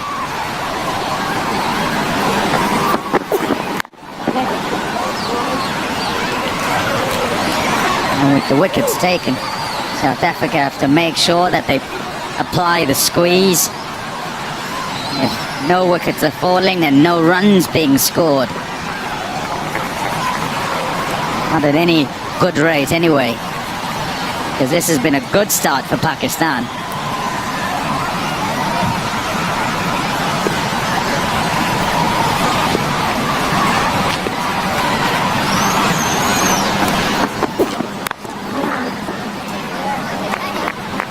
Just thinking about Anrich, I'm always interested in the conversations that get had off the field, really, about role clarification. And when you think about the play of and quality of Heinrich, short, raw pace, and how do you best use him and utilize him in ODI cricket?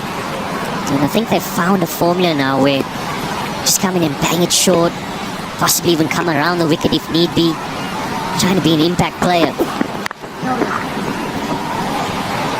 Yes, you're looking for consistency. You possibly have that in Lungi, Ngidi, Rabada. Well, you know what you're going to get from him.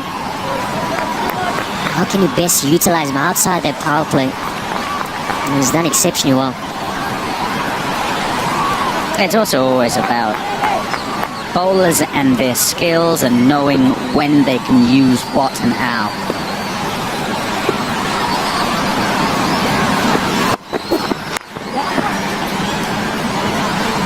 So because the two pitches they've played on Supersport Park and Wanderers, bouncy pitches, it'd be difficult for the Pakistanis to deal with that bounce. When it's Nortje bowling, it can be right in at the chest. Andy, I'm disappointed. Predominantly. 5 balls gone. There was a shout there from Quinton to Kock, and the words were, Andy, don't disappoint, okay? And that's about closing out the over. You bowl well, 4 dots, a single, and you've got to make sure that this is as good a ball as all of those others. That's wide.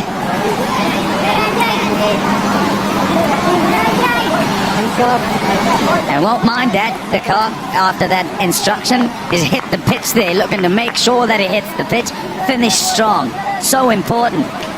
It is very disappointing for bowler, for team, when a bowler goes through the over and then to finish off thinks, oh, this is nice, I've done well here, and then bang, 4 to finish it off. Oh, lazy deliveries. Good over. 74 for 3.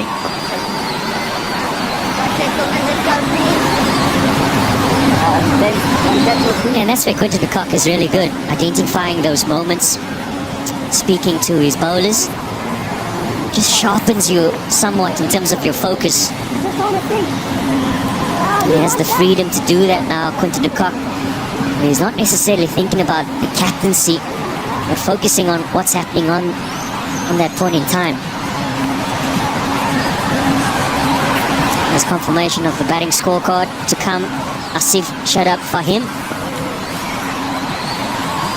Asif, he can hit the ball a long way. Shadab Khan, Fahim Ashraf, the all-rounders in the side.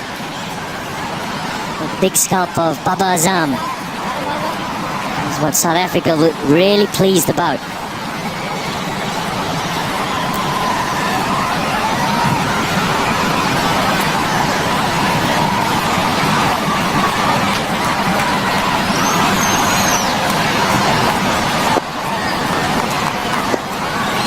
Short-legged. Tells you what's coming. He's also really new in international cricket. So, yeah, no free ride, no easy start. I'll put a whole lot of pressure on him. That's his mistake career. Century to his name and 5 half-centuries. Still on the young.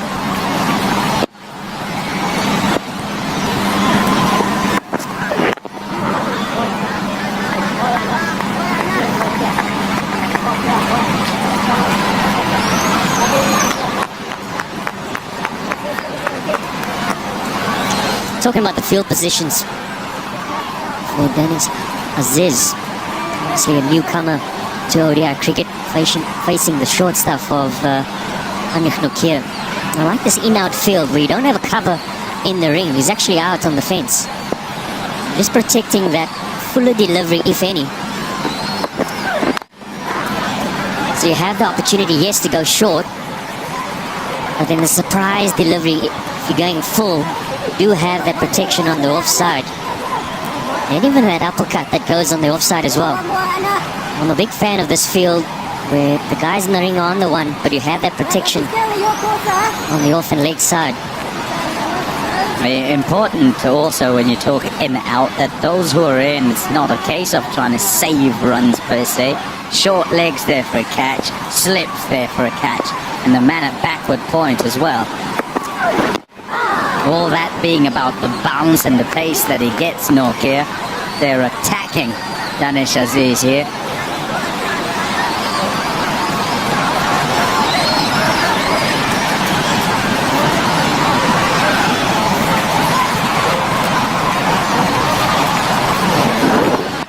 Yeah, tough for a young Pakistani batsman. Turn up, get selected. Where are we going? South Africa. Where are we playing? Supersport Park and Wondrous. Be below your knees. Not. Look at that. Chin news. That's what it'll be. Test whether he can play the cross bat shots. And he'll keep coming as well.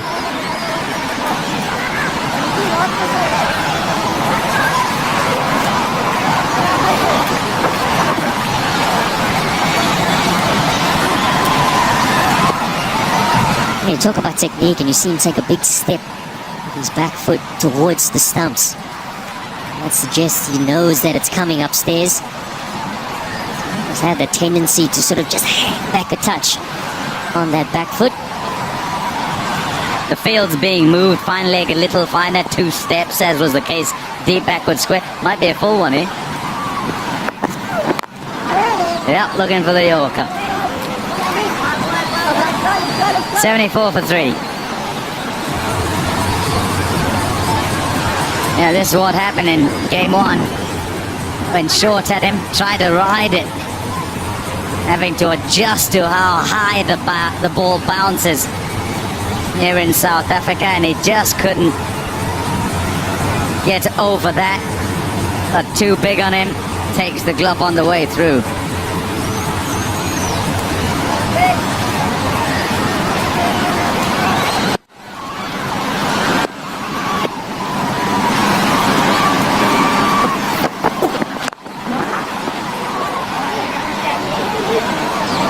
The removal of the skipper is what has done it.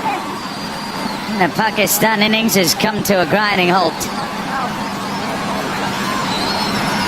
Anrich Nortje, 2 for 3 from his 2 overs.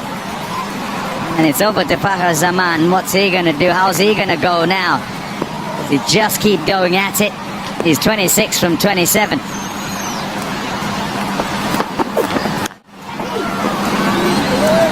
Just a single.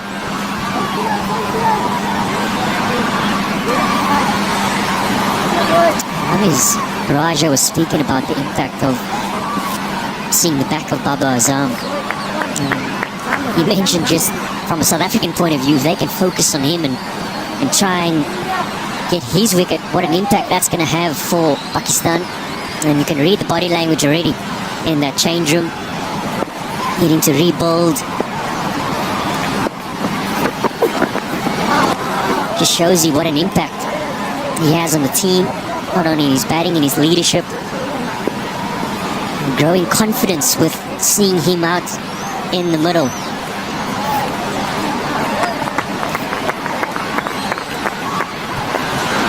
This will be a nice test again for Andile Phehlukwayo. Didn't start particularly well, but finding some momentum. Coming around the wicket to the left-handers.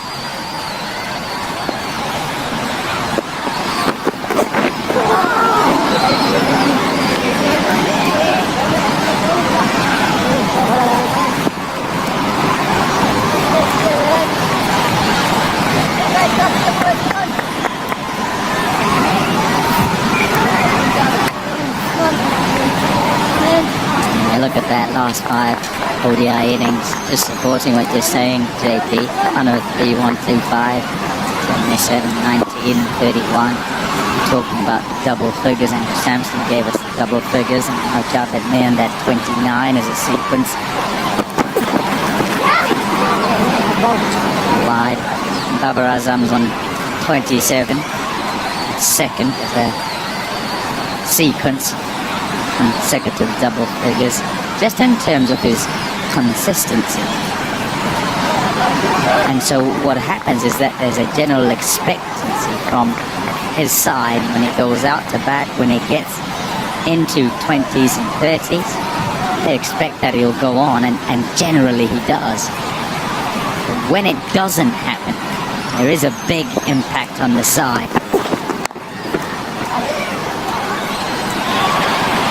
Bounces over. Backward point. And Dussen unable to stop it from reaching the ropes. 4 runs. Much needed 4 runs, those.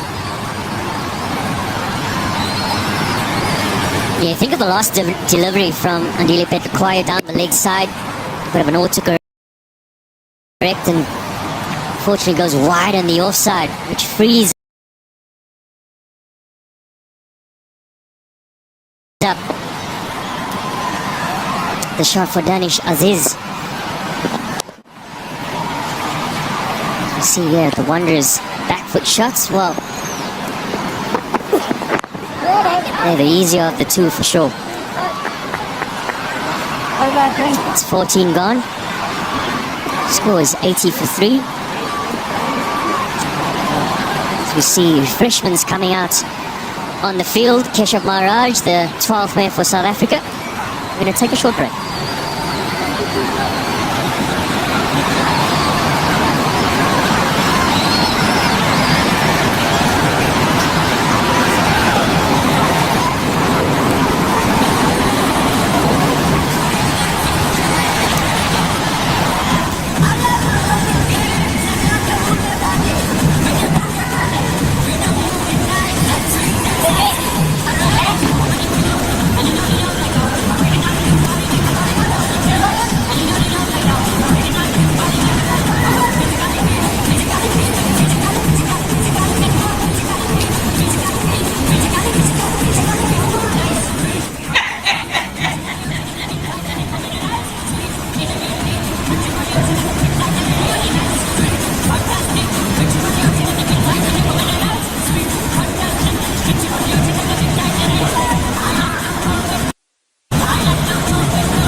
Nortje to continue. What a bit of bowling he's delivered for South Africa in the series so far. Almost become the enforcer. So the wicket's 2-4. Good catch and slip by Aiden Markram. Quality delivery by Ngidi. Points to Charles Langeveld, I think, there with the cross-seam delivery across the left-hander. And then into Heinrich Nortje. Bit of a bubble, but eventually he grabbed hold of it, the Temba Bavuma. Delivery flies away to Klaasen. You almost get the feeling that in the first one-day international, South Africa had a look at the partnership and saw how they managed to pile on the runs. And then eventually Nortje came with a change of strategy. He said, no, hold on, we're not going to allow you just to be comfortable and play off the front foot and just play. We're going to try and use the short ball to our advantage. It's something that South Africa would regard as a strength.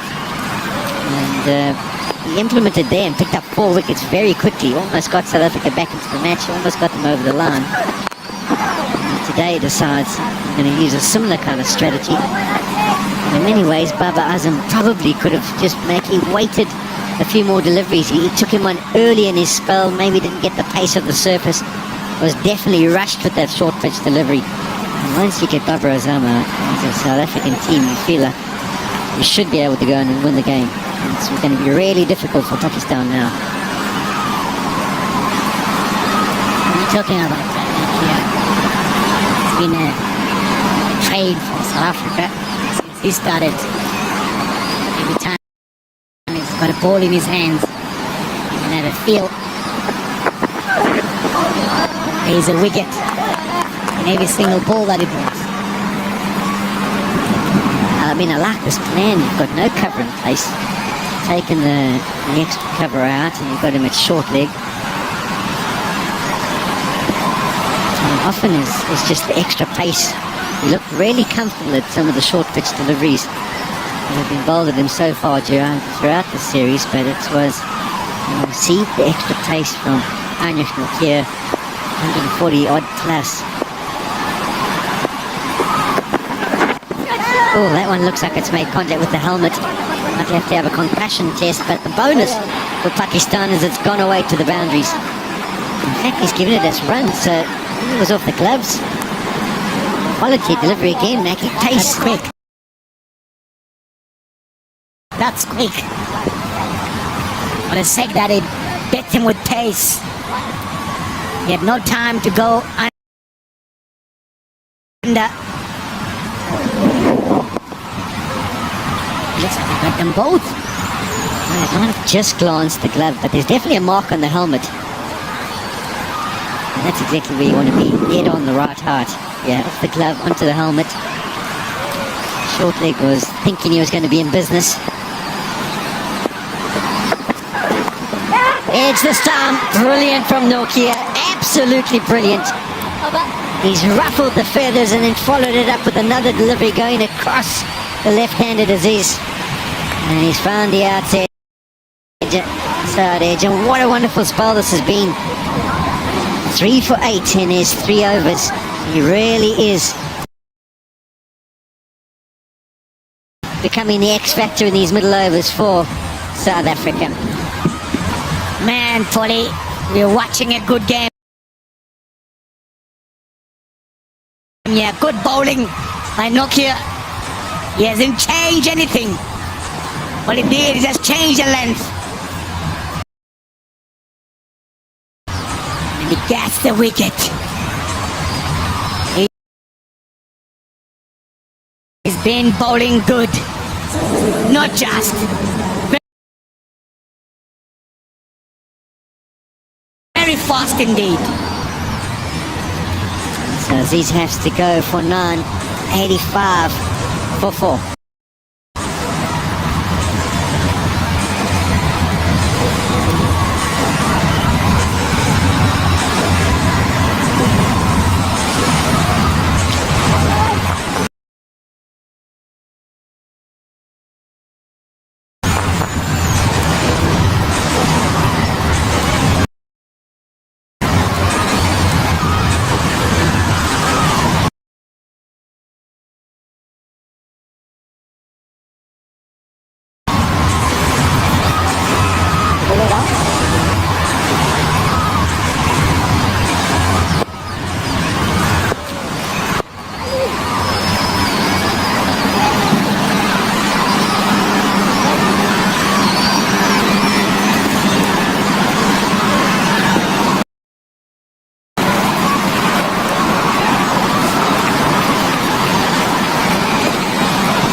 Pakistan, next man to the crease for Pakistan. 7 for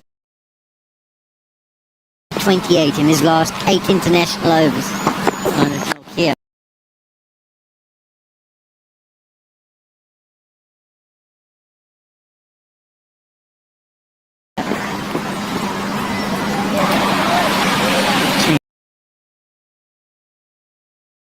Taste from Ngidi Phehlukwayo.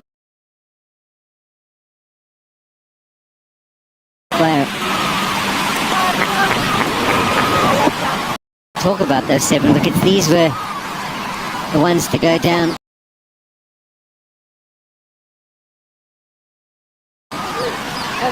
Super Sport Park, that wasn't these same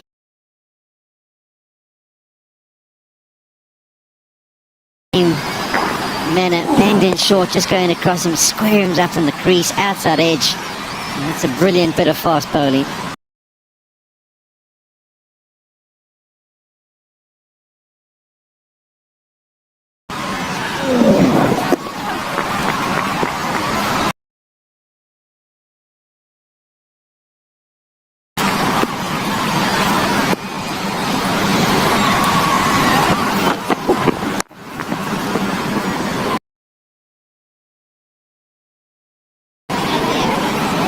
Dab off the mark.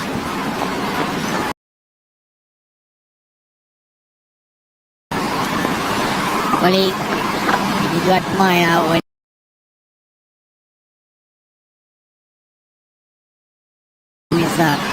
when he's due. He's been a pillar for South Africa. He ran in with intent. He knew exactly what he wants to do. Children 4 for 51, 10. Pink day, 3 for 8, and only ball 3 overs. Yeah, we say 7 for 28, and that's because he didn't get any wickets in the initial part of the first one day international, and then picked up 4 on his last spell at the back end, and now 3 quick wickets in the space of just 3 overs. He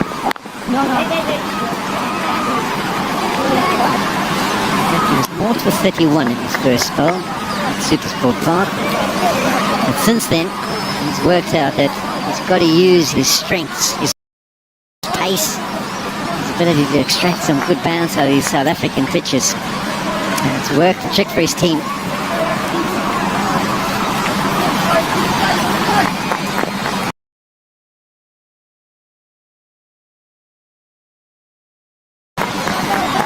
Only as you know that we had a couple of all-rounders in the South African setup.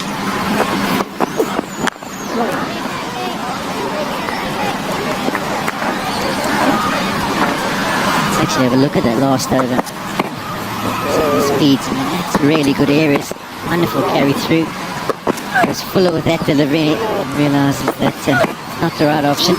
Then there's a change of personnel at the end. And that's a brilliant bouncer, followed by a similar kind of delivery. He's able to deal with that kind of bowling. First tour of South Africa by the young left-hander.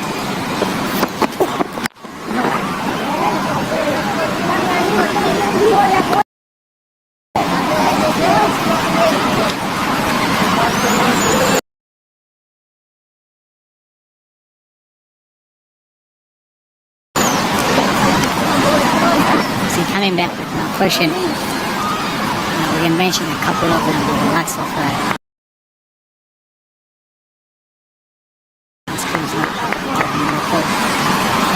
Justin Kemp was one of them in South Africa, and now they've got Andile. So my question was, where do you see Andile fitting within all of those all-rounders?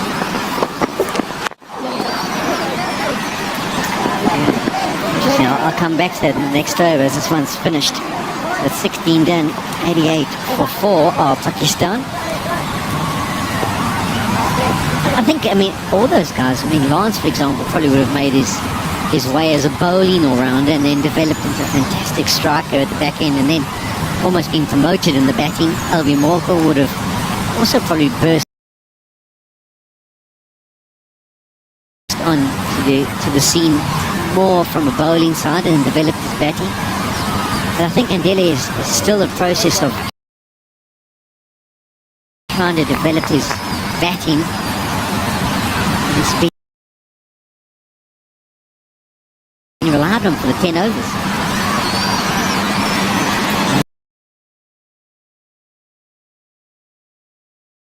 There's the wicket takers so far. Nortje heading the list 7. He's still got 7 overs to go in the second ODI.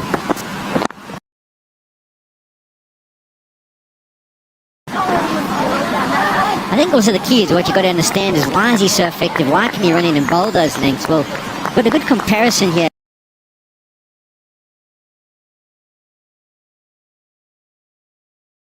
You've got Andile Phehlukwayo and Ngidi, on the one side at 132 kilometers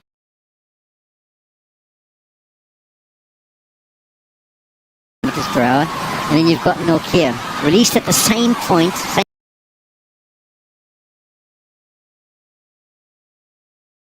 time. But just have a look how the extra kilometers per hour will rush Bavura's it's on him already with the Nortje delivery, and he hasn't got into a strong enough position, takes the top edge and goes, whereas he's able to hit the ball from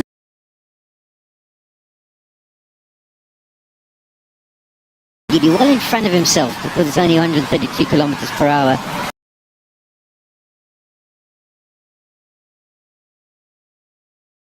And that's what extra pace does, gets onto you quicker, hurries you up. You have to have your wits about you to be able to deal with it.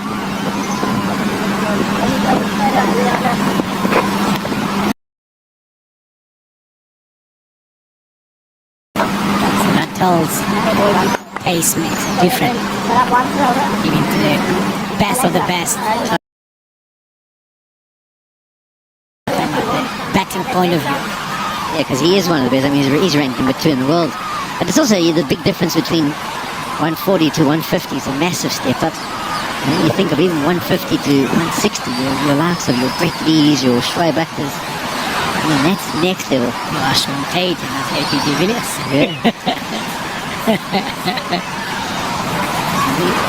Between the two of us, we were good. We were just there and there. We never cranked 160. Not at all.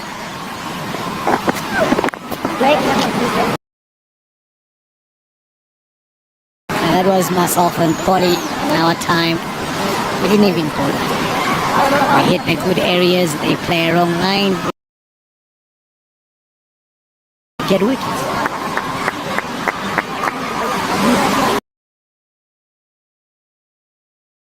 We would have liked to bowl 160.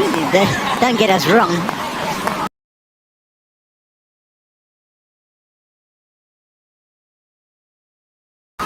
But, my body in particular wouldn't have allowed it.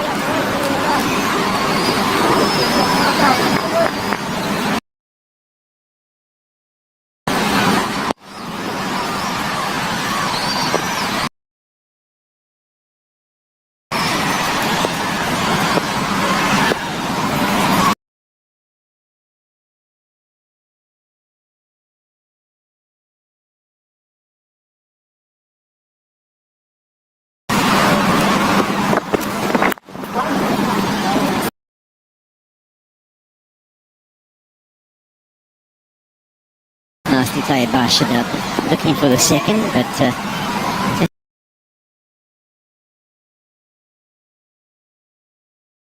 Tabraiz to the ball quickly.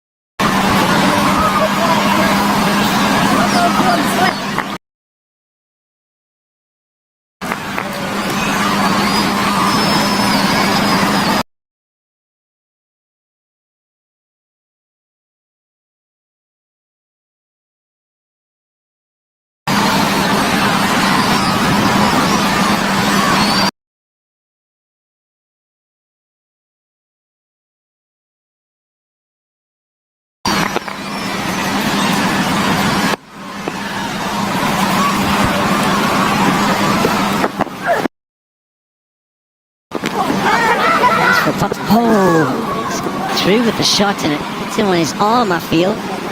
So earlier in the day, Rassie van der Dussen got a dead arm through a delivery that reared up off the length and hit him on his right elbow. That one will be just as painful.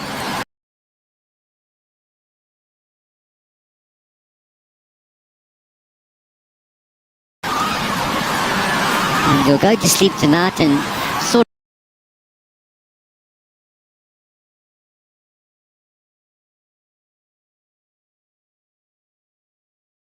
of forget all about it, and you wake up in the morning and move your left arm and go, oh no, what happened there? And then you remember back to this delivery.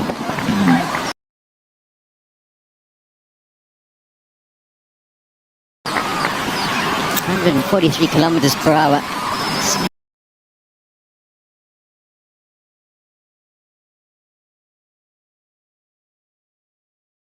Chin into your arm. It's gotta hurt.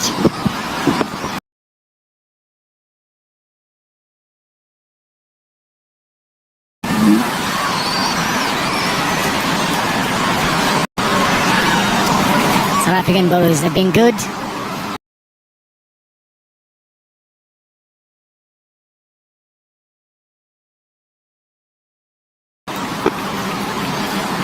Hitting the right areas.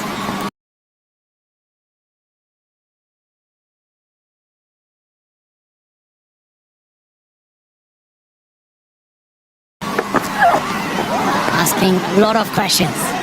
Look at Queenie there, it's 90 for 4.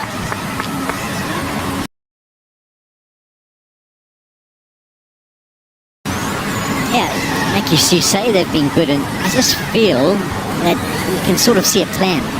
At some stages, it's super PAK against that partnership that they put on. It almost looked like, well, what are they trying to do?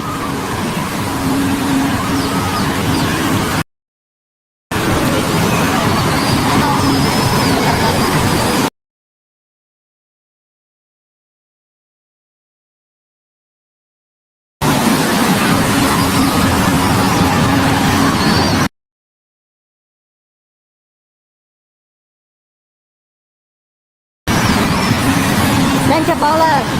Shut up.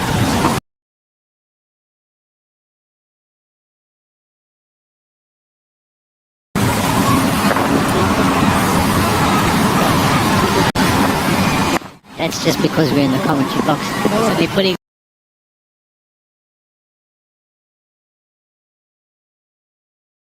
As there. giving us something to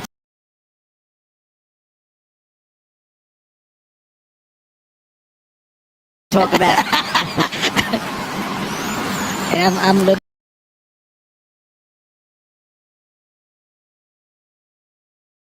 at that and trying to figure out how did I fit in that column.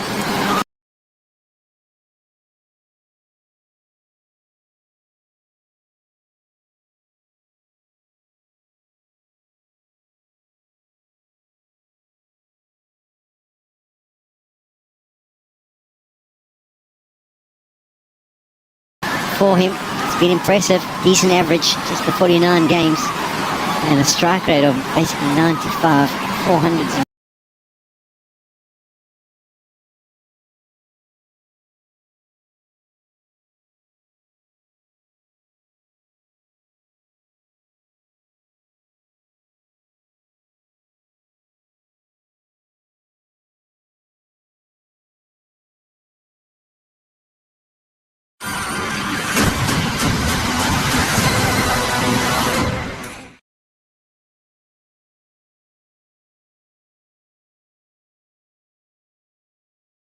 There is the option, and it's more the modern day shot that a lot of the batsmen have now decided to cotton on to, and that's the ramp shot. You just sort of lean back and guide it over the slip cordon or over the wicketkeeper, rather than having to use the force to try and drag the quick delivery across to the leg side. Just use the pace. That's what he possesses as well. He can bowl a Yorker at will, at high speed, That one was 151 kilometers per hour. So there's been short pitch deliveries. And then just when you're worrying about those ones, he goes, hold on, I've got something else up my armory. And it's a quick one as well. That's a toe breaker. If you missed that one, you will have been limping. Oh my word. Don't miss those. 151 kilometers an hour.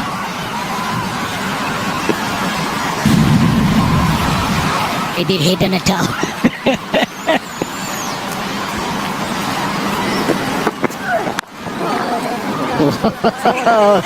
I think that was expecting a short pitch delivery, that kind of movement. Anyway, he gets away with it. 4 runs from the over, 96 for 4. Okay, I've still got a little nodule on my one toe from an instant Yorker from Shwebata. It left me limping for at least 3 or 4 days. There is the fastest 2000 list, Hashimamla, our own South African, just 40 innings, averaging 56 for brilliant strike rate.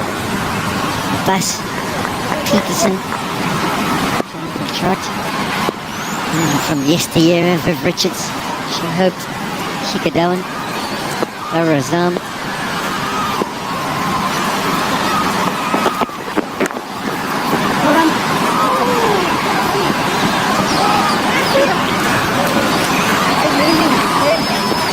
Mine took just 18 innings to get to 1,000. He was the fastest to do so. So he's slowed up a little bit, not much. He's in really good company. He told the countries that they make sure that he doesn't get any runs. That's why he's still ranked. Playing in top 10. Ngidi continue.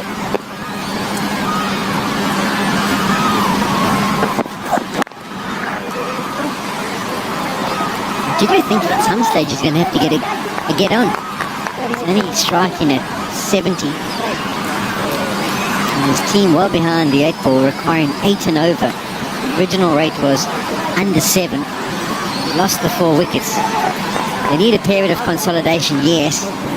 Partnership is just 12 of the 26 deliveries. He's going to have to take the attack at some stage. Maybe he's waiting for the change bowling of Shamsi. Maybe he believes that's the person as the left arm who spins it into him at times that he can take down.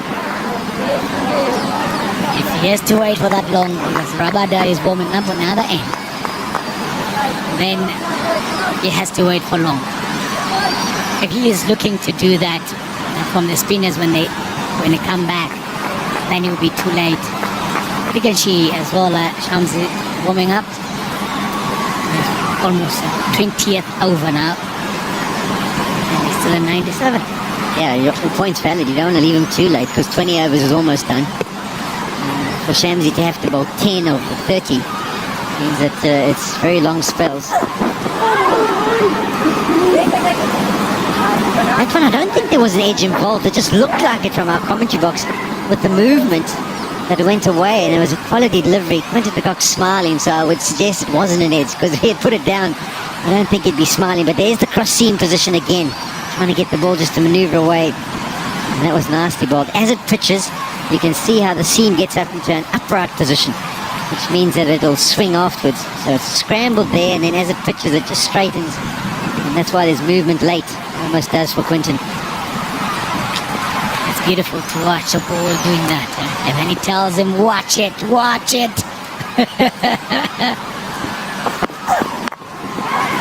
He doesn't have to watch that one. It's up and over. It's plenty of width. No response from Kakazaman. Not saying, listen, why don't you go and watch that one? It's gone away to the boundary, but it's nicely played. The only thing that I want to say, it's good to see him coming back into his rhythm. He has lost it a bit, but watching him again, getting back into it, is one of those players that you love to watch him bowl. But that one has gone for 4, was a little bit wider, was given a lot of width. The good cricketers, they launch in those ones.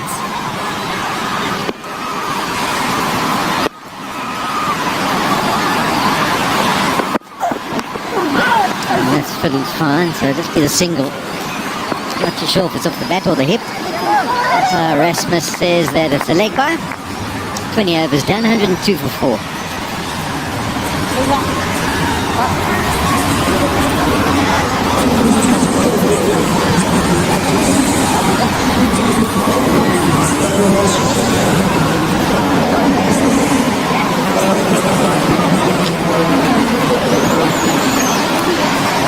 There is the batting card. Wasn't much of a start. Early wicket to fall for Pakistan, but Bavuma and PAK got onto a decent partnership. Then all of a sudden, introduce Heinrich not here. 3 wickets. There you go, Mackie. There's that sore toe. I told you, 151 kilometers an hour makes a toe breaker. You can see that the physio bringing the magic spray just to numb it. Look at that, straight on the toe. Man, 150 kilometers behind that, most definitely. Magic spray will just numb it for a while.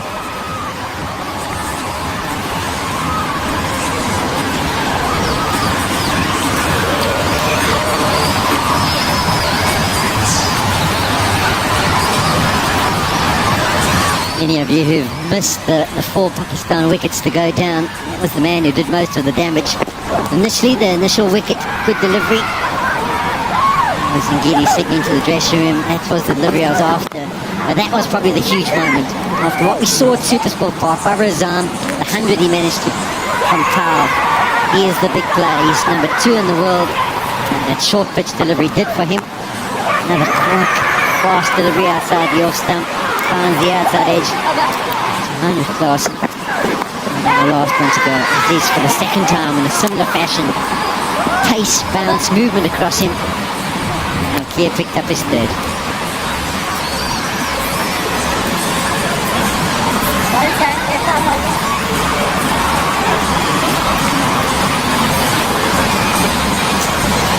Nortje Singer calling change. And Shamsi.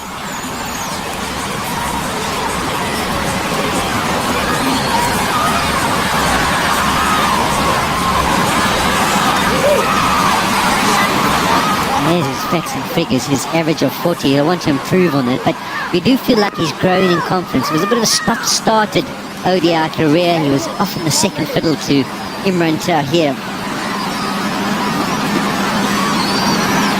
Now he's the main man. Got some good overs under his belt in the domestic 4-day competition. He's been with confidence. He'll be looking to play his part. Call of 2 straight away, but he's going to take on the arm of Rabada. You're talking about growing confidence. Right? If you are number 1 in the 2020s, so surely what else will hold you not being that confident?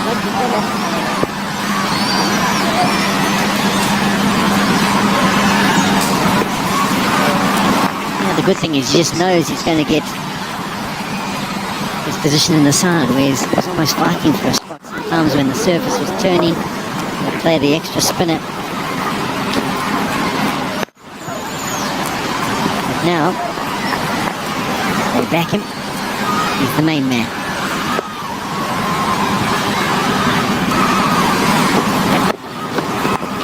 That's nasty swept.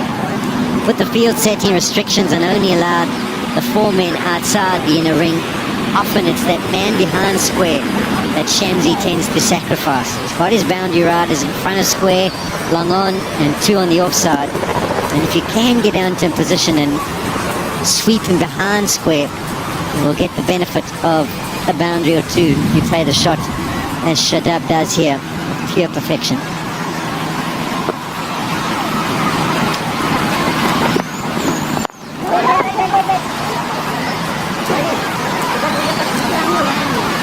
The good thing about Shamsi, he almost knows where he should be bowling. He's got fielders in the right position. He They want to attack him with like a straight fielders, sweeper.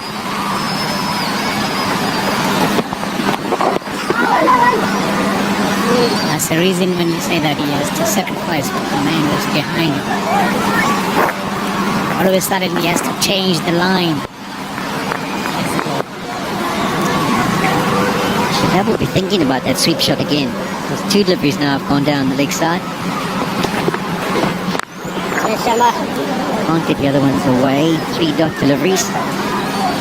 Next commentary stint's going to be Ramesh Raja and Vernon Philander. I'm going to leave Ramesh with a question to answer for me. Dinesh Aziz hasn't really looked the part. Who else have you guys got for the what could be the decider, the 3rd one-day international? Is Heather Ali? Okay, will you give us the breakdown of it? I'll pass over to you. The end of the 21st, 108 for 4.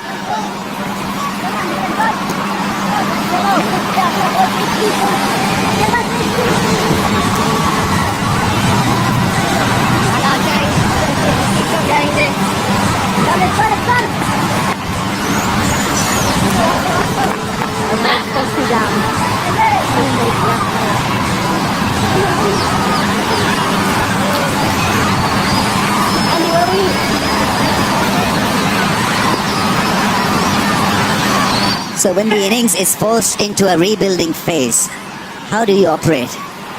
Because rebuilding phase can be of 2 types, Beuran. One, the original one, where you dig in and you start a partnership again at a reasonable pace. The other way out of the situation is to go aggressive at the bowling and try to get back some rhythm and momentum. By forcing your way through. Good afternoon, Ramesh. It's a tough one, especially when it rate keeps climbing as well. It's not a low total that they're chasing. So of course you can't let that rate get too high, so you have to be busy. Trying to go 5, 5.5, 6s.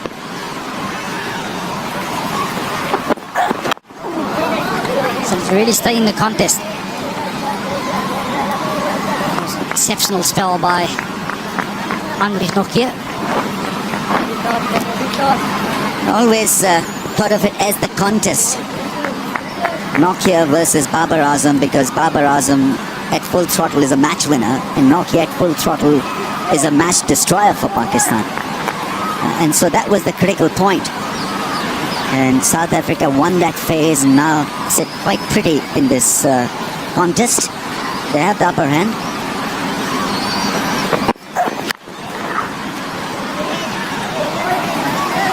And I suppose that's the excitement of one-day cricket when you have those sort of matchups. Baba, world-class player. Nortje, world-class bowler. Today, Nortje's got the upper hand on him. Previous game, I felt Nortje just felt his way into his spell. Today, he really made a point of starting well, starting under money, bowling with some good heat, good intent, short balls. That made life easy for the Pakistan batters.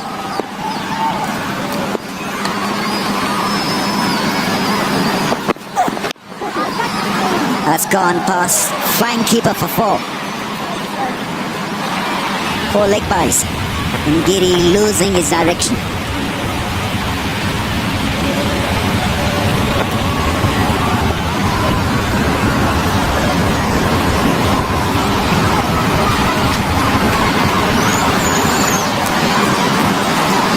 Ngidi just angling it into the pads. Got the line wrong. Can't get there. 4 leg byes.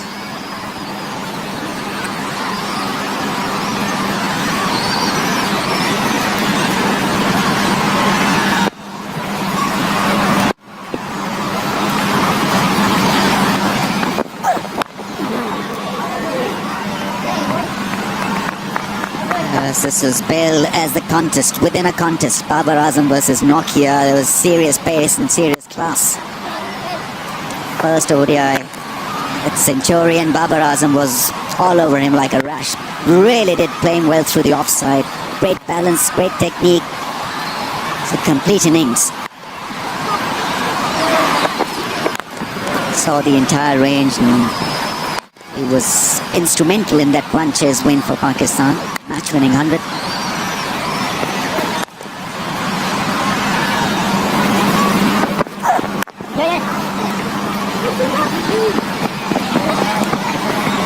Just after getting his 100, he was gone. It was Nortje there who got it right. Cracked the code against Bavuma with a good one, and today a little bit more livelier pitch, more pace, more strength behind that delivery, and got rid of Bavuma when it mattered most for South Africa. Otherwise, this game could have been won single-handedly by that man because he's got class and temperament. Yeah, Anrich not here. He's been phenomenal. Last game, came back, had a good spell towards the back end. This game really started out well today.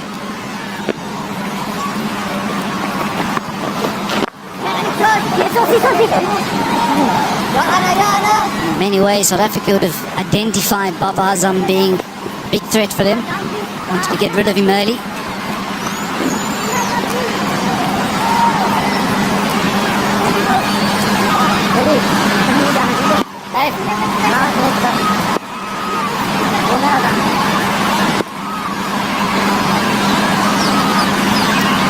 Asking him to restrain himself against the left armer, Kock. Shut up. It's asking him to do this, just basic rotation of strike at this stage. I don't know whether it'll work eventually or not because required rate has jumped to over 8. For Pakistan really to have a good run at it, Fakhar Zaman has got to last the distance then.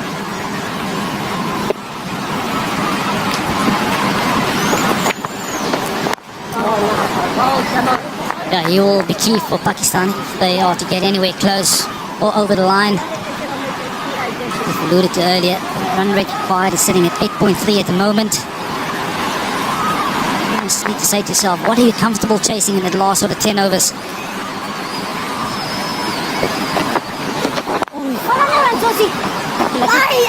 Almost work your way back from there. These 10s that you're comfortable, from here onwards, you'll have to go at 7.5s, 7.5s in order to make that equation possible.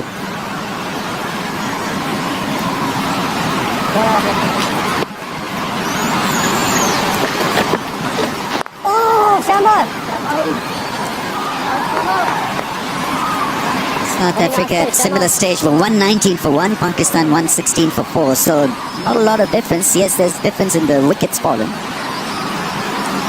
Then South Africa ran away with the show with a couple of great innings. Rassie and Dussen and Miller tearing into Pakistan attack, 116 for 4.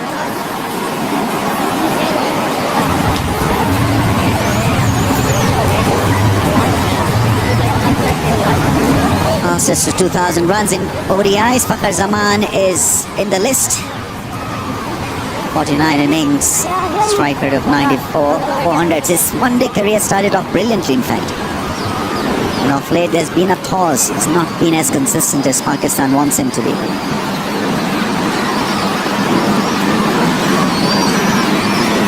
So Fakhar Zaman in that clique of some very, very fine players. He got 1,000 in 18 innings, and then there's been a pause of sorts.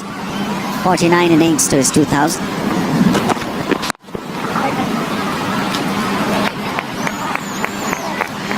It's good fielding by Temba Bavuma.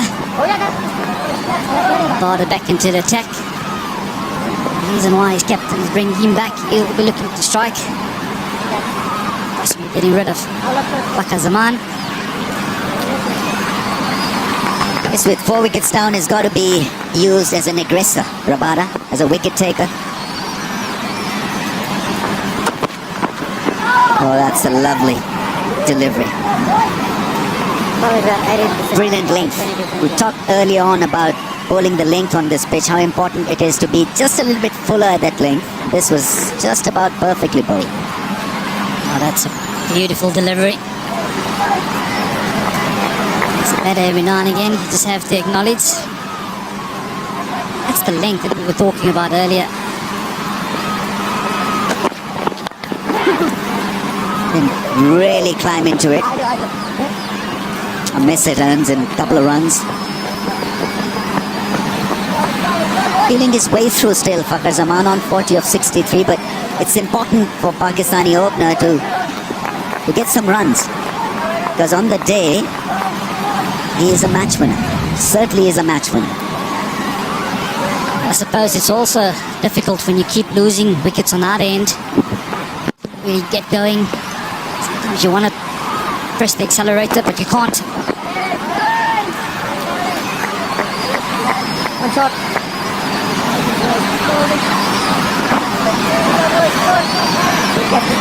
This is a venue where South Africa pride themselves, especially when it comes to the pink ODI as well. Great record.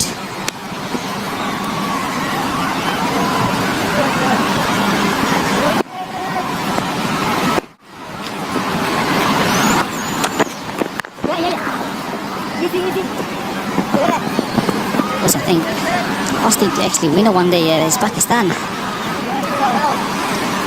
That's right, it was a high-scoring game, I believe. No, it wasn't. I've been corrected.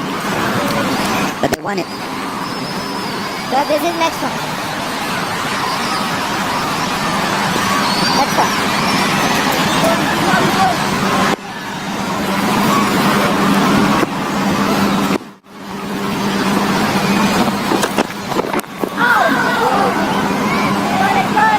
It's an edge, gets a run. Keep the strike. It's 120 for 4 after 24 overs.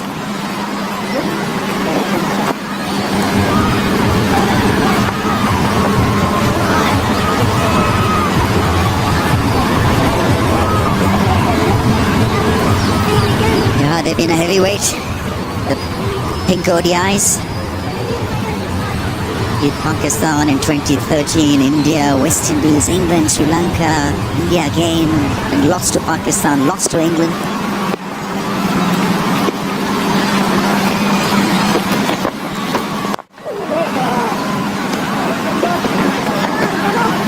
They've done everything right here to win another pink ODI contest.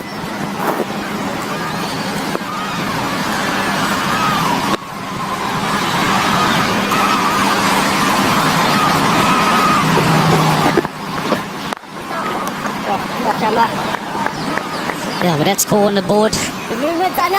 Current match situation. You have to feel that they count themselves as favourites.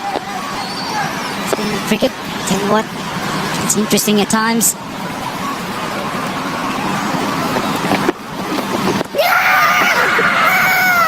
Oh God, it was a tremendous appeal and theatrical stuff from Shamsi. He ran straight towards the batsman. He was convinced. DRS timer is on. On for a review. Well, Shamsi, he loves this one. Seemed happy as soon as he missed it. Sadab went for the sweep shot. A little bit of turn. Oh, tell you what, that's out.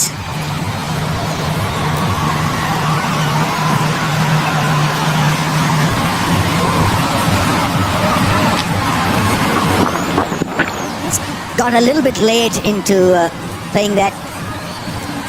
The initial movement was probably to play it with a straight bat and then decided to sweep him.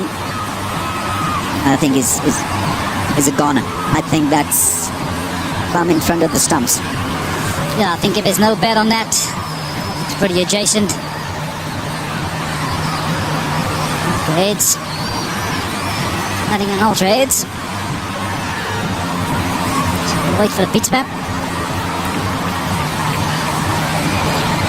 What's your bet? Hitting middle leg, leg stump? All 3 stumps.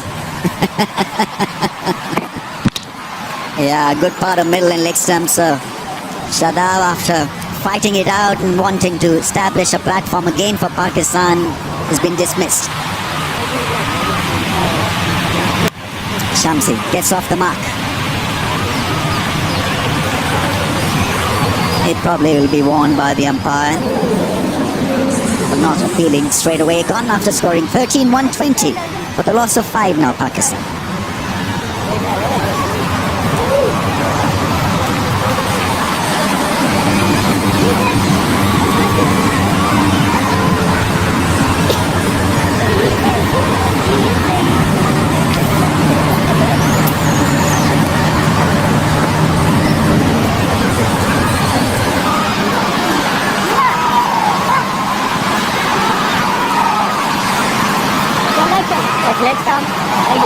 Let's come out of pole.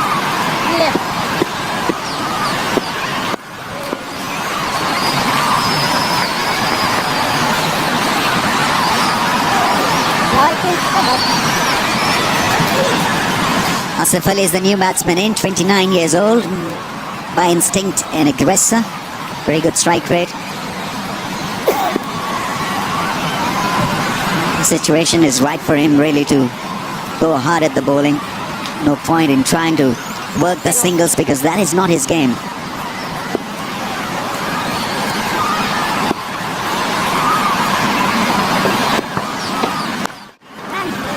That's a smooth start. Good drive towards long off. This is the result why he's there. He's not went for a sweep shot. Didn't get any bet on it. Trapped right in front, LBW to Shamsi. He was pretty convinced straight away. And that's the problem when you start dead betting everything, then you're not really able to manage any kind of rhythm or momentum. Didn't pick that spin on that one. This looked like the wrong one from Shamsi. Shaping up the cut. Expecting the ball to turn away from him. Another leg before. This time not to be.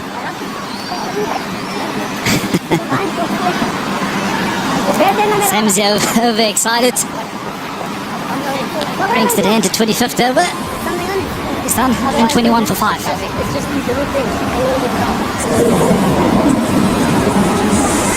But he wants to bowl in umpire also. Which can be just a touch difficult, buddy. Yeah, a lot of under edge.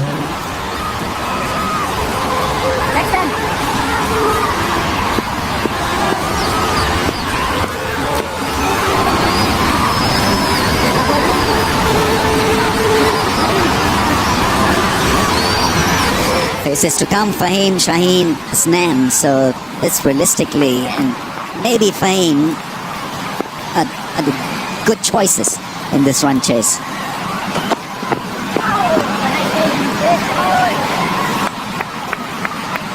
Played a little bit with Asif Ali down in Cape Town Blitz.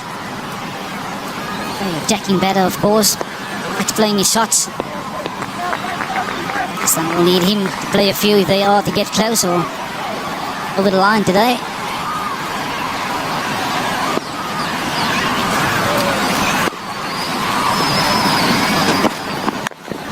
See, this kind of bowling makes you just a little bit hesitant. This is quality bowling, so against medium pace, against bowling on classic tracks, Asif Ali will tee off straight away, but there's this seed of hesitation in the mind of the batsman because there's quality and there's grease on the surface, so then you've got to decide very quickly what you want to do, so your good shots become a little confused whether to go for it or not. Then you see that ball hurrying him up. Yeah, I always felt that playing in subcontinent teams, and especially up here in Johannesburg where there's a bit of extra bounce, like you said, they really become hesitant in the stroke making and the shot selection. So they don't trust playing on a surface like this.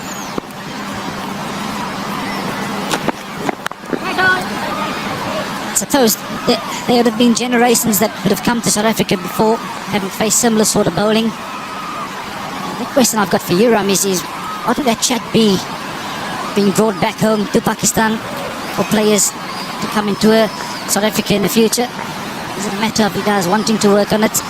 How do you go about it? I've been harping on on getting the surfaces right back home and to prepare better when you travel to South Africa or to Australia, where your test will be against the short pitch bowling, against quick bowling. And so I'm a big advocate of, if you're not getting services done up by local curators, then go for the drop-in pitches. Maybe have one in Karachi, one in Lahore, so that when these guys travel abroad to greasy surfaces, they are in better position to challenge the opposition. I mean, you can question Danish Aziz's technique against short pitch bowling, but the poor guy is just not, he hasn't experienced this kind of short bowling or bowling at pace, because at domestic level he is not being exposed to such venomous quick bowling. Normally you get dead pitches, docile pitches. He's excellent against spin bowling. He's a big striker of the ball, but here it's a different ball game altogether.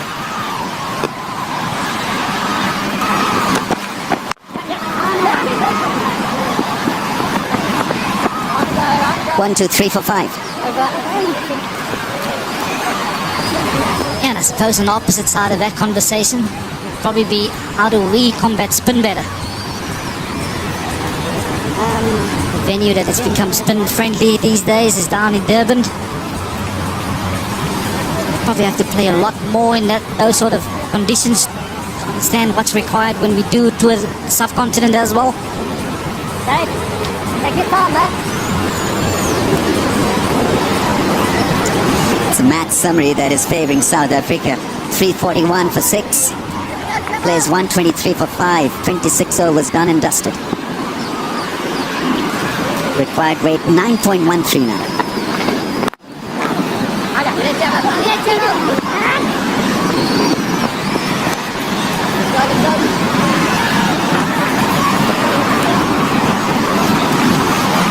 Yeah, I had no idea against Nortje. He was sharp and quick, just hanging his bat at that length. And today a similar call. What? Oh, skinny, Johnny. I suppose it's also never easy being on debut. You've got to face the same bowler after he's dismissed you in a certain manner. There's a trend starting to form against you.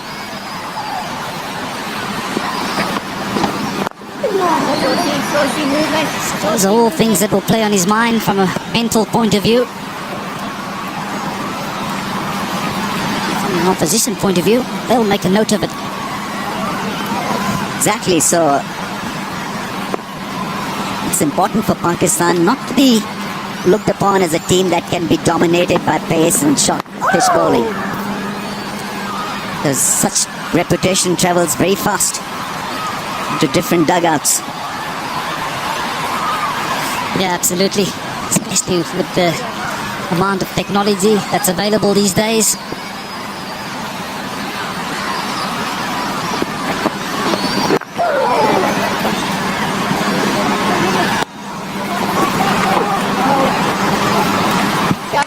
Every team these days have their own video analysis guy on board, so they'll make a note of it.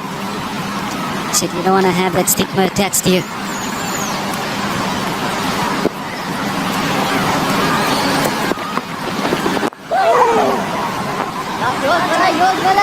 It's been a good spell so far from Shamsi, keeping things nice and tight, including a wicket to his name. 4 overs, 1 for 13. 126 for 5.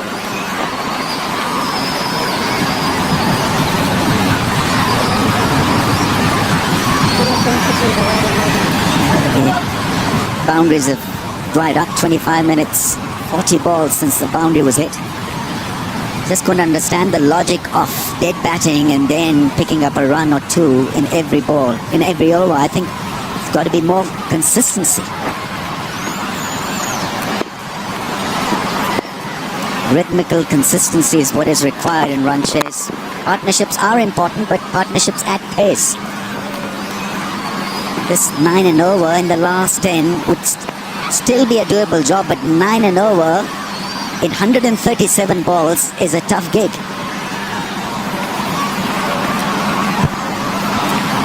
Yeah, many ways, you just feel like it's starting to slip away from Pakistan. You said you can't just wait until over number 40. Still need to form little partnerships, little targets. Oh, big shot that is. Huge 6 over square leg. Got good hold of it. Climbed into it. 6 over square leg. Gets a 50 as well. Gets it with a 6. Yeah, what a way to go to a 50.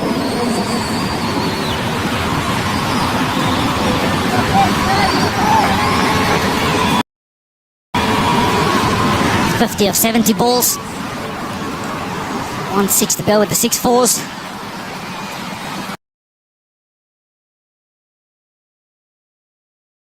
This is how he got it. Back of the length. Slapped it hard. And it's gone the distance.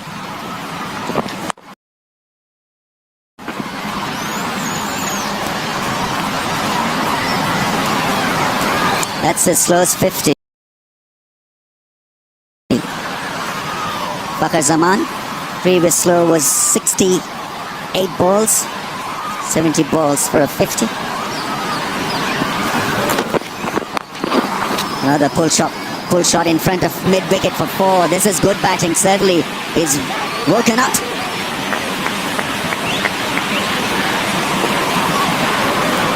This will give him a little bit more belief. This occasion, much more controlled. Control the ball down, way in front of square. Fielder is way behind square.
Been a good over for Pakistan, 12 from it.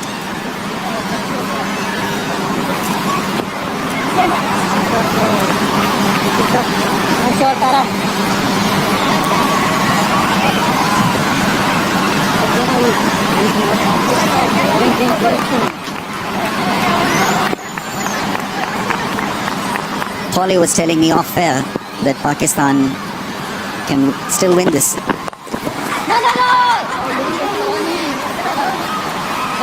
So it's over to Polly and Makaya. Yeah, nothing's impossible. Nothing's impossible, especially with this man at the crease. What a wonderful 50 it's been. Took a while to get going. It's just the 7-4s and the 1-6.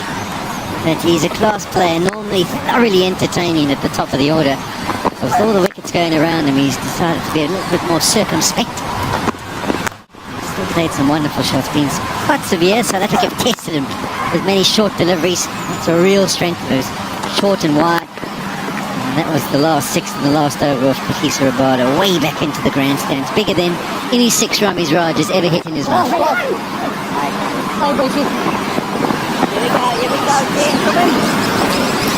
Yes, Polly is trying to build an inning here.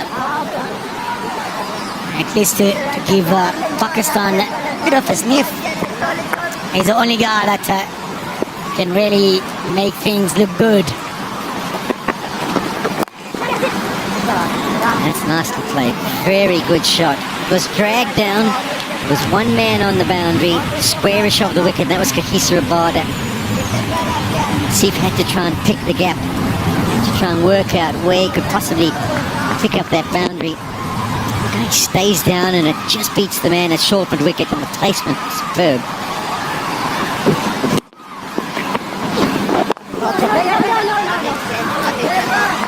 Have to watch out there with Temba. He's quick. quickly onto those things. He's very quick and he's got the arm as well. Don't try to take him on. Shamsi.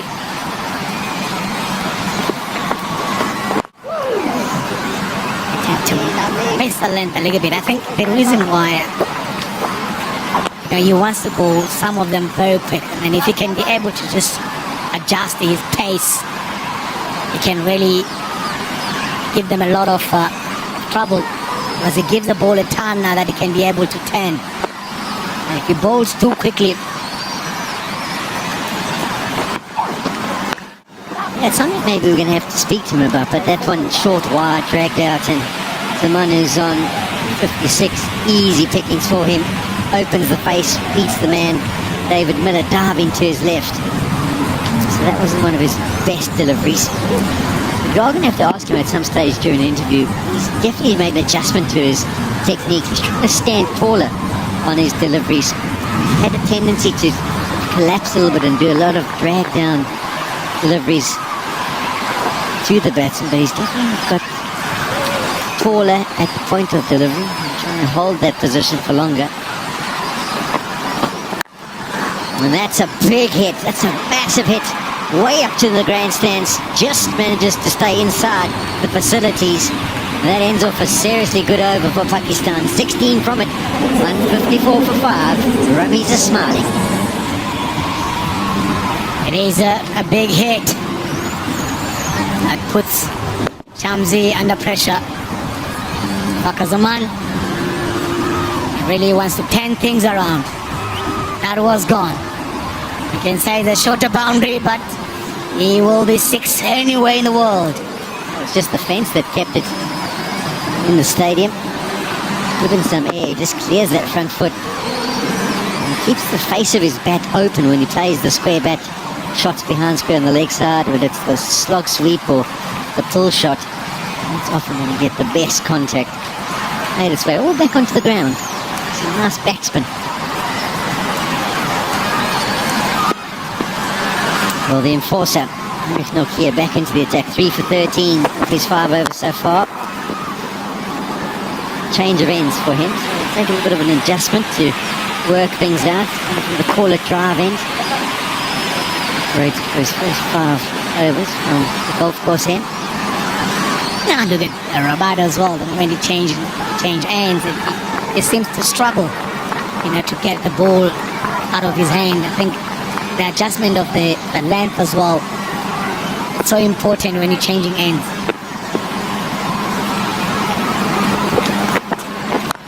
I think someone, and it might be the left-handed Pakistan batsman, has decided it's time to throw caution to the wind.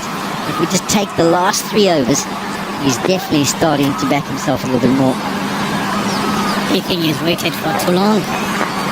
If he can be able to do that to Heinrich Nortje, the paceman, you can say that he sees the ball as big as a cucumber.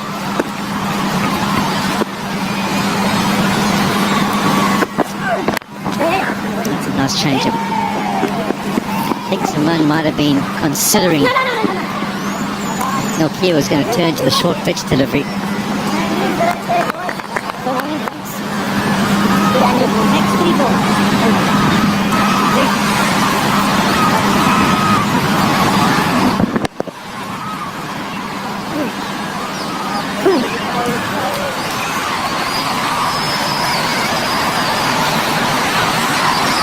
Do you think from the wicket point of view, the pace of the wicket is different with the ends? Back of the hand, slow delivery. I think he's quite excited at the fact that it's got through the defences of the right-handed Asif, but in all honesty, I think he comes to his senses, does Nortje, going over the top. The reason why I was asked that is if you look at our actual fact, that was the back of the hand, slow ball from Heinrich. It's almost like this side of a call-it drive, it hasn't given him that pace that he had from the golf end. The Could just be the bounce. There we go. Showing you that he can still bend his back and get the odd one through. So do you say that was a warm-up ball? Yeah, he was just getting loose. But talking about that, we've seen some fast deliveries when he was bowling from the call-out.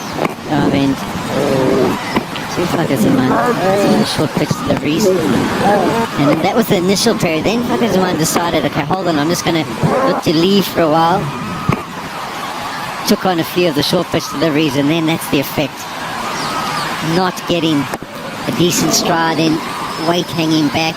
That's sometimes what makes the mistake. It just shows you what fast bowling can do, even in the one-day international format. It's class.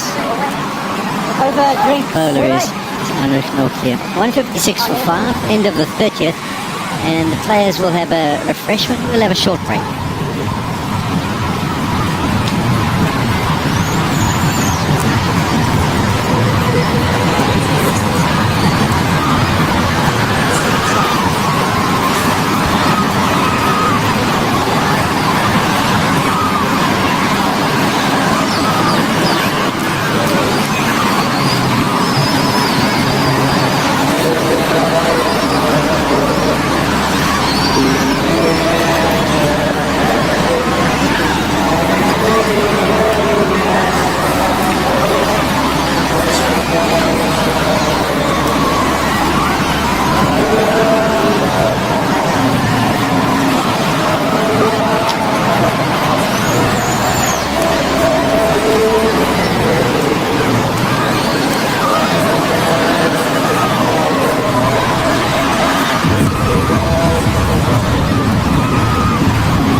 Good effort by South Africa so far. 341 for 6, and managed to accumulate near 50 overs, and at this current stage Pakistan 156 for 5, 186 required in the last 20 overs. So there's going to be a change of bowling, and I'm not against this. Aiden Markram into the mix. There's off spinners. I think it's always good to try and give some exposure, particularly to the part-time spinners. You never know when you need them down the line in this one-day format, and considering that the World Cup is happening in India next time, definitely can forage a little bit of a career for himself as a part-timer. Someone like a JP Duminy. He's not in the commentary box at the moment, but he was very good at his golden armed off spinners. That's a good start. See, that's Nortje, Yeah, there. Ooh, first up from Queenie. You know, when you're talking about JP, he's been used quite a lot while he was playing for South Africa.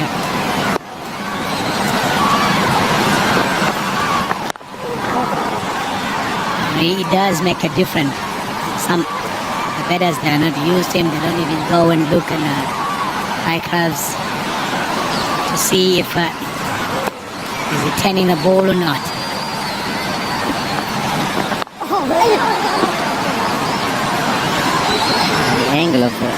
follow through from Markram there made sure that no single was accumulated. Well, this has been really good. First 3 deliveries. He's a tall man, is Markram, so he can be a little bit flatter than maybe the shorter individuals. And he's been pretty accurate. Captain Temba Bavuma would be very happy with his first 4 deliveries, dot balls, to a man who's 67. I've got a feeling there might be a big shot on its way.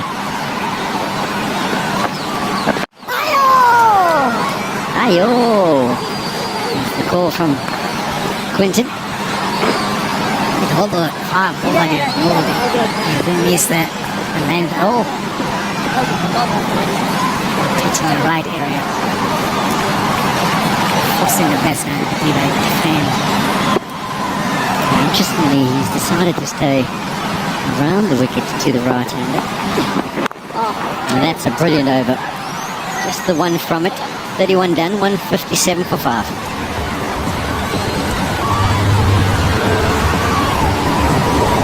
So what that tells you, you're seeing someone that can be used more often. And Shamsi is not going well. So he gets from here, economy of 2.5, 0 and over. Unbelievable.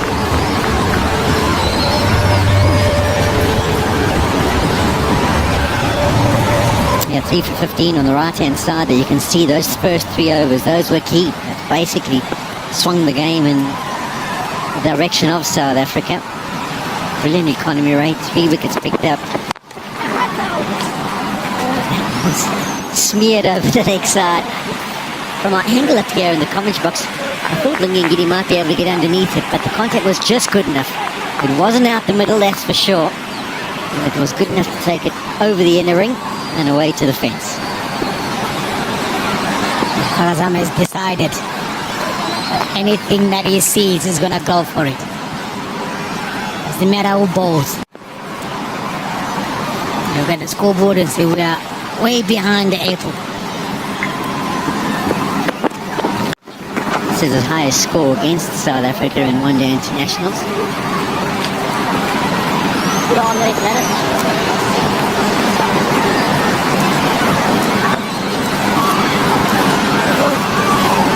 You do think and wonder if they do give Aiden Markram another over. And the approach that we're now seeing from someone against Heinrich Nortje could be a thoroughly entertaining over.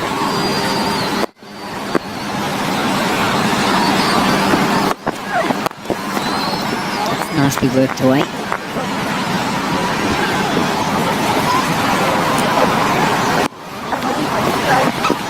Look at that partnership as well, 43 of 43.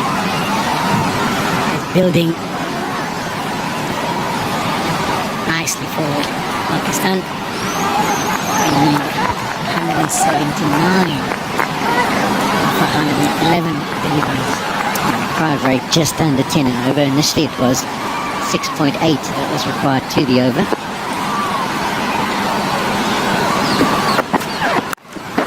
Nice to play it again behind square. Rabada gives chase and gets his knee stuck in the outfield, but still does well enough to stop it.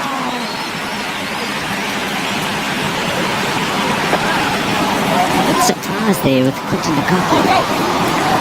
It's a delivery that's been whacked out to the longest boundary on the ground. Rabada's had to slide and get the ball into his hands and then make the throw, but Quinton the Kock in all that time hadn't made his way to the stumps.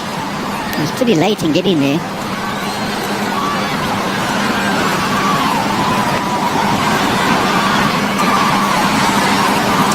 I could say he's a ball watcher.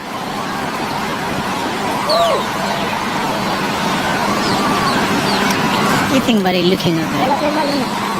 Pakistan with his counterpart Asif. When they bring their 2020 style here to get to those runs of 110.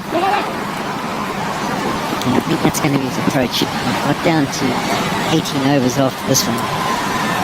He's got himself to 76 or 87. And I think when he just recognises something, he's going to go after it.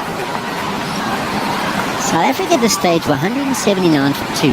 Pakistan 166, so only 13 behind. You can't take away from the fantastic efforts, though, of your Van der Dussen or David Miller and their striking power at the back end of the South African innings. So a lot of work would need to be done, but just 13 short of where South Africa were.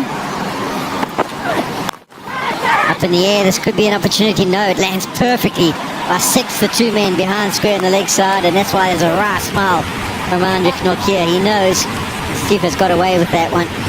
But 13 off the over again, 170 for 5. We were counting every single run that South Africa was scoring. I even said to Pomi, if South Africa decided to go 10 runs and over, and then 1 over will go for 5, and then they need to go 15 runs in the next over. Those things were happening, and that's their 6th partnership of 50 for Pakistan. 50-run partnership between the two contributions, 33 from Zaman, Asif Ali, 16, and 4 of those came off the last delivery, so we know he's been the man that dictated terms. This is going to be interesting to see. Once again, Markram starts well. Sometimes as a part-timer you end up dishing up a bad delivery, a long hop or an over-pitched one. Nothing of that sort from Markram so far. It's been 7 good deliveries. Will Zaman try and put him under pressure? Oh. That is a quick one from Markram. Right. How about the look of things?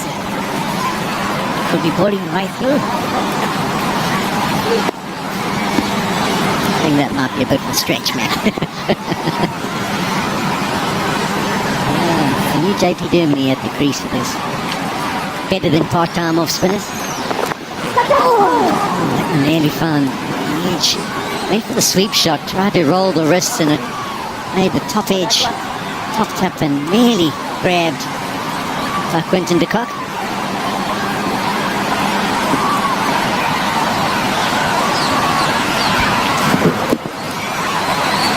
Came off softly, that was with the glove, that's why it just ballooned away. Oh, that's class. Markram likes to bowl a flatter delivery, particularly when he feels like he's going to be under pressure. Just to wait for it to come to him, open the face and guide it, and bisect the 2 men behind backward point. That's very good batting. That is like a bit much of a width. Kazaman waited for that much, for that one to just cut it between 2 men behind.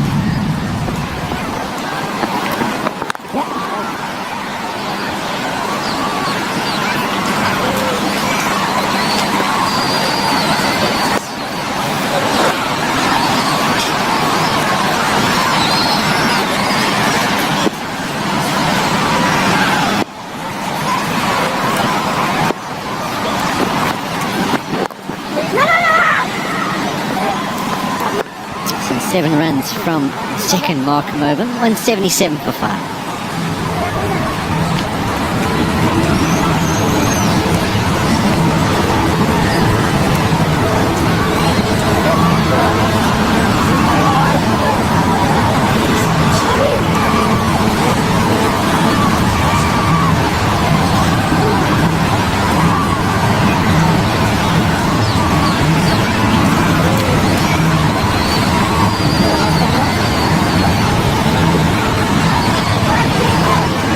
There are the worms. They seem quite close together, but there's 12-run difference between the two.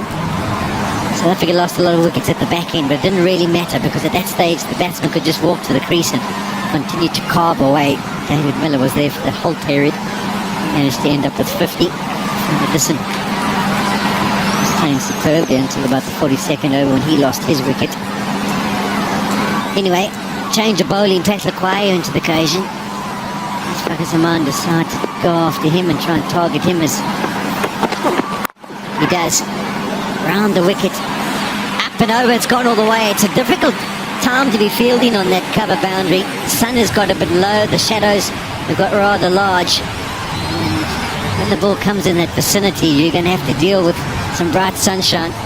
But Simon and not allowing Phehlukwayo to settle, charging at him, opening the face, carves it away, and it's the shortest boundary by far on the ground today. Contact good enough to take it all away. He has made a right move. Almost he knew that would be a slow ball delivery first up. And then he swing from the hip. Chopped across it, didn't he? Yes, indeed. That brings by the changing field. Third man comes up into the circle. That's not where you want to be bowling. The third man's just come up, but he gets away with it. A bit of fielding by David Miller behind square. It's made contact with a sore finger, I feel. A difficult time to come on and bowl, isn't it? Because you've been sort of sitting in the outfield for a while. You haven't really had the chance to limber up, and it's going to take you a few deliveries to get going. And the man at the crease is now deep into his 80s. Good ball. Good change of pace from Andile.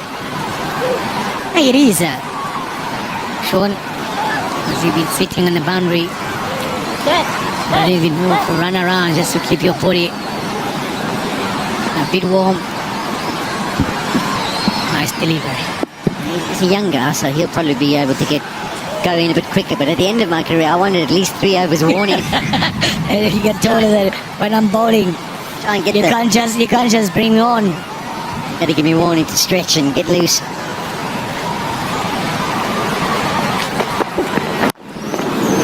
Nicely played. Caught straight away. A call of 2.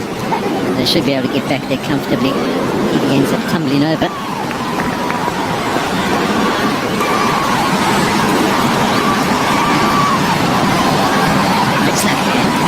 A bit softer, just close to the boundary, because all of them, when they go down, there's something that comes out from the ground.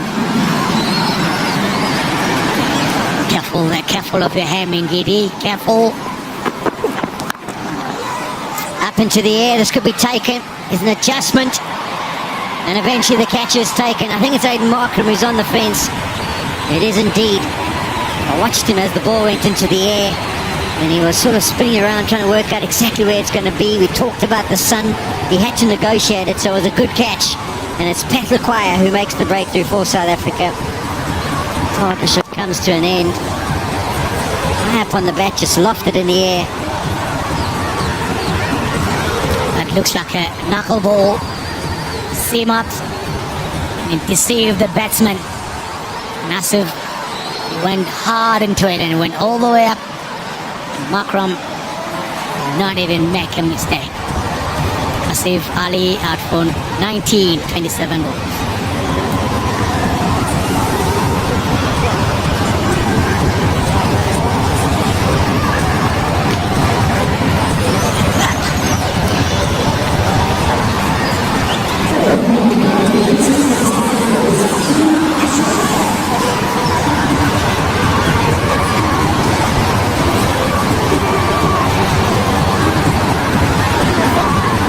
Just trying to signal something to the left-hander.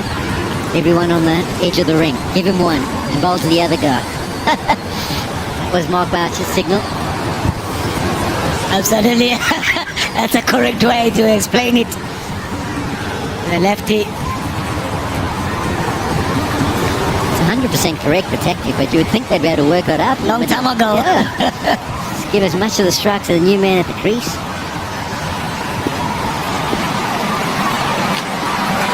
Fahim Ashraf to the crease, best of 28 against Australia in Sharjah 2019. Just 190 runs. They don't want to give him a single for the last ball of the over, so they've done really well to keep him off strike. 186 for 6. And at this time, Andile Phehlukwayo would have worked out that the batsmen were going to be coming hard at him. He went to the knuckleball variation, which is a good option. And it worked an absolute trick. Lofted up into the air. And he picks up his first wicket of the day. Also notice, Mackie, how he turned his head there, Mark, just to make sure that the sun wasn't directly into his eyes.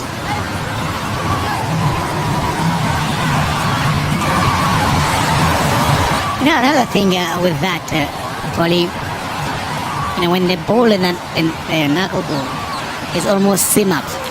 So as a batsman, you're thinking it's coming quicker to you, but it's very, very slow. So Markram will continue with the fact that the wicket was taken better at the crease. Dave, come back. The first game or what?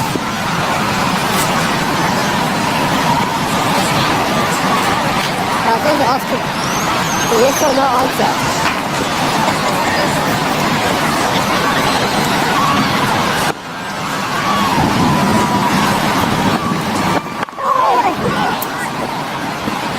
I don't know if you heard that over the stump marks, but I don't know what went on before, but Quinton the Kock said to David Miller, is it your first game or what? And David Miller gave him some sort of reply. He said, I wasn't looking for that, I was just looking for a yes and no answer. So he obviously was in the wrong position at the right time, but they're having a bit of fun out there, the South Africans. Oh, Aiden. That's the humour of the game. Really.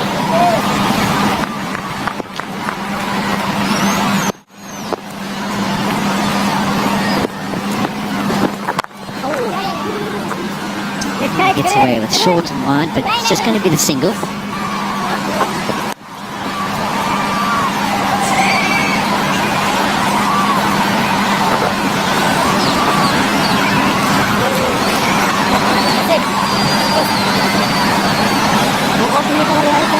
Quinton the Kock gave Kagiso a bit of a look here. Just pitched too full, made it really difficult for Quinton. Temba. Brilliant bit of fielding by Temba to move so quickly, but he just couldn't get the ball quick enough. Zaman was through for the single, he wasn't turning back.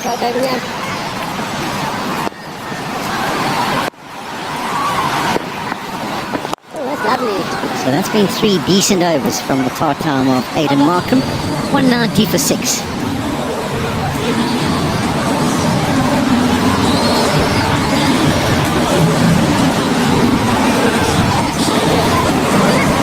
There is the batting lineup. Zaman 91 of 97.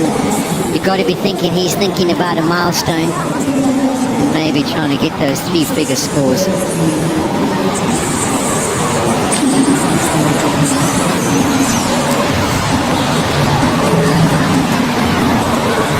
Time for a change of voice up here. Mark Hayes, he's been chomping at the bit, and JP Duman. Thank you, Sean. So 152 from 90 balls and 4 wickets in hand. That's the problem for Pakistan. Phehlukwayo about to continue. Looking to come back for the second. She'll be able to touch and turn. Puts the dive in as well at the last minute. It was always going to be okay, I think.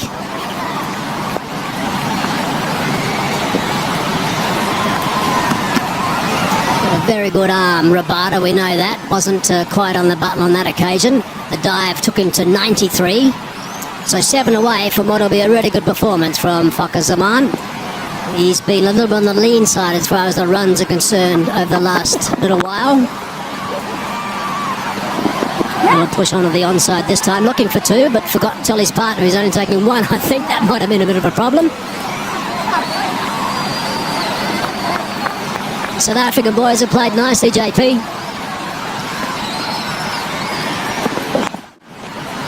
Good bit of running. But yeah, just to come back to your point, they certainly have, and they take a lot of confidence out of this game, particularly from a batting perspective, and how that top order really performed throughout this game. It wasn't easy conditions necessarily in that first 15 overs. It was about setting a foundation. Up and over, and just fall short of Rassie van der Dussen. It is the shorter side of the 2.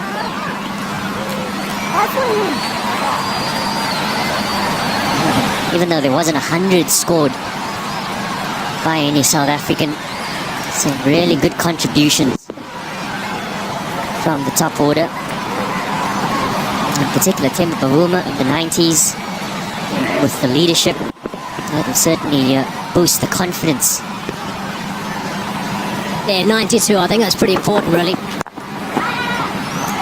Second game control, getting 92, and he played nicely and didn't get the three figures because he was playing for the team, which will be disappointing, I'm sure, but the fact that he was trying to get the team further ahead than what they were at that stage is very positive as far as he's concerned as captain, clearly.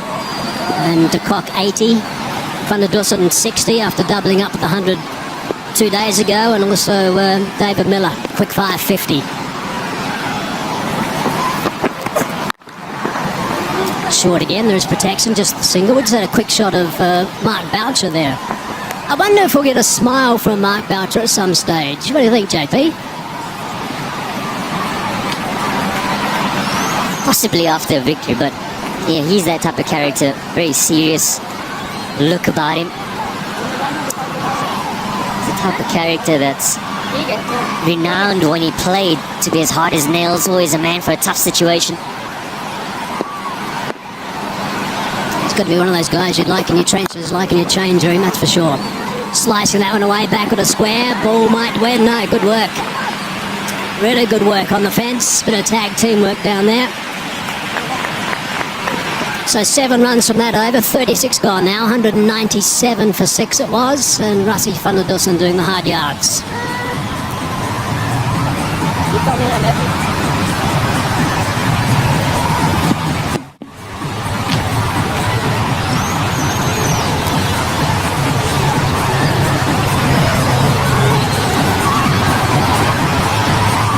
A good read actually from Tabraiz Shamsi to come scooting around the boundary line to assist. He knew he was going to be called into action at that stage. So just to recap, 341 for 6, no Centurion. So that's got to be especially pleasing, I suppose, with 4 guys getting good totals. And I'm delighted to see that Aiden Markram's getting a good extended run here, because I said earlier, I didn't think it was ideal to have only 5 out-and-out bowlers. Someone who can bowl 3, perhaps even 4 overs when needed. No matter what the conditions are, JP, as you would know, it's very helpful. And it helps that you have 2 left-handers at the crease, particularly losing a wicket when they did. Pakistan, that just allowed that opportunity for Aiden Markram to bowl for an extended period. I'll take nothing away from him. He's been very consistent in his line and length. Hasn't really given any bad balls away. Yes, there has been the cut behind point. That's when Polly mentioned about when under pressure he feels that he needs to go a little bit fuller and flatter. And sometimes you can drop it slightly short. And on that occasion he gave him a little bit of room. Quinton Kock is still out, by the way. This time he was having a go at Phehlukwayo. He was turned around. I'm not sure what that comment was from Phehlukwayo at the time, but he turned around and he said, "It's not your first game either, eh?"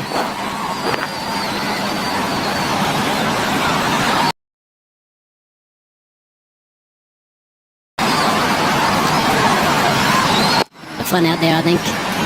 There's Quinton. Of course, 5 of these guys will be off to the IPL, so this is a game where they really wanted to perform well and make sure they got it to an even keel after 2 games are played. And in a few days' time, we're going to have the decider at Supersport Park. Rabada, Quinton Kock, David Miller and Ngidi. And of course, Nortje, who's been sensational for the ball.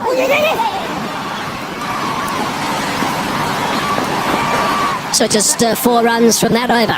201 for 6.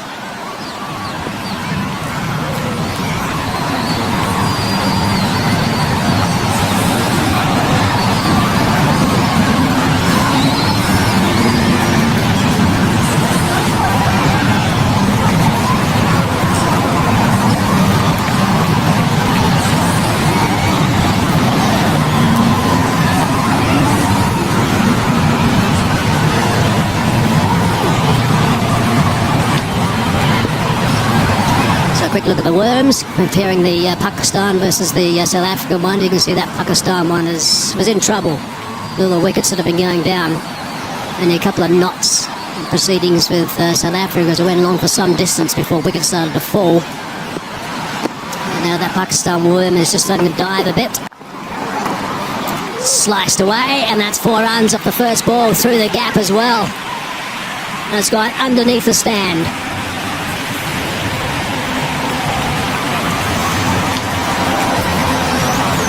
Yeah, it's where Andile Phehlukwayo has leaked a touch. Coming around the wicket to the left-handers. From time to time, he just loses his shape at the crease. Goes slightly too wide.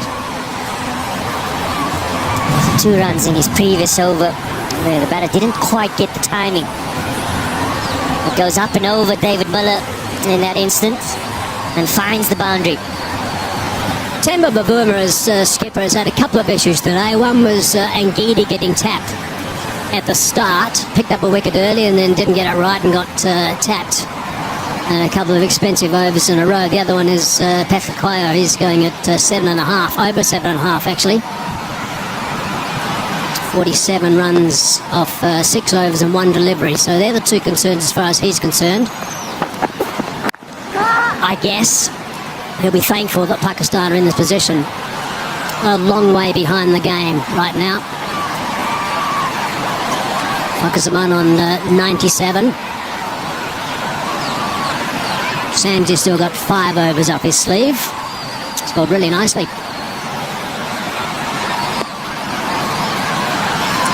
I guess the other question is the stage of the game.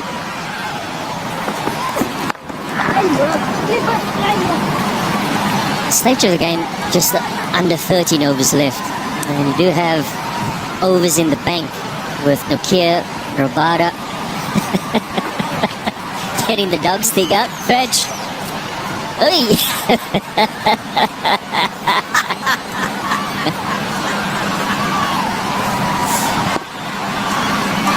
So from Temba Bavuma's point of view, does he take the risk? Oh, it's toughness, Shamsi, by the way. There's an edge on that. Yes, up goes the finger. So another wicket has gone down. Fahim is the man that departs. Phehlukwayo's got a bit of a strangle down the leg side. He won't mind that, I suppose. He would prefer he bowled a bit better today. But still another wicket in the wickets column is handy. Yeah, I was talking about whether you take the risk of bringing back an Ngidi, Rabada, or even Nortje, but it's not needed. Andile Phehlukwayo hasn't quite been at his best today, but picks up a vital wicket for his team. Fahim Ashraf, we've seen what he can do in the test format against South Africa a couple of weeks ago. So that'll be a vital wicket for South Africa in the context of the series. So it's 7 down now, and South Africa well on top. He has to go for 11. It's 205 for 7.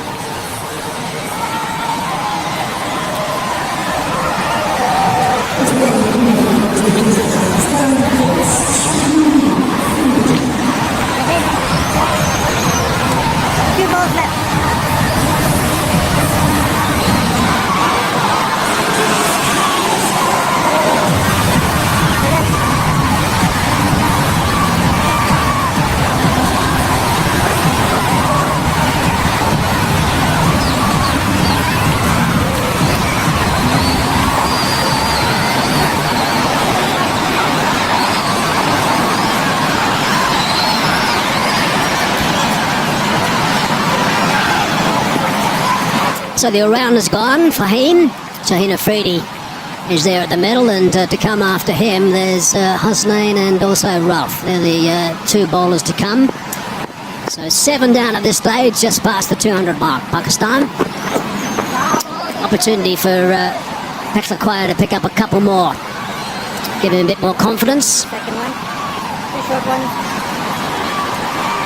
Have a look at the wicket delivery, just almost rolled off the back of the bat. Actually, was through that bat, through that shot nice and early, almost off the splice of the bat, just up by the back of the bat. Yep.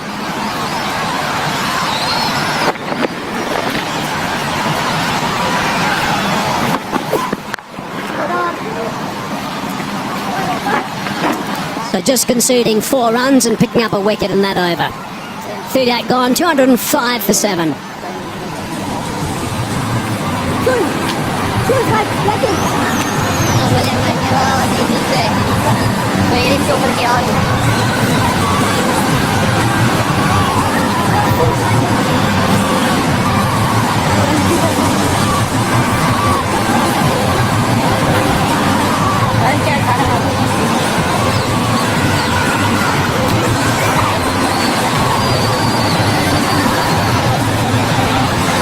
Wonder what's going to be. And then we got the final one day international at Supersport Park on the 7th, so there's a couple of days break, and then the 7th, and then we've got 4 T20s, 10th, the 12th, the 14th, and the 16th. They'll be terrific games. And of course, there'll be opportunities for some new faces to play. For South Africa in the 3rd one-dayer and the 4 T20s. Nortje charging in. Hard down the ground. Slight fumble. The side eventually come back for the 2nd. Takes him now to 99. Just caught the boots, I think, of a tad of Freedy.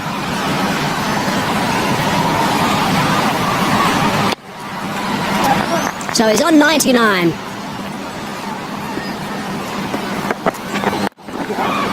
Got that away nicely on the bounce, and that's going to go for 4. Good work from Zaman. That's a really good knock. He played very, very well. It's a knock that he certainly deserved. He's been a little bit on the lean side of late, and to get 3 figures here against a top quality attack at the Wanderers is really good work. Yeah, 5th ODI 100. And what a time for it. Team under pressure. And the job is certainly not done.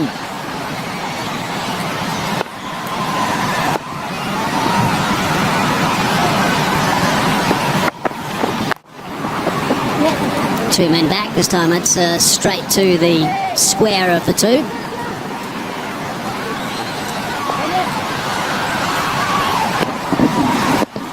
Yeah, it's been 100 of high quality by Zaman. Wickets losing all around him. And appreciated by his team. They know that as long as he's at the crease, they still stand a glimpse of a hope of somehow getting over this line. Yes, it's a tough one, but he's the man in. His strike rate is 96 as well, so it's hasn't been sluggish by any means. He can score quicker than this. Oh, that's a brute of a delivery. And he has done in the past, but this has been a really top knock. It really has. So the Wanderers, where it bounces more, when you got the likes of Rabada and also Nortje, every now and then capable to bowl very quickly and trying to knock your block off from time to time. Freedy was on the receiving end of that sharp one from Nortje.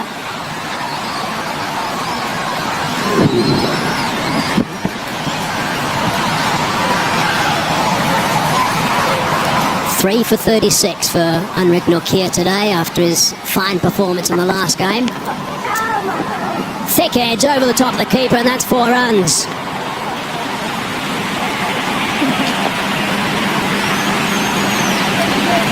He's found some success with that pull shot throughout his innings.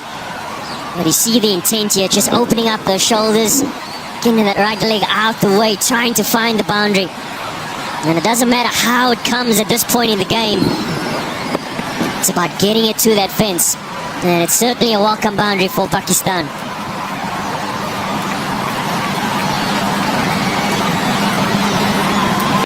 I wonder what Nortje's response is going to be. A little bit of a grin after that edge over the top of the keeper. Wasn't too far away, as I think he's telling him. I think. Looking for that Yorker. Dug it out. And the end of over number 39. It's a good one for Pakistan. 13 from it, 218 for 7.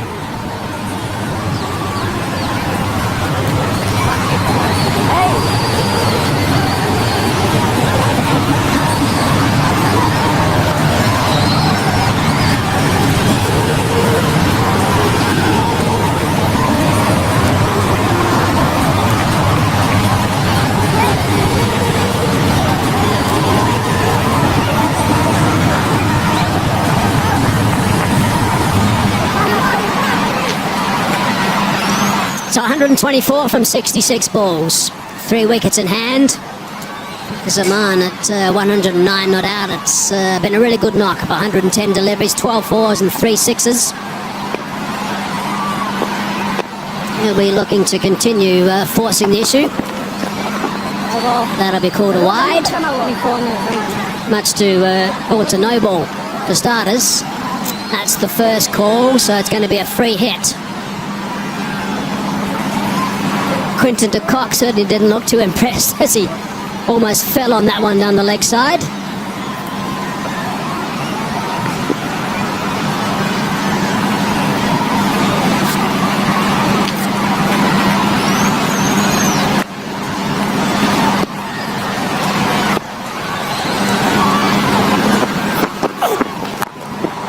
Slow delivery, and it's gone over the top for 6 runs. It's a good connection. That is the best possible result.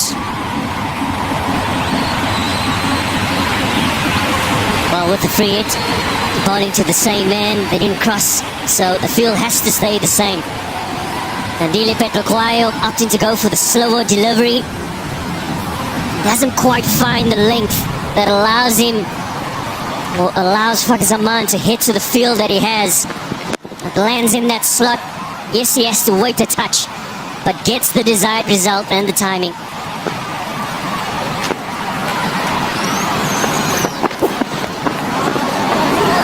Just inside that red line. I know there are some people that use that red line as a definite marker for wides. It's not. It's just a guide for the umpires.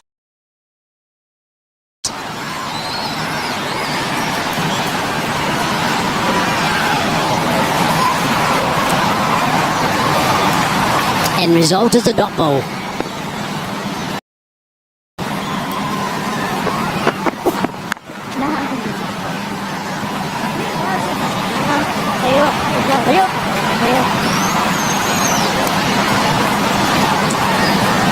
Neither of these teams want to be docked a point due to a slow over rate in this 3 one-day bilateral tournament, because you can lose points in that Super League if that happens. And as Australia found out through not playing against New Zealand or India in June in England, that can become very costly, because if they hadn't been docked points for a slow over rate, they could well have been there. In fact, would have been there.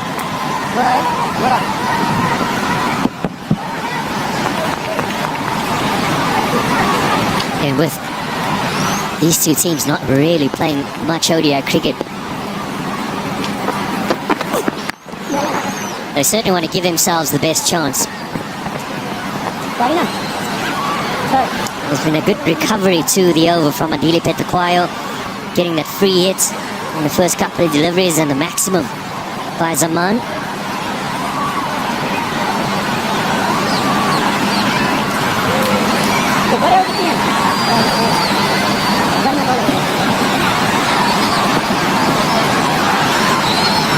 So the last ball now of over number 40. 8 from it so far from Phehlukwayo. And that's where it's going to stay, because Zaman is not going to take any runs there. 40 gone, 226 for 7.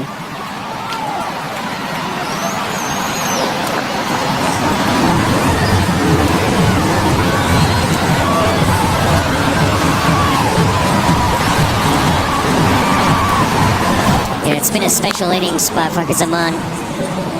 mentioned earlier, there's been wickets falling around him.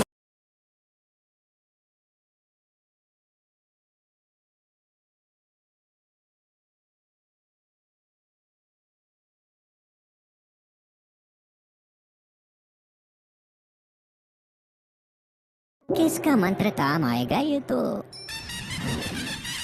Vivo IPL ही बताएगा 9 अप्रैल से star sports और Disney का Hotstar VIP पर।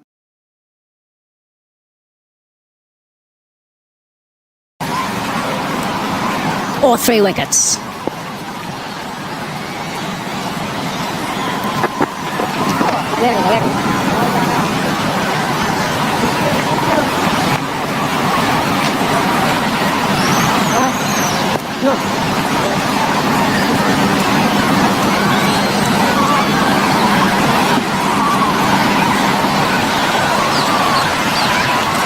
So Nortje into his 9th over as a captain for Temba Bavuma. Where does he look to go from here? He's the man to get out. Andile Phehlukwayo, he's bowled 8 overs. As he bring Tabraiz Shamsi back, he's only bowled 5 overs. Oh, the sound off the bat with that shot. That has gone a long way high and has gone a long way deep as well. It is the shorter boundary, but it cleared that boundary by a long way. What a terrific shot that was. Nortje just rolling his fingers along the leg side of that ball. Like he didn't quite get all of it. But as we've seen many a times in the high felt, get it up in the air and it sails over the boundary. Just needs to open up the shoulders and free the arms. 79 meters.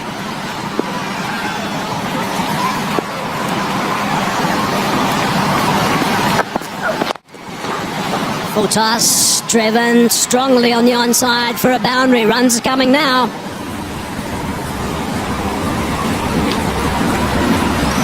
Yeah, there's a spark in his eye. He certainly has a sniff here, does Zaman. Nortje has bowled plenty short deliveries in this spell thus far. Opting to look for that Yorker. Doesn't quite get the execution he's looking for. And the full toss, well, he's seeing the ball like the football currently. He's not going to miss out on that. Yeah, we need to keep our eye on what Temba Bavuma is going to do here. Who's he going to introduce? Ngidi got some tap earlier. Phehlukwayo has got some tap today. Does he persist with one of those or both of those, or does he bring Shamsi back? Markram ended up bowling 4 overs, so that ate up some of those.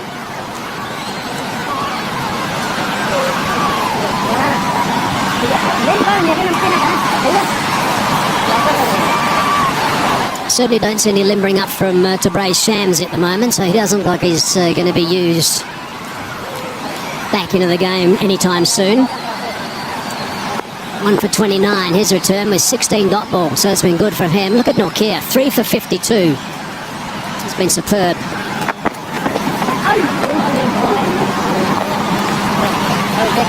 Yeah, I think Temba has to look at his strike bowlers, try and kill the game right now. The last thing he wants as a captain to take it into that last 2-3 overs. Yes, generally your frontline seamers, they will look to bowl in that last sort of period of an innings.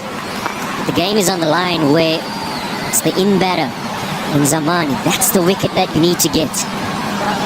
As we say, well, yeah, look, that's Shamsi warming up, so he'll look like he introduced pretty soon. He just got the call just before that ball, which is not going to give him too much time to get ready. 237 for 7.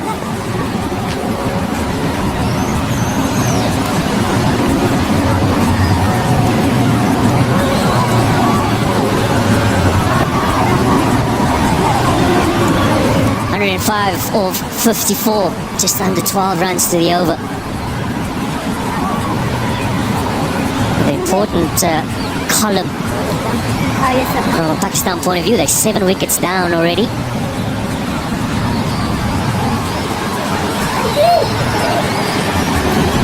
I talk about attacking options, and I think this is an attacking option for South Africa. Tabraiz Shamsi, #1 T20 international bowler in the world currently. The reason for that is he has the skill set to bamboozle batters when they're looking to take him on. And this situation reads that they're going to take him on, so can he use his skills to good effect? Zaman has just spent a little bit of time having a good look on the leg side. So Shamsi again now. He's getting a little bit of turn earlier today.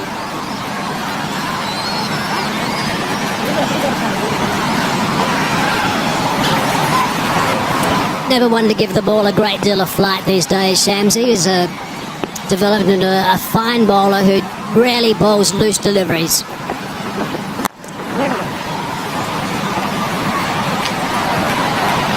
See, can't even get a run off that. Yeah, and Shamsi will recognise that what he's looking for is that fuller delivery to try and access the leg side.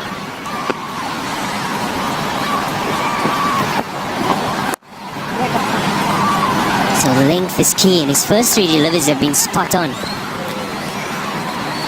Probably not necessarily looking to use his feet with a little bit of purchase in the surface.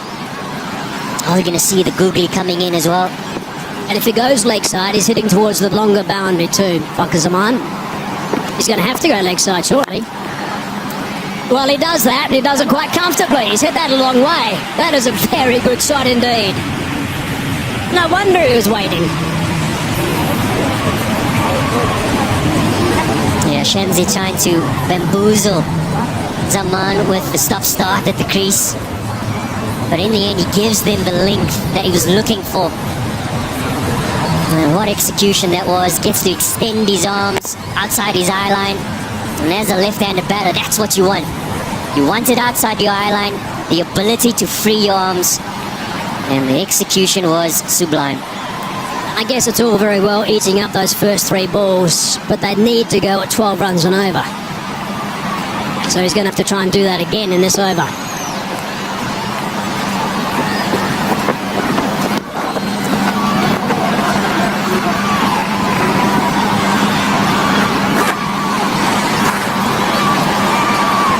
If it's a dot ball in the last over, it ends up only being 6 runs to the over, which in the context of the game, it's not too bad.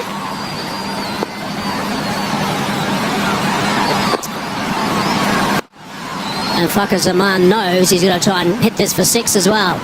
The last ball. Has he got enough on it? I think he has. Yep, 6 more. So he's done the business of that over. 12 off the over, 2 blows. That's all it took. 42 gone, 249 for 7 now.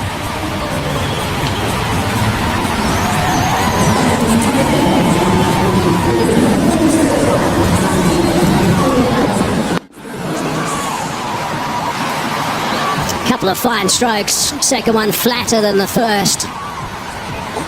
I think Shamsi thought he was in the game for a bit there. Zaman, you could see, was a little bit concerned. But safely over.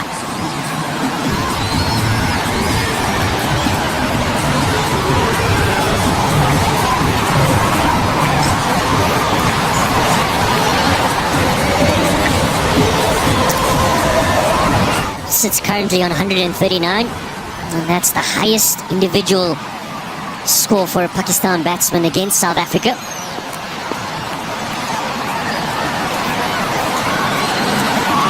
Rabada. Shot the stumps. Oh my goodness. A dive in.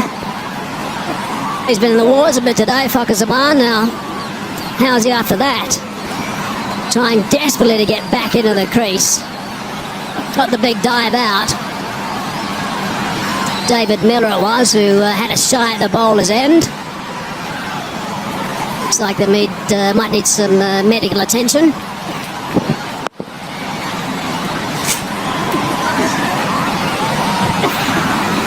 Just knocked the bat out of his hand, really, but knocked the wind out of his sails as well, I think. That might be the issue.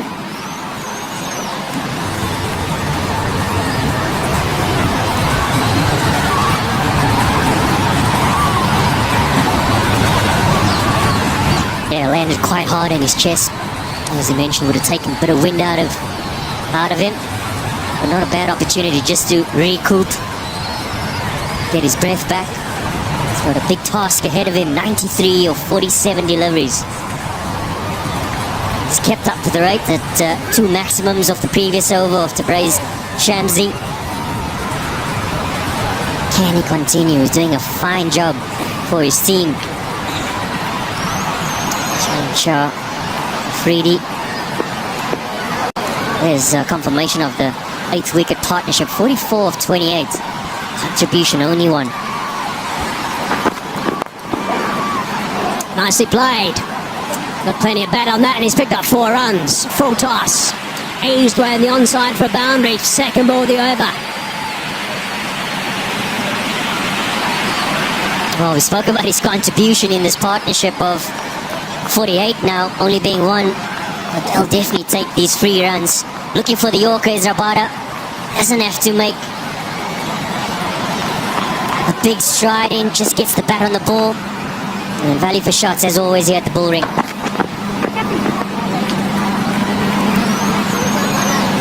So the job he's got now, Shaheen Charafredi, is to try and get Zaman back on strike. Needs to get a couple of balls in this over because, yes, the boundary off the second ball of the over has helped against Rabada, but they certainly need another boundary in this over, and then hope there's some big batting to come from Zaman as these overs count down.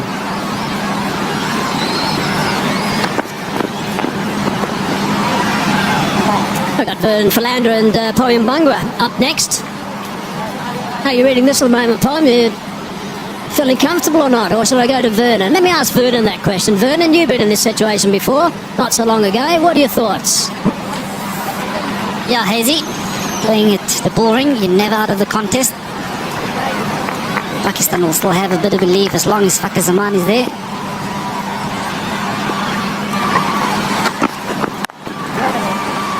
It's another dot ball. You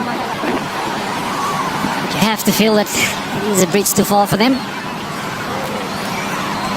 Thanks, Vern. What do you reckon, JP?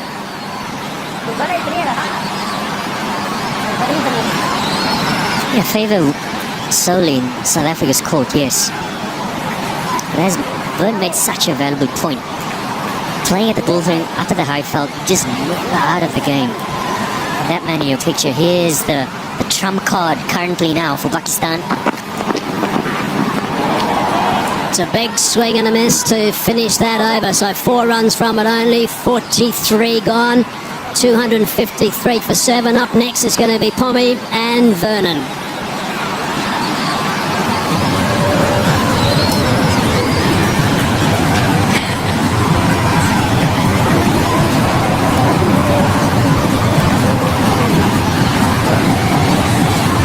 Thank you, Hazy. Thank you, JP. Here's the equation left in the game. 89 required of 42 balls.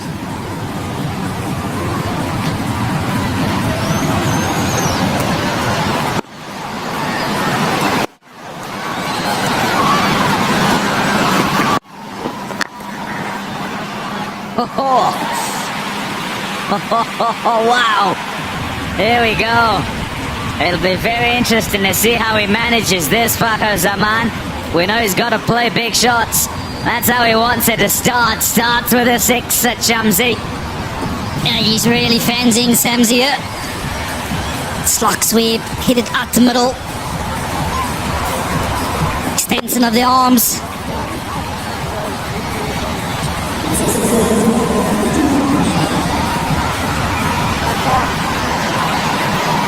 Hits it miles. Here we go again.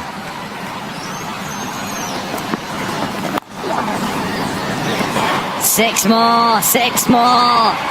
Yeah, but it's good contact that time. Yeah, tough this for Shamsi. But this is a gem of an innings for Zaman. Brings up 150 of just 128 balls. Yeah, Pom, the belief keeps growing. He's played an unbelievable knock here for his team. 151 of 128 balls. With that 6, I believe will still be there, that they can still win this.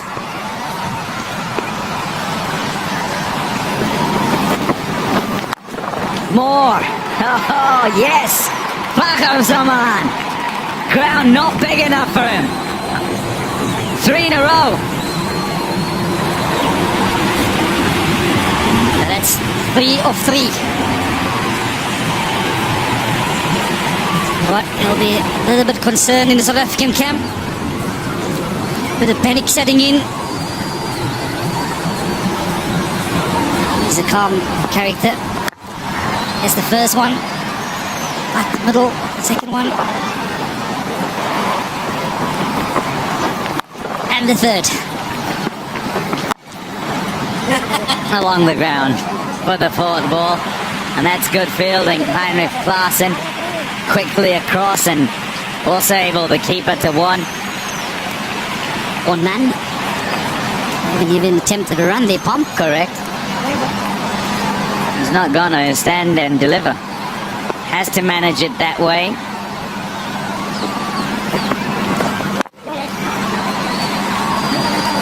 Keep this straight.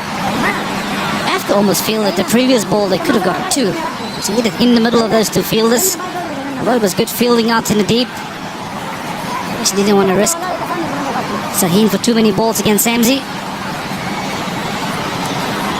And I wonder if he's just telling him to stay with him or if he's asking him end of the over to play a shot. Nah, just block it. Clear instruction. Shaheen follows instructions.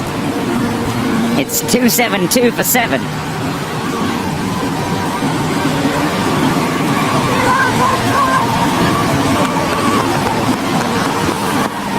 Here's the 6s again. That's the first. Second, straighter from Shamsi. And the third. Wow, that's some good hitting.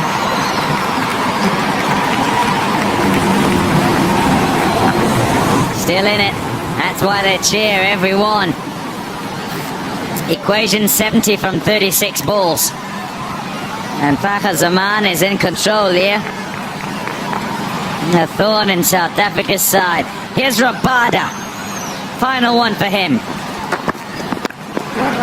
Gold. Well, that's a good start by Rabada. Giving him absolutely nothing. That's his go-to ball, the Yorker.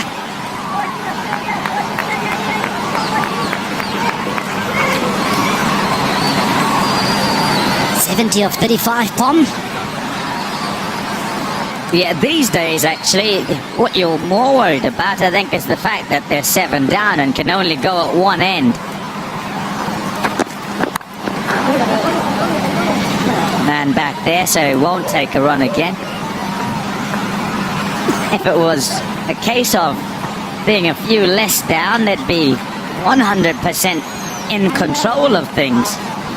And I say a few, 5 down, and you have an all-rounder in there, also able to inflict some harm at the other end. And suddenly there's really big pressure on the fielding side. Decided to take it this time. Yeah, you make such a valid point. With all-rounder on the other side to another in-batter. All that runs really has to come from one man. But after the last over, he'll really fancy himself. It's a good start to the over by Rabada. Oh, 3 balls for the 1 runs this far.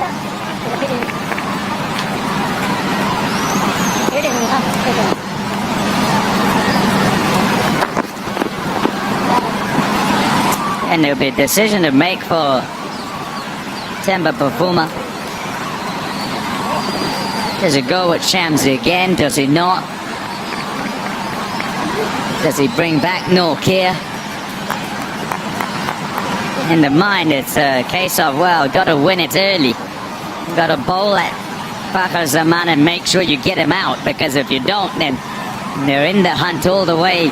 And if they take it to the last one, straight up in the air. And Rabada takes the catch. It's Shaheen Shah Afridi has got to depart. Dwindling number of partners that he can rely on, that he can call on. Hussein Afridi started to feel the pressure. Needed to get in on there. Slow ball from Rabada. And instead straight up off the toe of the bat. He's going to make no mistake.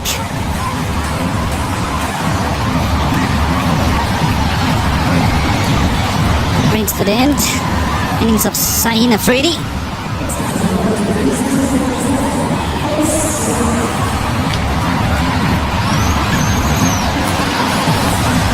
Pakistan, 273 for 8.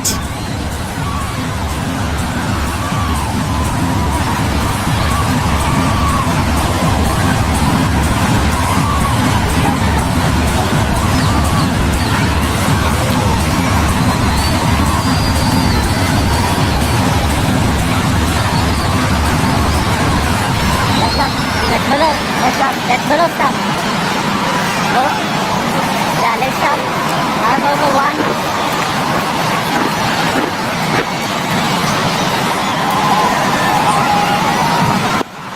Harris Ralph is in. He will face Rabada.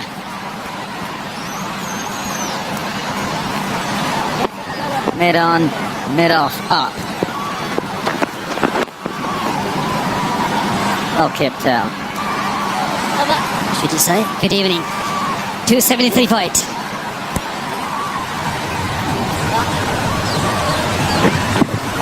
Yeah, another look at the wicket. Just trying to heave that onto the onside. Too early in the shot. And it sits straight up in the air. And Rabada pulls a really good over. Wicket, which means less partners for Fakhar Zaman. And only the 1 run. So that rate required goes up.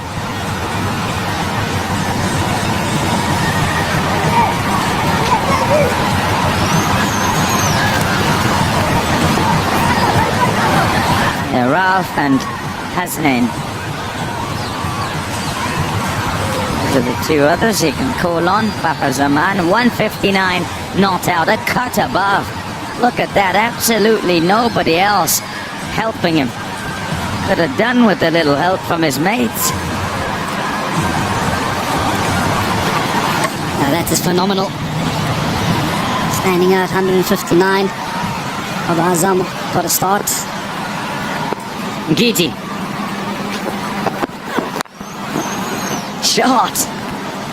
4 to start. He's playing so well, this Fakhar Zaman here.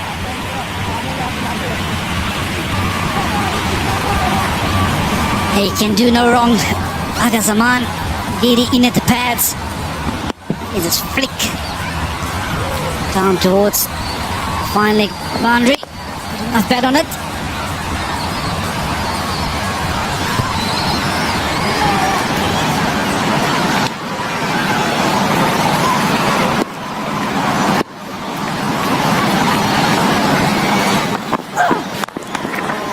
Shot. 1 bounce and 4. He fights on. The hope remains in the Pakistan camp. A bit of a fright in there. Yeah, you can see the 2 camps. Bit of concern on both sides. Believe with the Pakistan.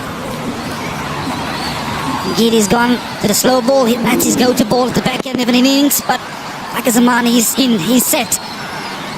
It's an easy shot over the middle for him.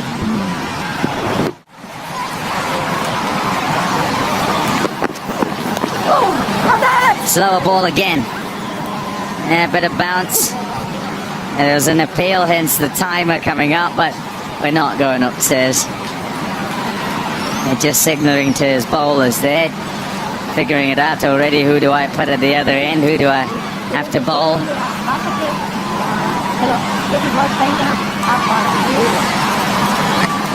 What makes it so difficult? Because you've been in control the entire game. All of a sudden, finding yourself where you can potentially still come and win this from you. Yeah, what it illustrates is the importance of closing out a game.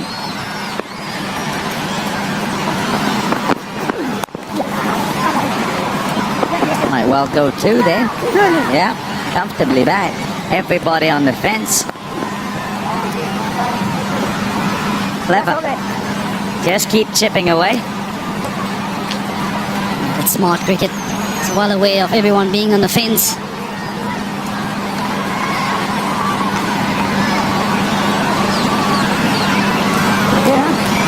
And on your point of closing out a game, it's so important, especially when you play up on the high felt. Make sure you keep being attacking, keep that positive mindset.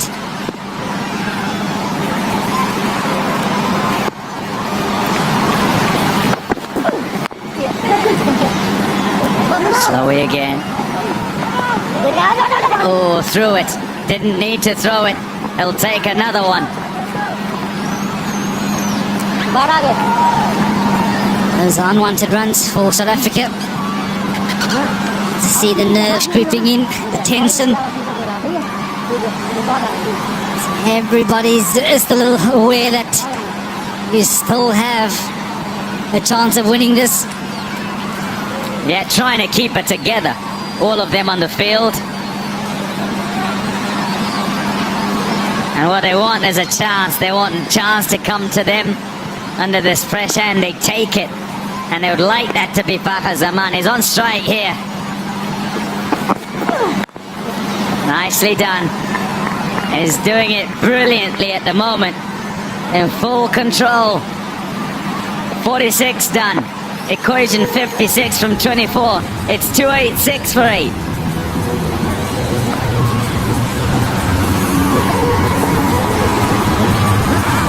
Highest scores on pink day.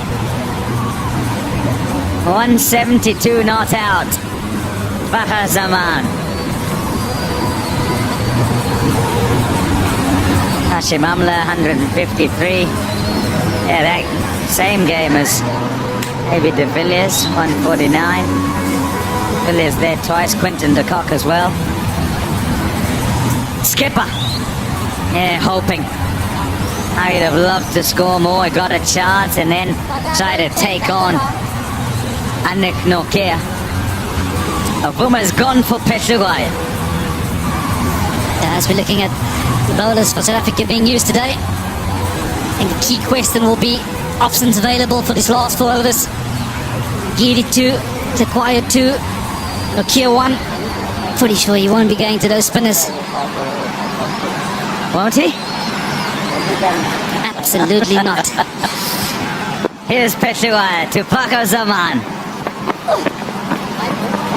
Oh, wide. It's called wide. It was a tight one. Very tight. Some days you get those. Not today. Especially when the pressure is on you as well. Just tend to go the other way. But it seems to be a wide as well. Fair call from umpire Phehlukwayo.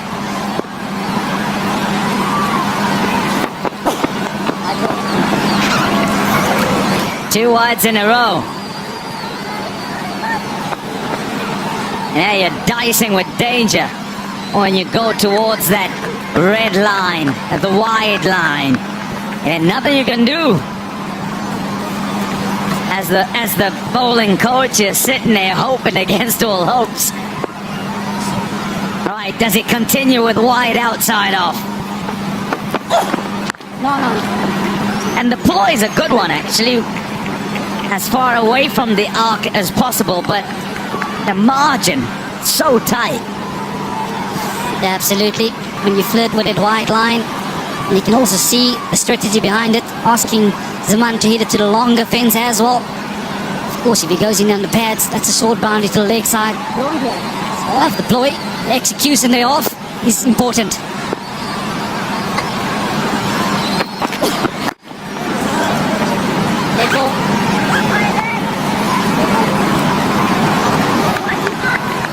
Little top heads. The ball has gone into his helmet. Yeah, top edge into his helmet, and so just check him out quickly. Mandatory, have to do it.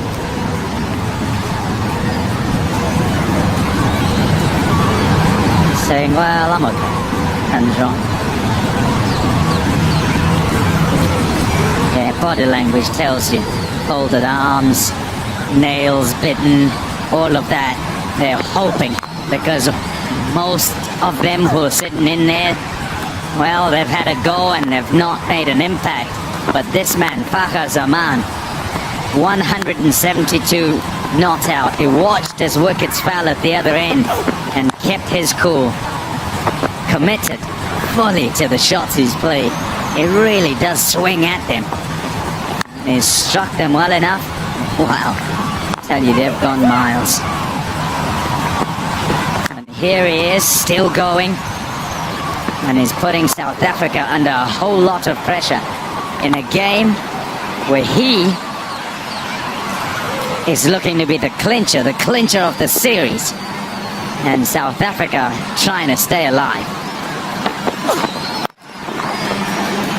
Has he got him? No, he hasn't. Dropped it. Oh, is that the game? Is it? Skipper.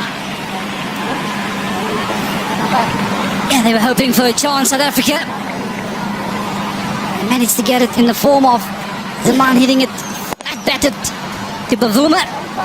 Just out of reach, got good hand on it. And managed to cling onto it.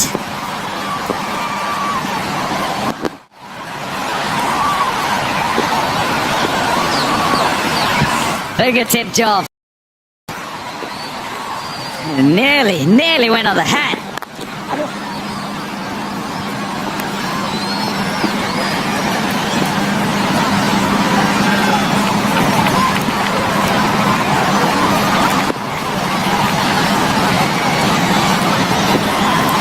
And of course, if the ball had hit the hat, it would have been 5 runs. Have another look at it.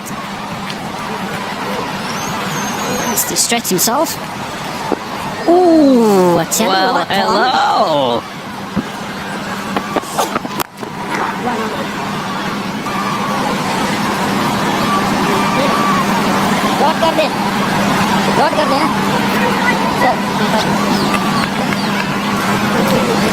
They've just seen it as well.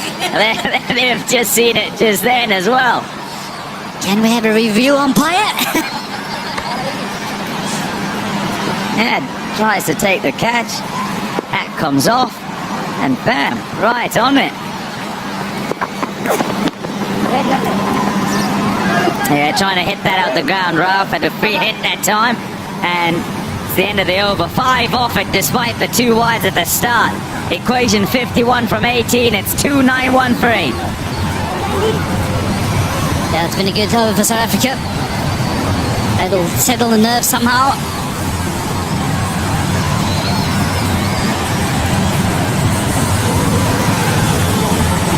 I think you're going to have to go to Nortje. Try and close out this game for you.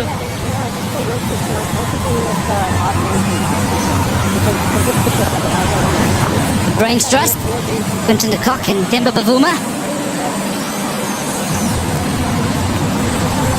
Air consultation being had. Just trying to confirm his thoughts. No doubt. Nortje has won. This is it, and they'll be hoping he can break through. They'll be hoping that he can clinch it for them. He's got 3 for 52. He goes to PAK Zaman. Fine leg back, deep backward square, deep mid-wicket, long on. Third man up, mid-off up, sweeper offside. That's hit well. Oh, fielded. Excellent, KG Rabada. Run out, is he? We'll check, we'll go upstairs. Oh, that's absolutely brilliant work by KG Rabada out in the deep.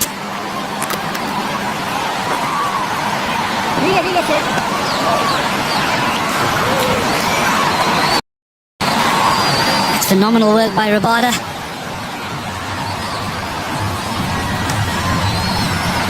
Yep, we're going upstairs to check it.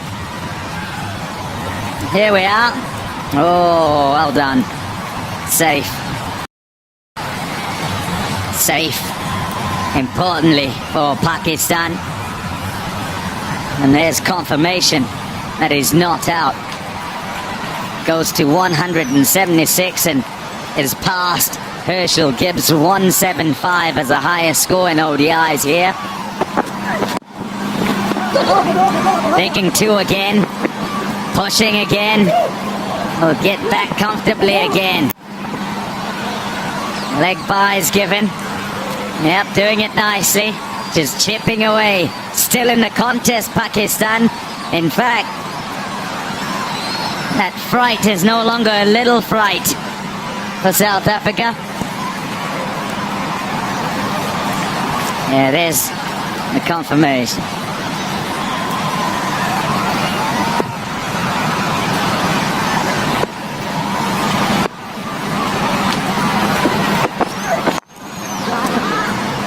It's got away. Third man's up in the circle. He's looking onside, gets a leading edge, and they'll do. He'll take him however they come. He's up to 180. Pakistan still going. What an innings this is by Fakhar Zaman. He's looking to go leg side. Managed to find a thick outside edge. The tension continues. Fakhar Zaman. Wow, what an innings.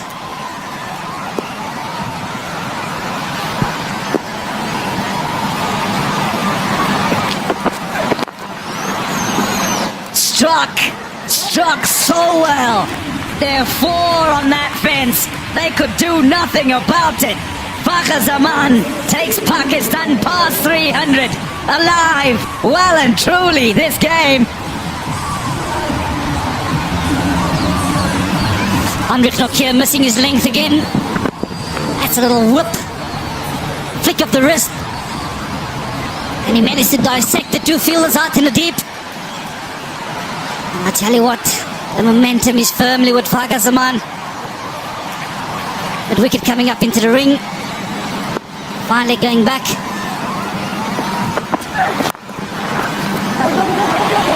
Short boundary that side. He'll be okay with 1. Done the damage in this over. That's 13 to this point. He'll keep the strike for the next one. And he'll give out some more instructions. Said, nope, don't worry about it. Just make sure you stay in. In many ways, Ralph has got a free hit here. He will have a big swing at this.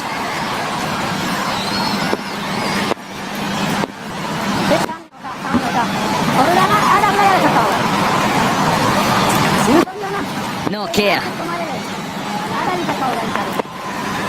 Still, it goes on. Dot to finish. That's the end for Nortje. 3 for 63. And after 48, we still don't know which way this one's going. Nerves everywhere. 304 for 8. Yeah, I can tell you, those smiles, those are nervous smiles. Thought they had the game in the bag. There will be a big sense of belief in that camp.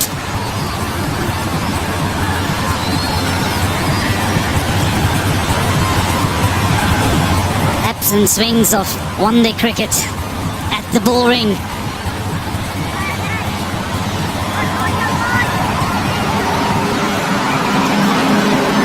Phehlukwayo to bowl his final one. Fakhar Zaman on strike. Bang! 4. Well in control. Wow! This guy can do no wrong. It's flat back to this one. Slow ball by Phehlukwayo. Dissected the 2 fielders again. That's the perfect start to this over. 34 of 11.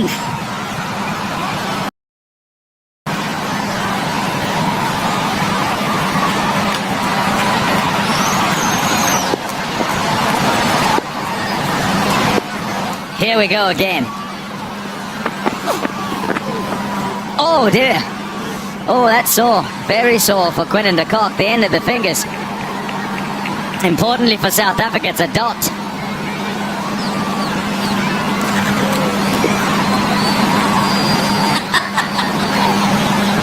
tough nut.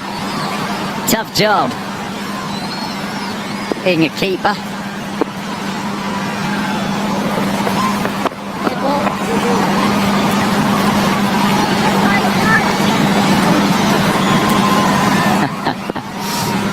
The person who has stopped Phehlukwayo from bowling there, out of, feeling for the keeper, is Tabraiz Shamsi.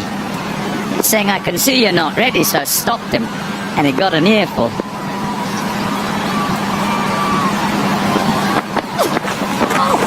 Nicely. Dot ball. Goodness, he's nearly fallen over. Swung off his feet there.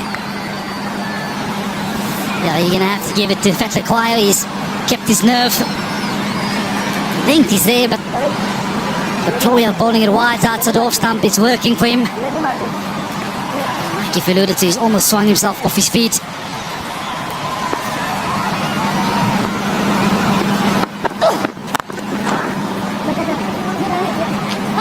Doesn't carry. They're thinking too. Oh, gotta hurry. Be okay. He's okay. He gets there. Yeah, you almost have to feel that the flow has gone to the wrong end here. Along the side.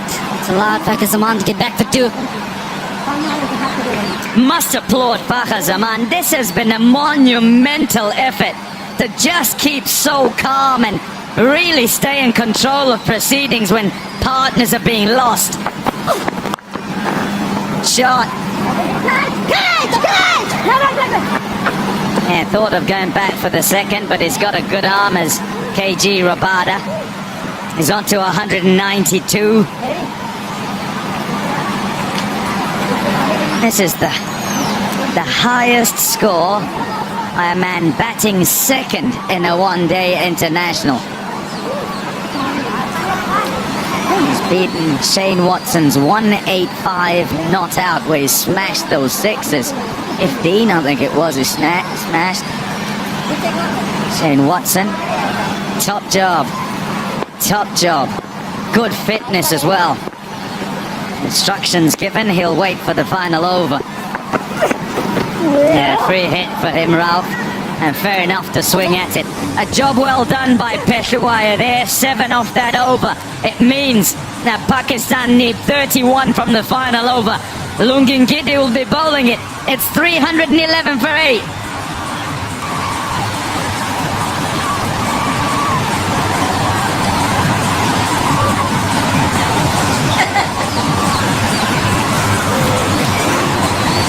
Oh, that's been awesome work from Andile Phehlukwayo.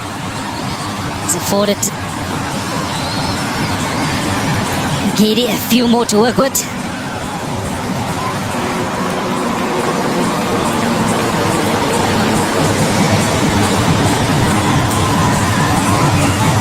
To bowl the final over, Lungi Ngidi. They need 31 of 6. He's still struggling with his finger. First job, no extras. Absolutely. Keep that foot behind the line. Keep that ball below the waist. And here we go. Long off, long on back. Third man up. Oh, he's clubbed it. He's clubbed it. They have to go for a second. Have to go. Oh, he's out. Oh, dear. He thought it was being thrown to the other end. Stop running. Can't believe it. What a way for this innings to end. He's played so well. Oh, man. Wow. What a way to finish this game. All the tension. There's the direct hit. He's way short. Wow. What an end to proceedings. What innings by Zaman. Unbelievable. 192 of 154. I think this is one of the amazing innings.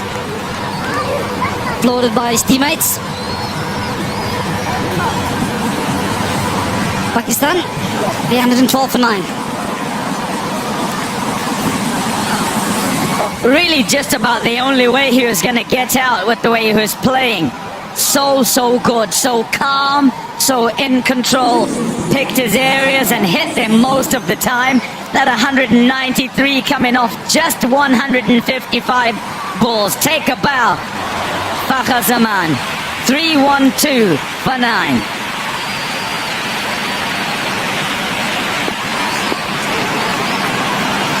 Oh, wow. Really thought he was going to put them under pressure. What a throw it was from Markram, though, from the fence. Awake to it, going to the striker's end. Here's Ngidi to Hasnain. Shot. Beautifully done. Oh, what a shot. First up. 4. Hasnain, he wants a piece of action as well. Just having a look at this run out again. Firmly struck to the fence. Zaman sets off. Touchdown, go back. But he's unaware that the throw is coming his end. He stops halfway on. And what a throw. Unbelievable work from Markram. He done him. He done him easy. He was pointing the other end. Quinton to Kock. He done him easy. You watch Quinton de Kock here. As Fakhr Zaman's taking the second run, is pointing the other end, saying, you get it, as if it's going that end. But the ball's coming towards him, and is well aware it's coming too. And then look at him laugh as well and say, oh, I done him, I got him. Absolutely brilliant from Quinton de Kock.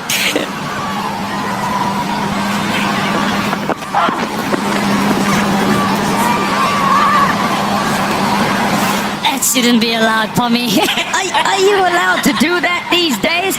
I know you can't do that slide when you don't actually go for the ball to stop the second. No, there he goes. All credit to him. Well done.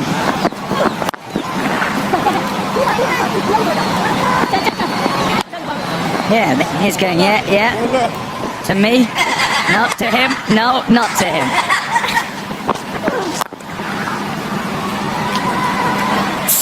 Oh, it's inside. 1 bounce and 4.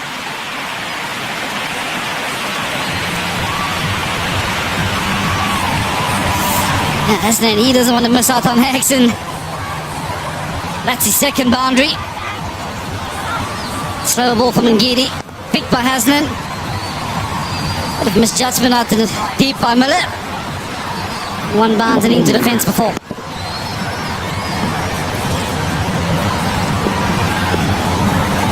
320 for 9. Who would have thought? Yeah, when there were 205 for 7. You thought that was that. And some shots have been played. Goodness me. That's 4. Hasnain walked in. He's hit 3 4s. And we're wondering, why isn't he in to help Fakhr Zaman? He's been going for so long with nobody to hit at the other end. In the end, South Africa, well, the hearts did beat a little bit faster, but they get home. They win here, they stay alive in the series. Win by 17 runs. What a game in the end.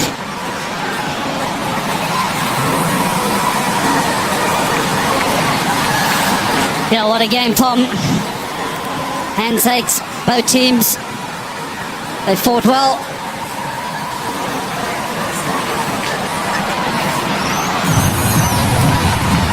Yeah, you'd be happy, Temba Bavuma.